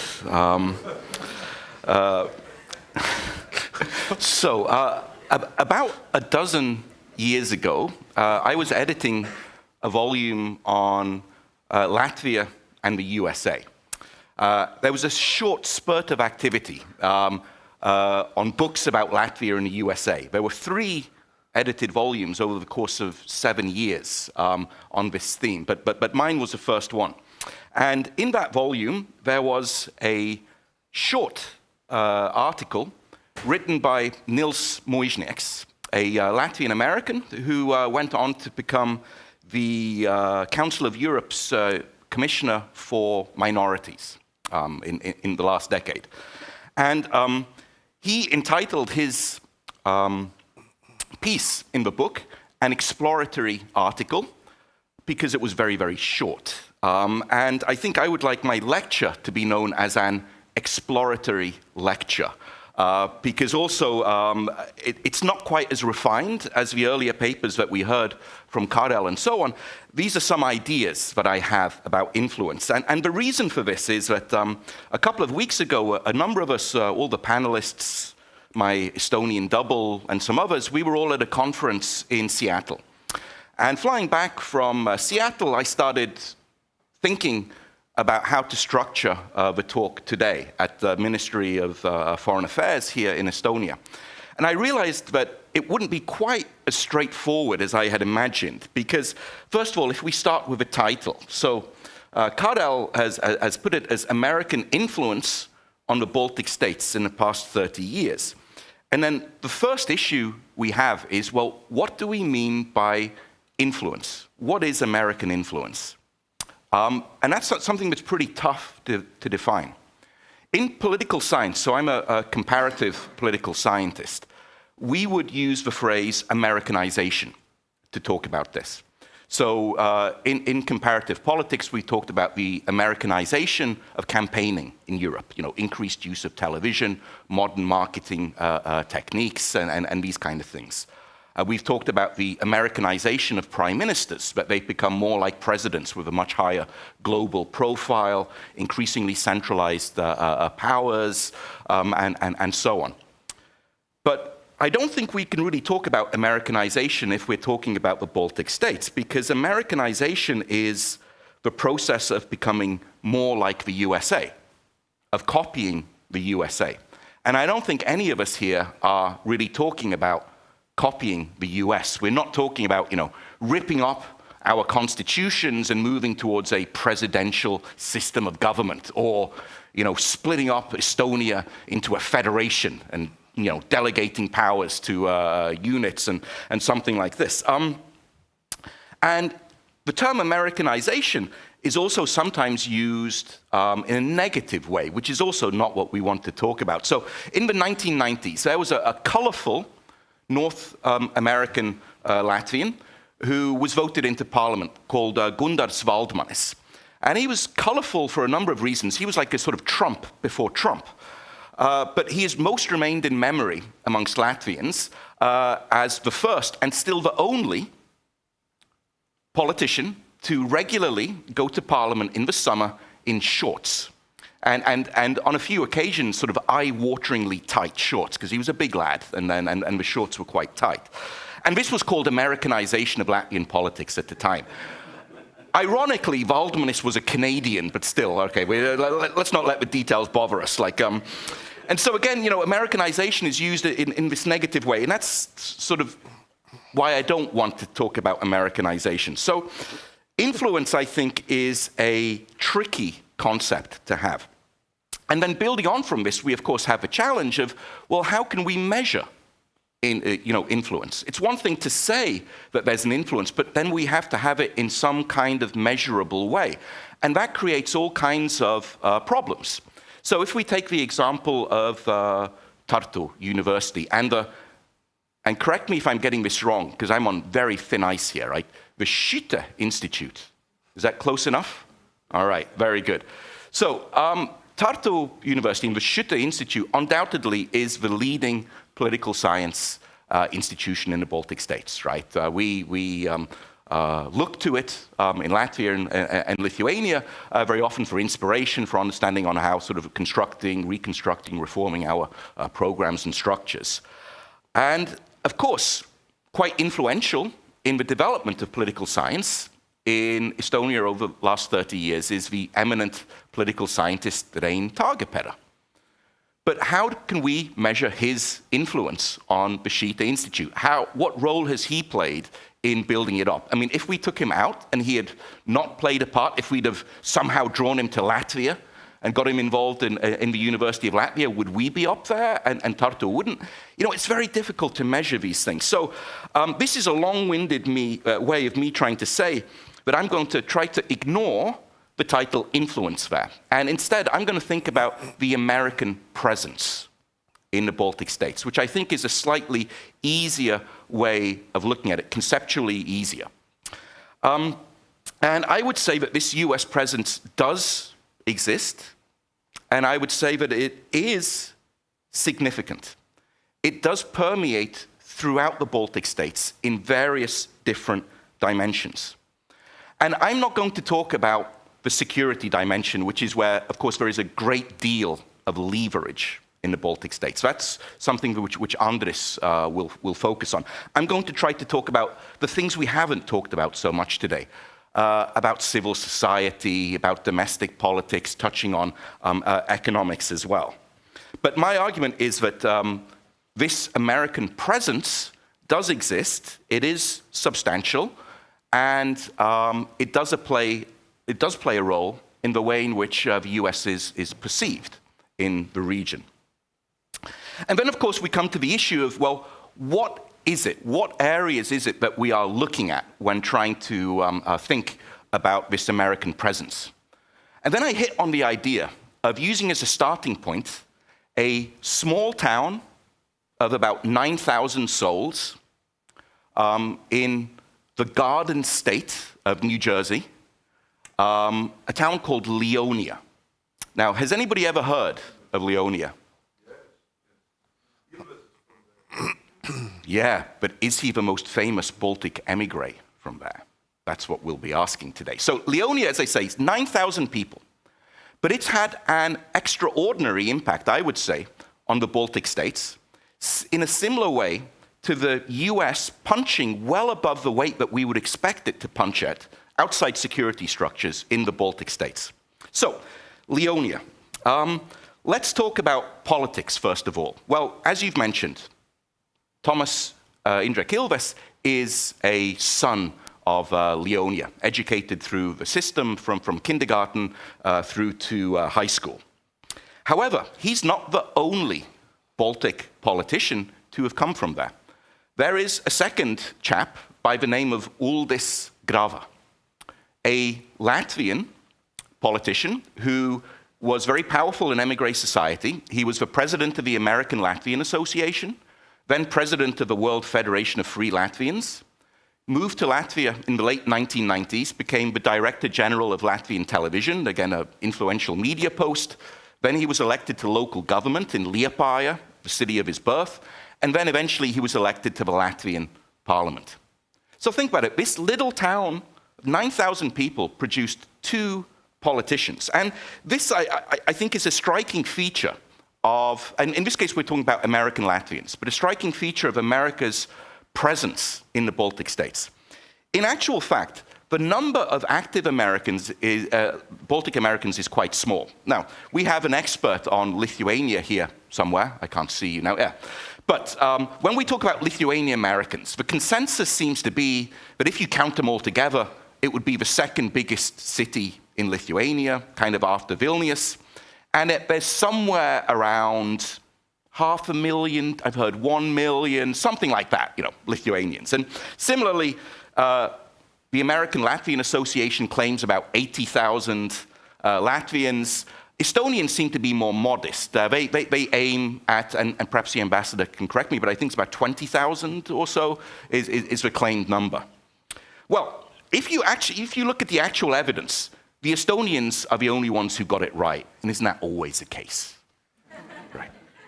Yeah, right. Estonians always get things right. It's very annoying. But if you look at the actual number of Lithuanians and Latvians, and we take this data from the American Community Survey, where people are asked about their ethnic identity. It's a survey that's undertaken every year. And here we find that, for instance, a couple of years ago in the survey, there were 22,000 people who identified themselves as having Estonian heritage, but 177,000 Lithuanians. That would make it, what, the 4th biggest town in Lithuania, the 5th? Third, okay. So, okay. Bigger than Kaunas, but anyway, substantially less than the community claims. The Latvians are more or less right as well. It's just under 80,000. But then another question in the survey is about households that speak the language at home. And this, of course, is fundamental. If you speak the language, then you are more engaged in the community, you read the literature, you follow the news, you go to the films, you're more likely to be involved in community activities. And here again, the numbers are down. The number of Lithuanians that speak Lithuanian in Lithuania is then 40,000. What are we talking about now? 6th biggest, 7th biggest town in Lithuania? Yeah, down there. Estonians, 6,000. And Latvians, about 16,000. But again, these are people who speak the language at home. But I think a more accurate measure is those who actually get off the sofa and do stuff.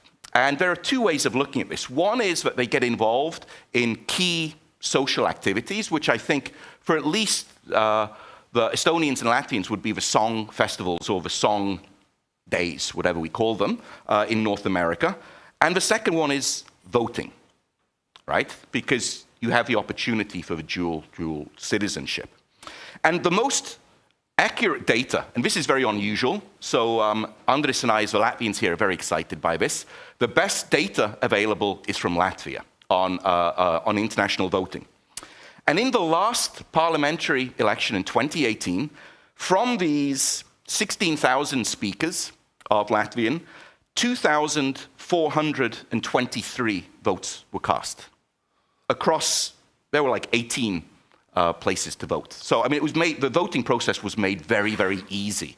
My brother-in-law, for example, ran the electoral center in Detroit, where I believe 38 people voted over the course of a day. So this is 0.25% of all votes cast in the Latvian election that year. So the American Latvians are actually a very small part of the political community. Like, this is like a tiny little village. But look at the outcome. 3% of deputies, which is 3 of 100, elected in 2018 were American Latvians. 2 of them went on to lead committees and senior committees in the parliament, and another one is a sort of senior foreign policy advisor who tragically passed away last year, but sort of was one of the grand old men of foreign policy. So representation way above what we would expect. And then, of course, we also have the Prime Minister. Latvia's Prime Minister is born in Maryland, Ivy League graduate, and he is now Latvia's longest-serving Prime Minister. So there's a great deal of influence here. And we can see the same thing if we go back in history. Go back 30 years to the start of this process. There was an émigré Baltic American competing in every presidential election in the Baltic states.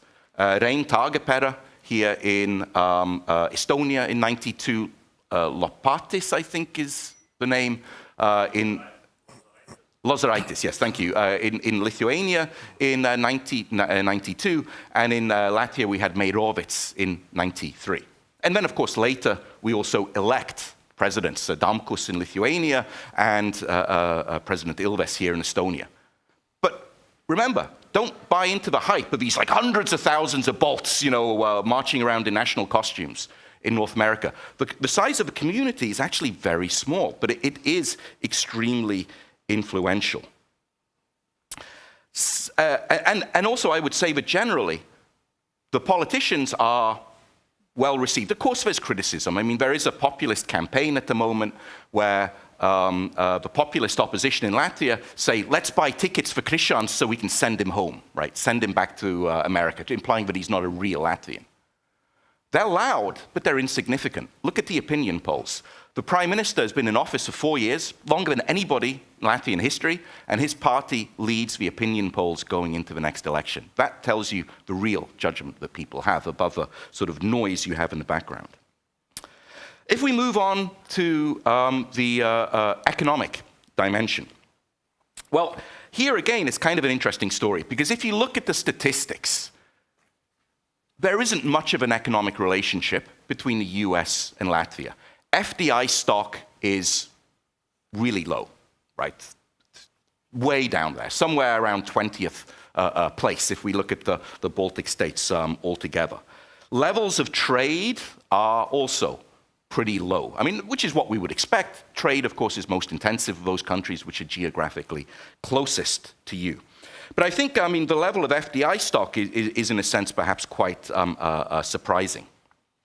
But again, if we go into the background a little bit more, we see a great deal of American influence, especially in the framework of building up the market economy model in the early 1990s. In Latvia, we have the so-called Georgetown Gang, which is a group of young economists who were taken under the wing of Latvian American George Vīksniņš, an economics professor at the Georgetown University, trained in the market economics of the day, the liberal economics of the day, sent back to Latvia, and they took up all kinds of senior positions in the Bank of Latvia, the finance ministry, including senior political positions, and they're still very dominant today with a club they formed called the Association of Economists 2000. And I haven't forgotten about Leonia. You might think I have, but I haven't. Even when it comes to economics, we can talk about this little town having an impact in Latvia. So the son of Uldis Grava, Roberts Grava, spent 5 years at the Bank of Latvia building up the very lucrative market operations division of the bank before he went back to the US to join JP Morgan, then the World Bank. Now he runs a hedge fund in London, and he may well return to run the bank in future years. So we still have the Leonia effect there. Also, we see the American effect that doesn't necessarily show up in the data. So Latvia's first unicorn is half owned by an American called John Tully. It's a company called Mikrotik. And not only this, but John Tully has received a great deal of affection in Latvia in recent years with his extremely generous donations, American-style donations, putting up the profits, the money he's earned, back into society. Last year, he made the biggest ever single donation made by a Latvian because he's been given Latvian citizenship. The biggest ever charitable donation, $20 million to the Children's Hospital in Riga, which blows away any previous thing. And this, of course, also creates a favorable effect. There are people who think, well, why? What's happening? Why? But what does he want? But in reality, of course, this is very favorably remembered. And of course, this is in the background. I mean, ultimately, in a sense, Andris will talk about this, but America has a kind of veto over economics as well. 4 years ago, the US Treasury sanctioned ABLV Bank in Latvia, and that ended a 25-year dream held by some in Latvia of creating Riga as some kind of financial center in the north. It was contested. It had periods of growth, periods of sort of receding, but it had been growing over these 25 years if you look at the whole time. America said, no, we've had enough. We're going to sanction this bank. There might be others. And the whole thing gets closed down. The Latvian banking system is reframed, and there is no more talk about creating a financial center in Latvia. And then we come to the final part of what I want to talk about, which is civil society, society, and culture. And here, we also have the Leonia effect. And you might wonder, well, why does he keep banging on about Leonia? Well, it's also the place where my wife grew up, right? That's a link. So she was Mrs. Ilves, Toomas's, the president's wife, was actually her middle school librarian. And so my wife has been in civil society, despite being one of these awful people we call lawyers, and moreover an M&A lawyer, but she's been president of the American Chamber of Commerce in Latvia, which is a very interesting institution. Most of the businesses there have no connection with America, but they're simply there because it's kind of a place where they want to be. And in terms of influence, these chambers are, while not quite at the level of national chambers or big business associations, they punch well above the weight you would expect when you actually look at the number of American businesses there, and again, if you look at the raw data. And then, then we dig into a whole bunch of government and non-governmental programs, which also permeate through society, education, and so on. I mean, we have the Fulbright programs. More than 1,000 people in the Baltics have now been through Fulbright. We have the International Leader program. More than 1,500 young people have been through this. These days we have the Baltic American Freedom Foundation, which has some big party tomorrow night in Riga. Was it 15 years, 20 years, something like that, celebration, which has thousands and thousands of people that's gone through the system now, especially young people who've done internships, undertaken education processes, all kinds of things, again, paid for by a US government funded program, which has a certain level of autonomy. But there are all kinds of individual programs as well. Yale has a grant available to Latvian PhD students and postdocs to spend a year at Yale University working on their research. Stanford now has a similar, slightly more modest, but a similar program where Estonians can also go. Piret Ehin, the professor at Tartu University, is there at the moment. And so there are many more of these kind of programs than there are for European programs. And they also seem to have a higher status. So there is an organization which has been mentioned before by Olavi, I think, of the Association for the Advancement of Baltic Studies, where Andris was the previous president, I'm the current president. Maybe that's why they think we're similar, Andris. But anyway, we organized, well, there are conferences we organize every 2 years. And the impact of the organization really struck me a couple of years ago, because in 2017, I organized the Conference on Baltic Studies in Europe at the University of Latvia, right? Which is the same conference as AABS, same functions, same style, if you like, but it's in Europe. And this time it was in Latvia in 2017. And in 2018, the Baltic Studies Conference was in Stanford, California. There were more Latvians at the conference in Stanford than there were at the conference in Latvia. Right? But that tells you something about the prestige, wanting to be involved in the USA. And I could mention many other dimensions like this, but I think we all know that the American presence when it comes to these type of programs far exceeds the presence of EU programs like Erasmus, which are kind of kind of shotgun, you know, pretty much everybody's been on an Erasmus Plus somewhere.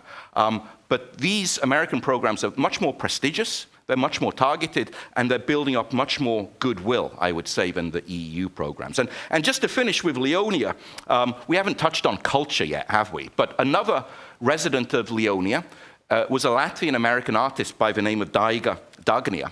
You can find her on the internet. Her works, I personally, I think they're stunning. We have a number of them hanging in our house in Riga. And she had a major exhibition at the Arsenals Center.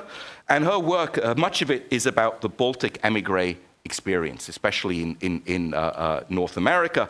And she's been quite influential in developing a certain style of art, which I won't be able to tell you what it is because I'm a Philistine on these issues over here in Latvia.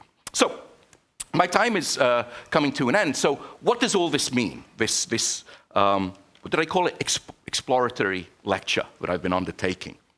Well, I would say that broadly speaking, we can see that Balts are favorable to the USA and they continue to be favorable. In the exploratory essay that I mentioned, it was about anti-Americanism.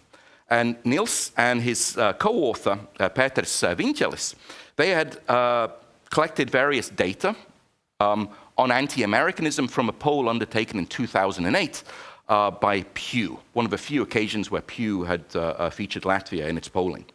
And they found that, Niels wrote diplomatically, that Balts are reserved towards the Americans as a people, meaning that Americans were way down favorability ratings compared to the Swedes, Estonians, Finns, and so on. But those are our neighbors. We would kind of maybe expect that. So reserved towards the Americans as people, quite positive towards the USA in general, although less so about US influence. But at this point, I don't think people were asked to define influence and what they mean by that. But then Niels made this prediction that anti-Americanism would probably grow over the next couple of years because we were in NATO, as he politely sort of said, we don't need to be nice to the Americans anymore. Like, we don't need to have to suck it up. You know, we're in there, we can express our real feelings now. And there is an annual poll undertaken by the Latvian polling company SKDS, where they ask people about what kind of opinion do they have on the US in Latvia. And the results of the poll are absolutely not what Niels had predicted. Instead, over the last decade, whether it was Obama or whether it was Trump in office, so from 2008 to 2018, we had a steady and stable growth in the favorability rating of America amongst Latvian respondents, where it was 39% who had a favorable opinion in 2008. By 2018, for a number of years, the data had hovered around 46, 47%, about half. So in actual fact, the favorability rating has been growing, and I would expect it to grow, especially after the events of the recent past, which have sort of painted the world into black and white parts, and America is very much in the sort of, favorable part. And we can also find all kinds of other anecdotal evidence for this, that the most viewed documentary in Latvian history is still a documentary called Found in America, about young people who had moved to America in the early 90s and how their lives had panned out. I mean, America holds this special place in, I think, not just Latvian, but in Baltic thought. It's a place where people went to seek opportunity in the 19th century.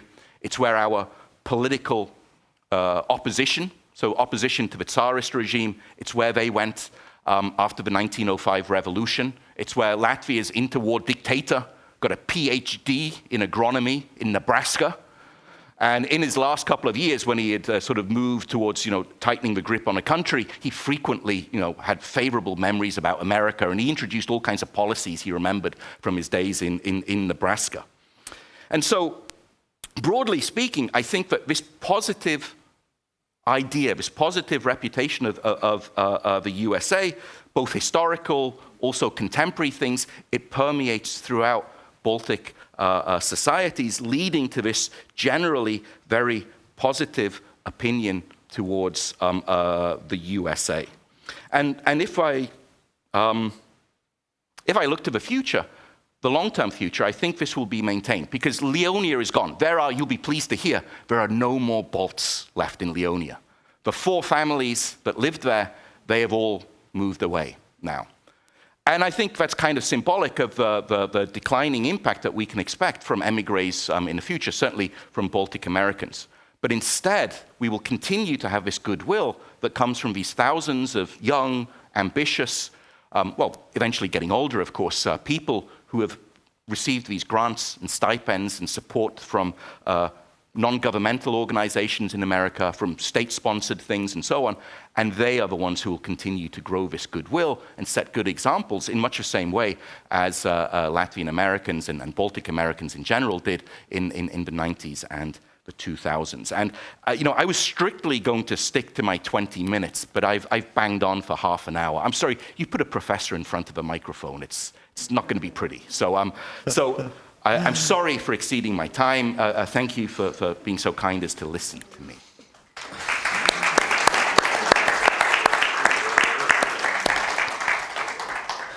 Don't be sorry at all. It was fantastic. Thank you very much. And Andris, you are next. Yes. Well, hello. First of all, thank you very much for the lovely invitation. It's been a splendid event by all means. I have 2 challenges presenting right now. First of all, it is very hard to follow down his hours as the next speaker because he engages the public. He's an excellent speaker. So when I saw him on the program, I was happy to see him, happy to talk to him, but to match him, it's a real challenge. So you always want your co-speaker to be not as good, but so it's kind of. Thank you, Andre. So that's the case. And second, of course, this time is probably at the conference is a passing out stage. So many of us just want to finish it off. So I'll do my best to do it quickly and on point. So as the title suggests, the roots and resilience of Americanism in the Baltics.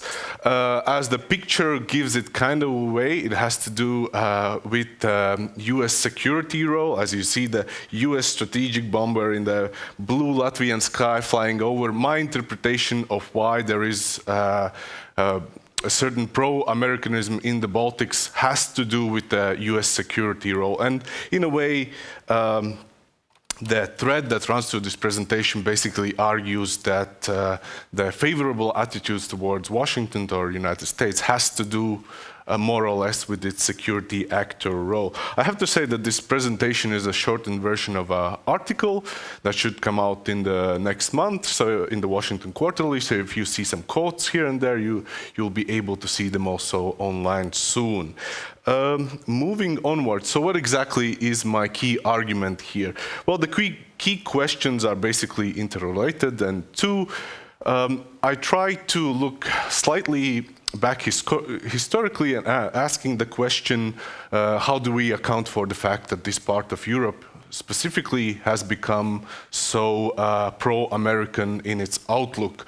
And the argument that I already kind of laid out is that it comes from these quite positive encounters with Washington, together with this notion that only the United States has this military shield that is big enough to protect small nations in this neighborhood.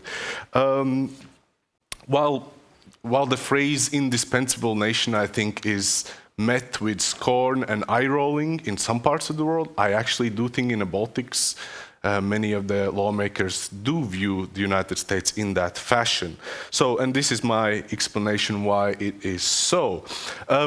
For some reason, I think it was Kara who put there kind of a subtitle, Empire by Invitation. That's not my subtitle, but I'm happy to take that point on. So, so the starting argument here would be that, well, I think that this is not the right time to discuss whether America is an empire or not, but I think the Baltic states is a good case in point that goes against this argument, meaning that those that make the point that the US should be rather seen as an empire miss the point that many of those countries where the US forces are based actually want those forces to be there. And I think that the Baltic countries have always have a consensual relationship in that sense, meaning that we actually want US presence here, we want those military bases. We see US servicemen as pretty much the most fundamental guarantor of our security. So nonetheless, there are a number of people who do push that argument that the NATO expansion is basically synonymous with America being an empire. And again, I think the Baltic case especially speaks against this notion. I think our road to NATO has always been kind of organic and stemming from the wishes of our own people, not from some kind of dictate from Washington. I think Professor Kasekamp has written very well on that. There's a lovely essay on that as well. So I think that as this mythology keeps growing around this NATO expansion, it is really critical to keep in mind that the US military presence here they are here because we want them to be here, not because someone forced us to take them on. So to slightly paraphrase Norwegian historian Geir Lundestad, I think in this region the US is an invited superpower. So that's a critical point to take.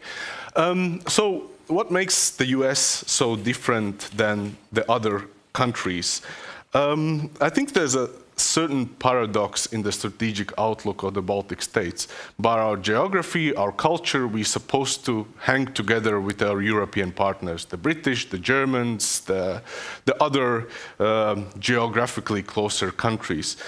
But at times, and I say it as someone who actually lives in Germany, sometimes I feel like when it comes to security matters, particularly, we are from slightly different galaxies, whereas we agree much more with the United States. I think what makes US so attractive and distinctly different is the fact that its ability to organize military support swiftly, fast, and the ability to do it sometimes by not caring what others think about it.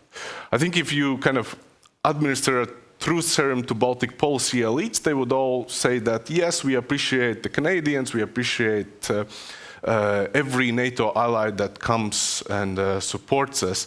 But I think, at least from my discussions with the policymakers, there's like a firm belief that in the darkest hour, the US will be the one who acts and the rest either follows or not, and faster, slower, and so on and so forth. So a couple of quotes here that I put on the screen as well. As someone who researches US-Baltic security relations, this is one of my absolute favorite quotes, a senior Lithuanian official basically explaining why we value United States is basically, he said, everybody understands the difference between the Americans and any other NATO ally. Americans are the ones that have the weight. They are the ones that are a little crazy in that they actually might fight. The crucial part is that this crazy part he means as a compliment. It is a sign of resolve, meaning that you can actually count on the Americans to act. So I think he perfectly summarized it there. Obviously, not everyone agrees with this notion. Now, some would say that the Baltic states are actually quite naive, assuming that the superpower, the hegemon, will come to their defense. A number of scholars or commentators have advanced the opposite argument, that it is not prudent at all to count on the backing of the United States. Usually this argument revolves around the notion that United States is a big power, it has other commitments elsewhere, Indo-Pacific, and so on and so forth. So you can see some quotes here as well from Ted Gallen Carpenter, I believe from the Cato Institute, that's saying the US pledged to undertake great risks on behalf of trivial US allies. are simply not credible. Thomas Friedman, New York Times journalist, just recently, before the invasion of Ukraine, stated that, yeah, Americans are never going to go to war to protect countries like Lithuania. So maybe it is us that have naively lured themselves into a false belief that US would come to our defense. My argument to this criticism would be that, of course, none of us have a crystal globe to see how exactly the United States would act in an Article 5 situation. I don't think Joe Biden knows how he would act, but we do have some data points that kind of speaks well of the United States' willingness to act. And I would call that there are a number of data points, or I would call them inflection of points or critical turning points in our US-Baltic security relations. First of all, NATO enlargement itself. If you go through the archival material, and there's many historians working on it, you see that the Washington, while it was quite skeptical, initially was the main supporter of Baltic aspirations. And of course, the EU capitals were the ones that had to be convinced. Again, as someone who lives in Germany, recently there was some declassified material that basically said black on white, with the German foreign minister claiming, yeah, these countries do have the right to join NATO, but basically we should do everything in our power that they don't exercise that right. Ouch. That black on white basically saying they don't belong there, we don't really want them. Even after joining NATO, I would say US has remained the main supporter, main strategic partner. Let us remember that when the Baltic states joined NATO, there were no contingency plans in place actually for the defense. It took a lot of back and forth arguing in order to convince our allies that there should be such plans put into the place. And again, Americans were the ones pushing this through, while classically manner French and Germans objected, saying that this would be provocative towards Russia. Sounds familiar. Again, 2014, Russia forcibly redraws the borders of Ukraine. The first responder is not NATO as EU powers, it is actually Washington that sends its airplanes. I think it was President Ilves was saying it was 3-4 days. History repeats in 2022, when just before the invasion of Ukraine, Joe Biden orders some surging of some military capabilities in the region. So this is a longer way to say that I think that those who argue that the Baltic pro-Americanism is rooted in some kind of delusion or naivete has to, look at these inflection points and what do they say about US abilities to react in a crisis situation. And I think these points do speak to the notion that it can be trusted, though again, I'm not claiming that we know exactly how US would react in a crisis situations. Now, another angle of criticism, this is a slightly different one, comes from the point that even the US political classes, Congress and White House does support the Baltic states. There's an argument by some commentators that this is not what the average American wants. Meaning the average Arizonan or average Virginian actually is not interested in dying for Tallinn or what have you. And this is the argument that is often repeated among scholars. You can say, see here, yes, if you're wondering, that is a Tucker Carlson quote in one of these Fox News segments. He basically seemed to be shocked by realizing that, he was shocked to learn that the US is treaty bound to protect the Baltic. So he said, does the average American know we're on hook for this? Robert Kagan also has made the argument that if you actually would ask an average American, they would most likely say that we should not be in the business of protecting small, faraway countries. The interesting part is, some researchers have actually done this polling, and the results are not exactly what you think they might be, as suggested by these critics. I'm slightly colorblind, but there's a either blue or green line that's the Baltic one, that basically asks the question, what would the United States, on the left side here, would do in a situation if it would need to protect the Baltic states, and you have the polling there in 2014, it's slightly 45% say yes, we should come to their defense. And you can see they're slightly going up, and then basically the latest poll done by Chicago Council on Foreign Relations suggests that 59% of Americans say yes, we should come to the defense of the Baltic states. And this is even more so significant if you put it comparatively, meaning if you ask the same question to our other NATO allies. And again, I invoke my residency in Germany, where my fellow Germans would say, hell no, we're not in the business of, while we're physically close, we're not interested in coming to your defense. By the way, I was wondering that maybe the Ukraine crisis would have flipped this poll in a different direction. The last one I saw, not much of a change.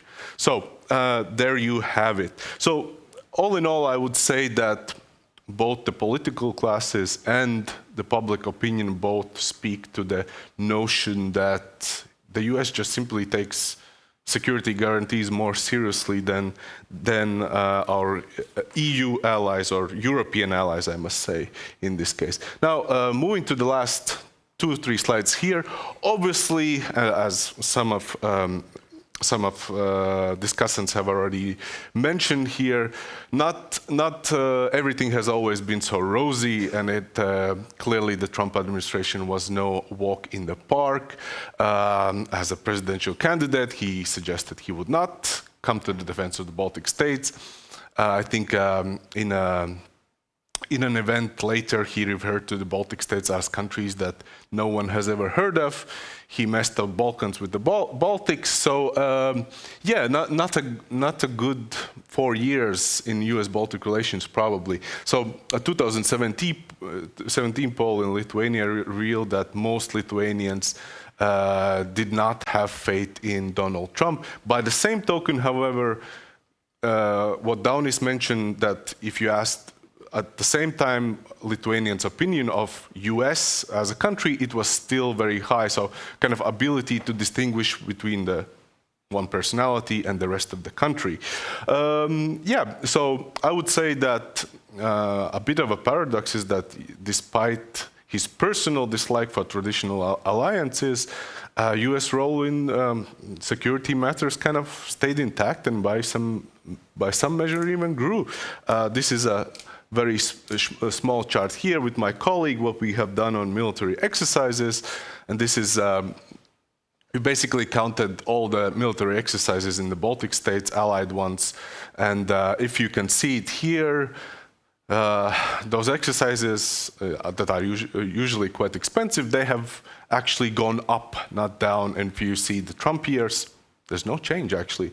Actually, it stays quite high throughout the period. So, yeah, it is hard to make a, one would need to make a separation between Trump and the policies pursued on the ground in the Baltic states as it is. Again, what would have happened if Trump got re-elected? There's many speculations. He would have withdrawn from NATO. Who knows? Maybe the pro-Americanism in the Baltics would have cracked under the weight of America First policies.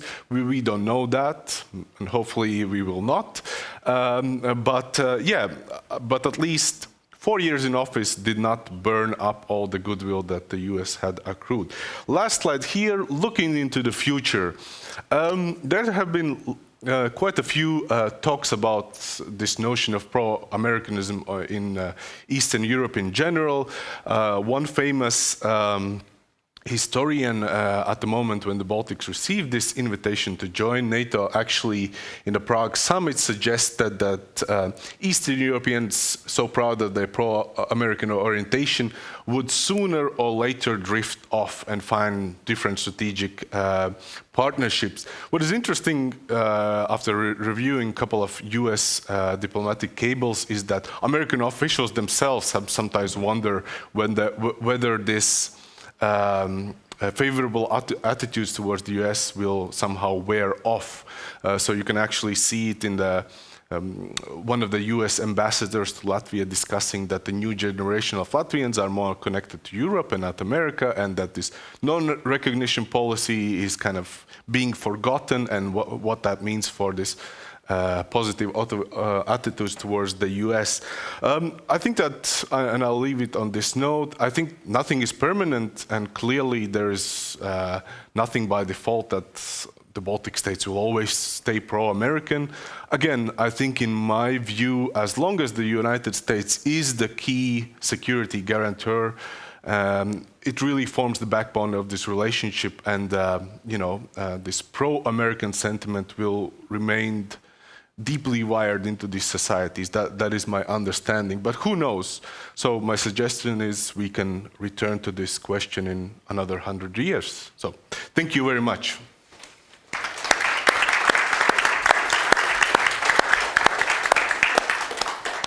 Thank you, Andris, for this really concise take on this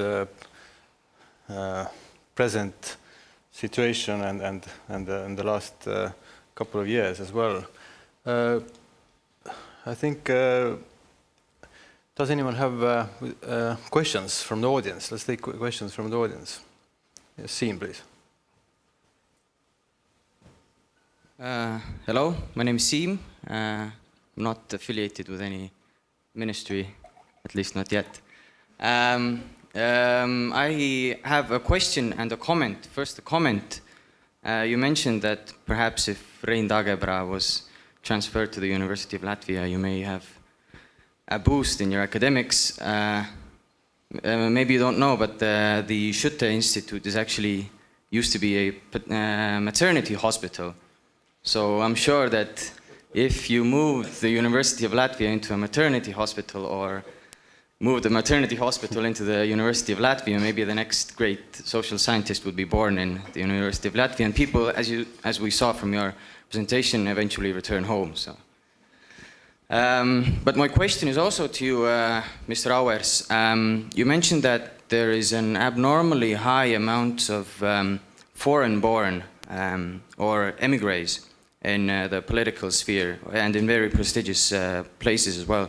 Why do you think that is? Is it because of, I don't know, educational reasons, or just they maybe have a higher standing in the society? Or what's your take on that? That's a very good question. And by the way, we shared a table at dinner last night. So I know that if anybody wants to buy a new Estonian-made machine that grows herbs for you, he's a man to talk to. Is that right? More or less, yeah. So there's a little plug for you there. This is a really good question. And I think the reason for it is quite straightforward. So in the early 1990s, when the Baltic states were on the cusp of, and after they had received their independence, there was this idea that hordes of emigres would be returning to the Baltic states. There was, I remember that in the Latin American community at that time, there was talk that there are, 250,000 Latin Americans, right? And, if just 10% return, that's 25,000, and so on. And, but that never happened. Actually, very small amounts of Baltic Americans returned. I think we're talking about hundreds of people, probably. I don't know the data for Lithuania, but I think if we're being generous, we're talking about hundreds of people. And if you look at the profiles of the hundreds of people, they were mostly professionals, educated. They were typically people who had a job lined up, a position working for an international company, or had the means to take a big pay cut in order to go work in the public sector. And so you're essentially talking about an elite. And this shouldn't be a surprise because the Baltic Americans from the second emigration wave after the Second World War were essentially coming from the local elites. These were the people who had the means and the knowledge and the know-how and so on to move to the West. And the Americans tended to pick those people who had the necessary skills, the education, the knowledge, or the capital to help the US grow. And so, I mean, the US was typically the destination of choice for the elites. Then, I think a distant second place, sorry, Andres, Canada, Australia. Nobody really thought about the Nordics, right? I mean, the Nordic Balts were those who moved there after the Second World War sort of immediately, and that was it. I mean, the Nordics were not a very attractive place to move to in the period after the Second World War. And then those who were fit and healthy, but didn't have many other skills, they moved to the UK. I mean, that's how my father ended up in the UK. He was 16 years old at the end of the war. He hadn't finished high school, hadn't had the opportunity to have a diploma, but in contrast to me, he's rather strong, fit and healthy. And so, you know, he went off to work in various, you know, forms of hard labor in the UK. So the Americans already had this, this elite. American Latvians tended to be well-educated, work in professional jobs, and inevitably those who came over reflected this. And so I think they were especially well prepared to take up senior positions in the economy, in politics and so on, you know, to a much higher proportion than we would expect. So I hope that answered your well, that's very interesting because in general, if you take, for example, the circa 75 Estonian Second World War emigres, then they, in general, they were not elite. They were like everyone. But that's a very good point that those who went further to the North America, then this maybe required some entrepreneurship more than perhaps was required for going to Sweden. But maybe that's something that one should study. I mean, this was very much reflected in the emigre communities. If you looked at so we had these big song festivals, which as a young man I attended in the mid-1980s. And, you know, there was a very clear difference in the sort of socioeconomic status of the different communities. The Americans would always stay in the fancy hotels, right, and have the suites and so on. And those from Europe, they tended to stay in the dormitories, you know, often sharing rooms and so on. They just had a different economic profile to the the North Americans. So Andres feels nice for North Americans. I can speak up. Neither. So they can hear you on the screen as well. You just rang a bell for me. I'd like to say that the reason that most of the refugees, like we were, the reason half of them went to America rather than England was because of the 11+ examination. If you brought children to England at the time when I arrived, you were not allowed to go to school without the 11+. Now, if you happened to be 10-something, you had to go into a factory. I ended up in a mill when I was 15. Well, yes, 15. And there were hundreds like myself who were not allowed an education by the British government. Now, this is one of the reasons why people came to England and then immediately went on either to America or to Canada or Australia in order to have their children educated. And that's why there was such a smaller number going to the United Kingdom, because everybody knew that if you go there with a child who is about to turn 11 or is older, we actually had university students who had been to high school in Estonia, university. We had professors who had high education, who were all working in textile mills like I was, in the foreign section of the mill. Thank you. Thank you very much. Ambassador Prikk. Yeah, thank you. Thank you. My question goes to Dr. Banka. And your presentation focused on the security and defense-related aspects of the pro-Americanism in the Baltics. But I'd like to ask, what is the, in your opinion, what is the sort of baseline pro-Americanism in the societies of particularly Lithuania and Latvia that would come without the knowledge of the NATO Article 5 or the difference between the US or German military or any other military for that matter? What I'm referring to is this like soft power and the pro-Americanism that either exists or doesn't exist in this society, even among the people that don't know or don't care about the national security on a daily basis. When I grew up, went to school not far from here.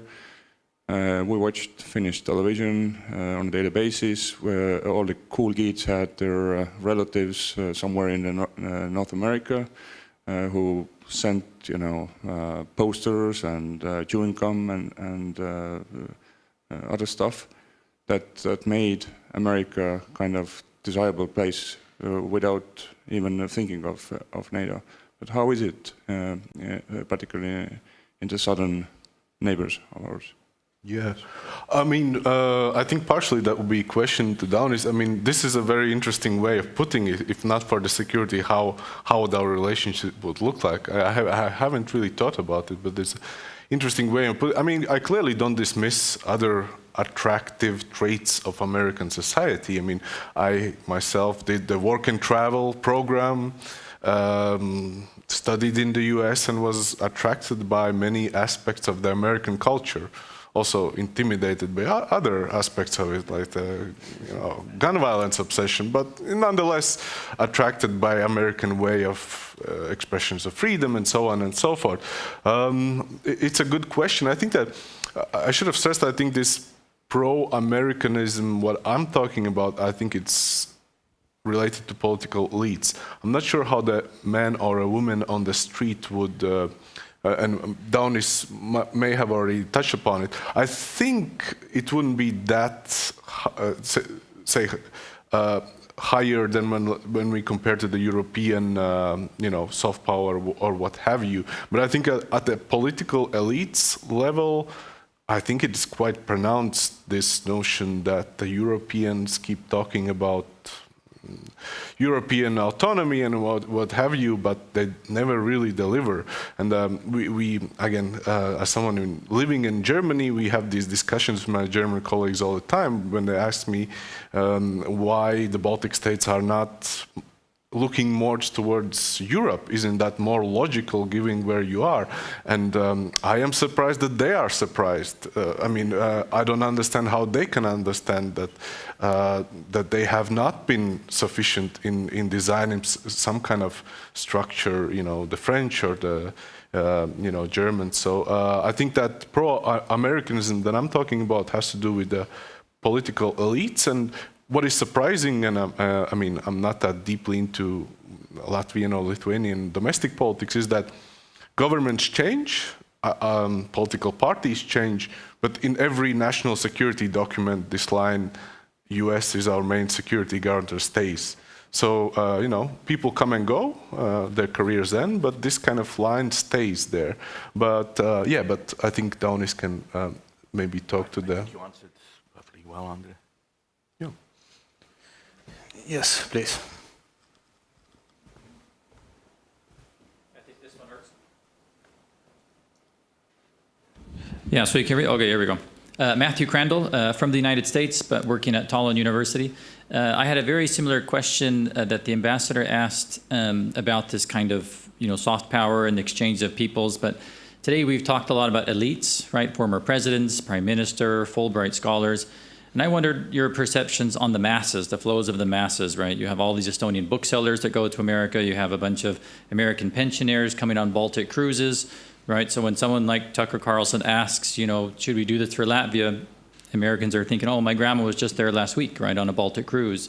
I'm wondering kind of your thoughts on the exchanges of the masses and that kind of, interpersonal experiences going on today, not just in the past, and what that might mean for the future of Baltic-America relations. Thank you. Well, I mean, if I take this first, I mean, I have no special data on this, but I have 2 data points from the recent conference in Seattle, which is the Uber driver who took me from the airport to the hotel, and then the Uber driver 4 days later who took me from the hotel to the airport. And I think they broke the basic rule of you're not supposed to speak to the passengers, but they both did. They were very chatty. And neither of them knew what Latvia was, where it was, were unaware of the Baltic states, but it sounded cool.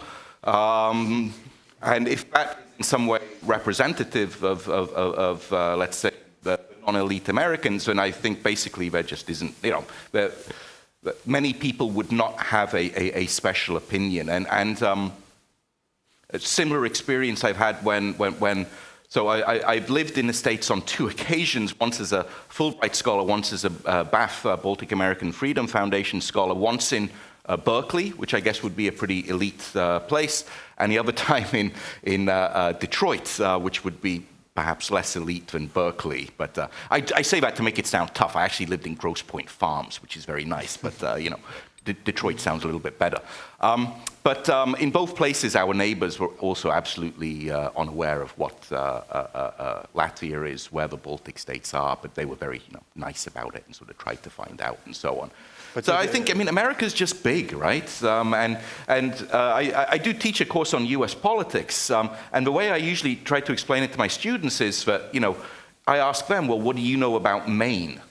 What do you know about Nebraska?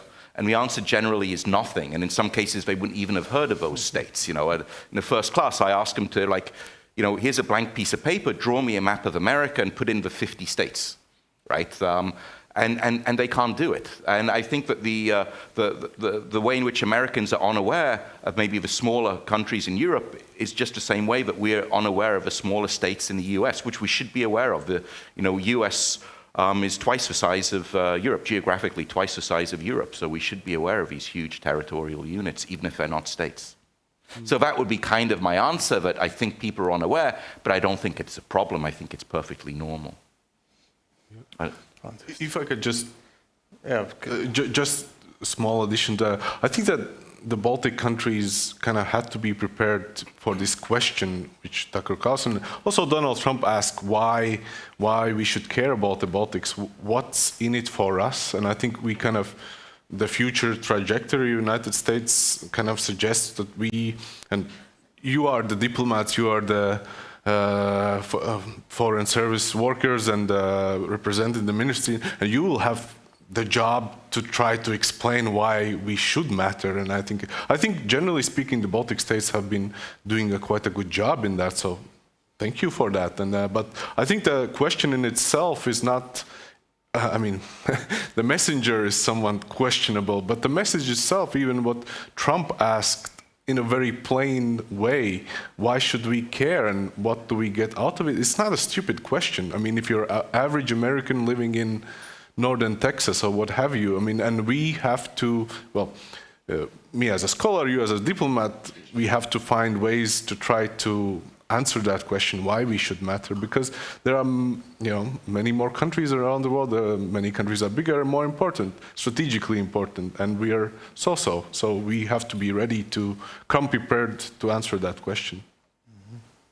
I checked the Livonia on the map in Pennsylvania, and it's actually not far from Berlin, where George Kennan had his cottage. So there's also a Livonia in Michigan, not far from Detroit. There seems to be a bunch of them. So, but maybe we should market Livonia so that they would know Livonia, and that is already part of Estonia and Latvia. So two. But what about the Lithuanians? That's a problem. Any more questions?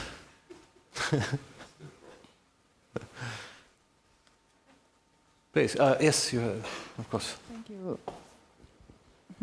Yes, no? Evelyn Tammi, again, I was trying to go and start to speak Swedish.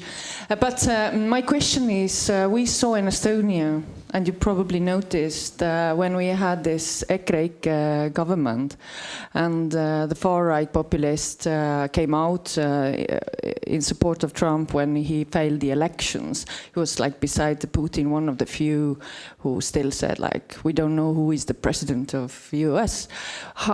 What is your feeling about it? How dangerous can it be to Estonian or Baltic relations to US when we have such kind of mistakes coming up in large scale? My answer to this would be, well, you mentioned EKRE, but how about the National Alliance in Latvia, which is a sister party to EKRE? I mean, Andres Kasekamp and I, we've written about this quite a lot, and is the same as EKRE, except they've been in government for 11 years. And they hold very many similar opinions on Trump and so on. But it hasn't affected relations with America. When it comes to security issues, as I think Andres commented, that stands above domestic politics. Latvia's political system is quite fluctuating, quite changing. But look at the foreign ministers. I mean, our current foreign minister has been in office for, I think it's 11 years now. No other minister has come even close to that. And in the 1990s, we saw, a similar continuity. And to be honest, I can't speak about Estonia, but in Latvia, security, relations with America, it stands above domestic political competition because it's an existential issue, it's a fundamental issue. And sure, there are some parties who are more sympathetic to Trump, some who would be more sympathetic to Biden, but I don't think they would challenge the fundamental sort of relationship with the USA in order to take a stance on that. That at least would very much be the case for the National Alliance. For EKRE, I presume it would be the same, but my knowledge isn't as deep. Andres, do you want to add anything? No, I think he summarized it perfectly well, I think. So I'll take perhaps one question if there is. Andres. The real Andres Kasekamp. The real. Since EKRE and our research was mentioned, I think, Evelyn, your question was more like that, well, unlike the National Alliance, when someone from EKRE says, if he's black, send them back, that would have a negative impact on our image in the United States and thus weaken the relationship. Why should we, the Americans, be defending this bunch of racists, right? That's, I think, what you were worried about, because I think you would say EKRE is very pro-American in many ways, right? That their vision of America, they're not anti-American, but what what gets reported in the international media, what they say, can sort of weaken the relationships. So I think that was the point you were trying to make. And I just want to say one more little thing from your presentation. We mentioned the societal influence of all sorts of American organizations. One that didn't get mentioned was, of course, that I think it had huge impact in the 90s and has a lot of adherents and has had amongst the elite. The Open Society Fund is a Soros Foundation. And I mean that in a very good sense, because I know there's a lot of people like the EKRE types who would think this is somehow a devious thing, but all across the arts, academia, culture, and the whole idea of an open and tolerant society, that was very strongly pushed by $200 million in 15 years. Yeah, but I'm just thinking of so many, the investment in people who've gone through all sorts of Soros programs and who've sort of benefited from that and sort of carry those ideas. And I see that, of course, in a very positive light. Mm. Yeah, that would, of course, I forgot to mention the Open Society Foundation, but that would be amongst the sort of, NGOs which were driving relations. Thank you very much for the excellent papers and very good questions. I was supposed to conclude it, but I haven't really prepared. But I think this panel was a very good conclusion and the opportunity to think what's more there in this relationship. And that was one of the aims of this conference also, because we wrote and compiled that book, but understood that, of course, there is much more that we couldn't cover. And these aspects came out very well, the societal aspects, economic aspects, the influence, or let's say presence of the United States in our societies in the last 30 years, which is really important and deserves to be studied further, and maybe we can do it in the future. So I thank all the speakers today, and of course the Ministry of Foreign Affairs, who gave us the venue and organized this day's event. Erik Marmei, first of all, who was the mastermind behind that, and I think today's conference was really a great success. So I thank you, thanks everyone for coming. Thank you.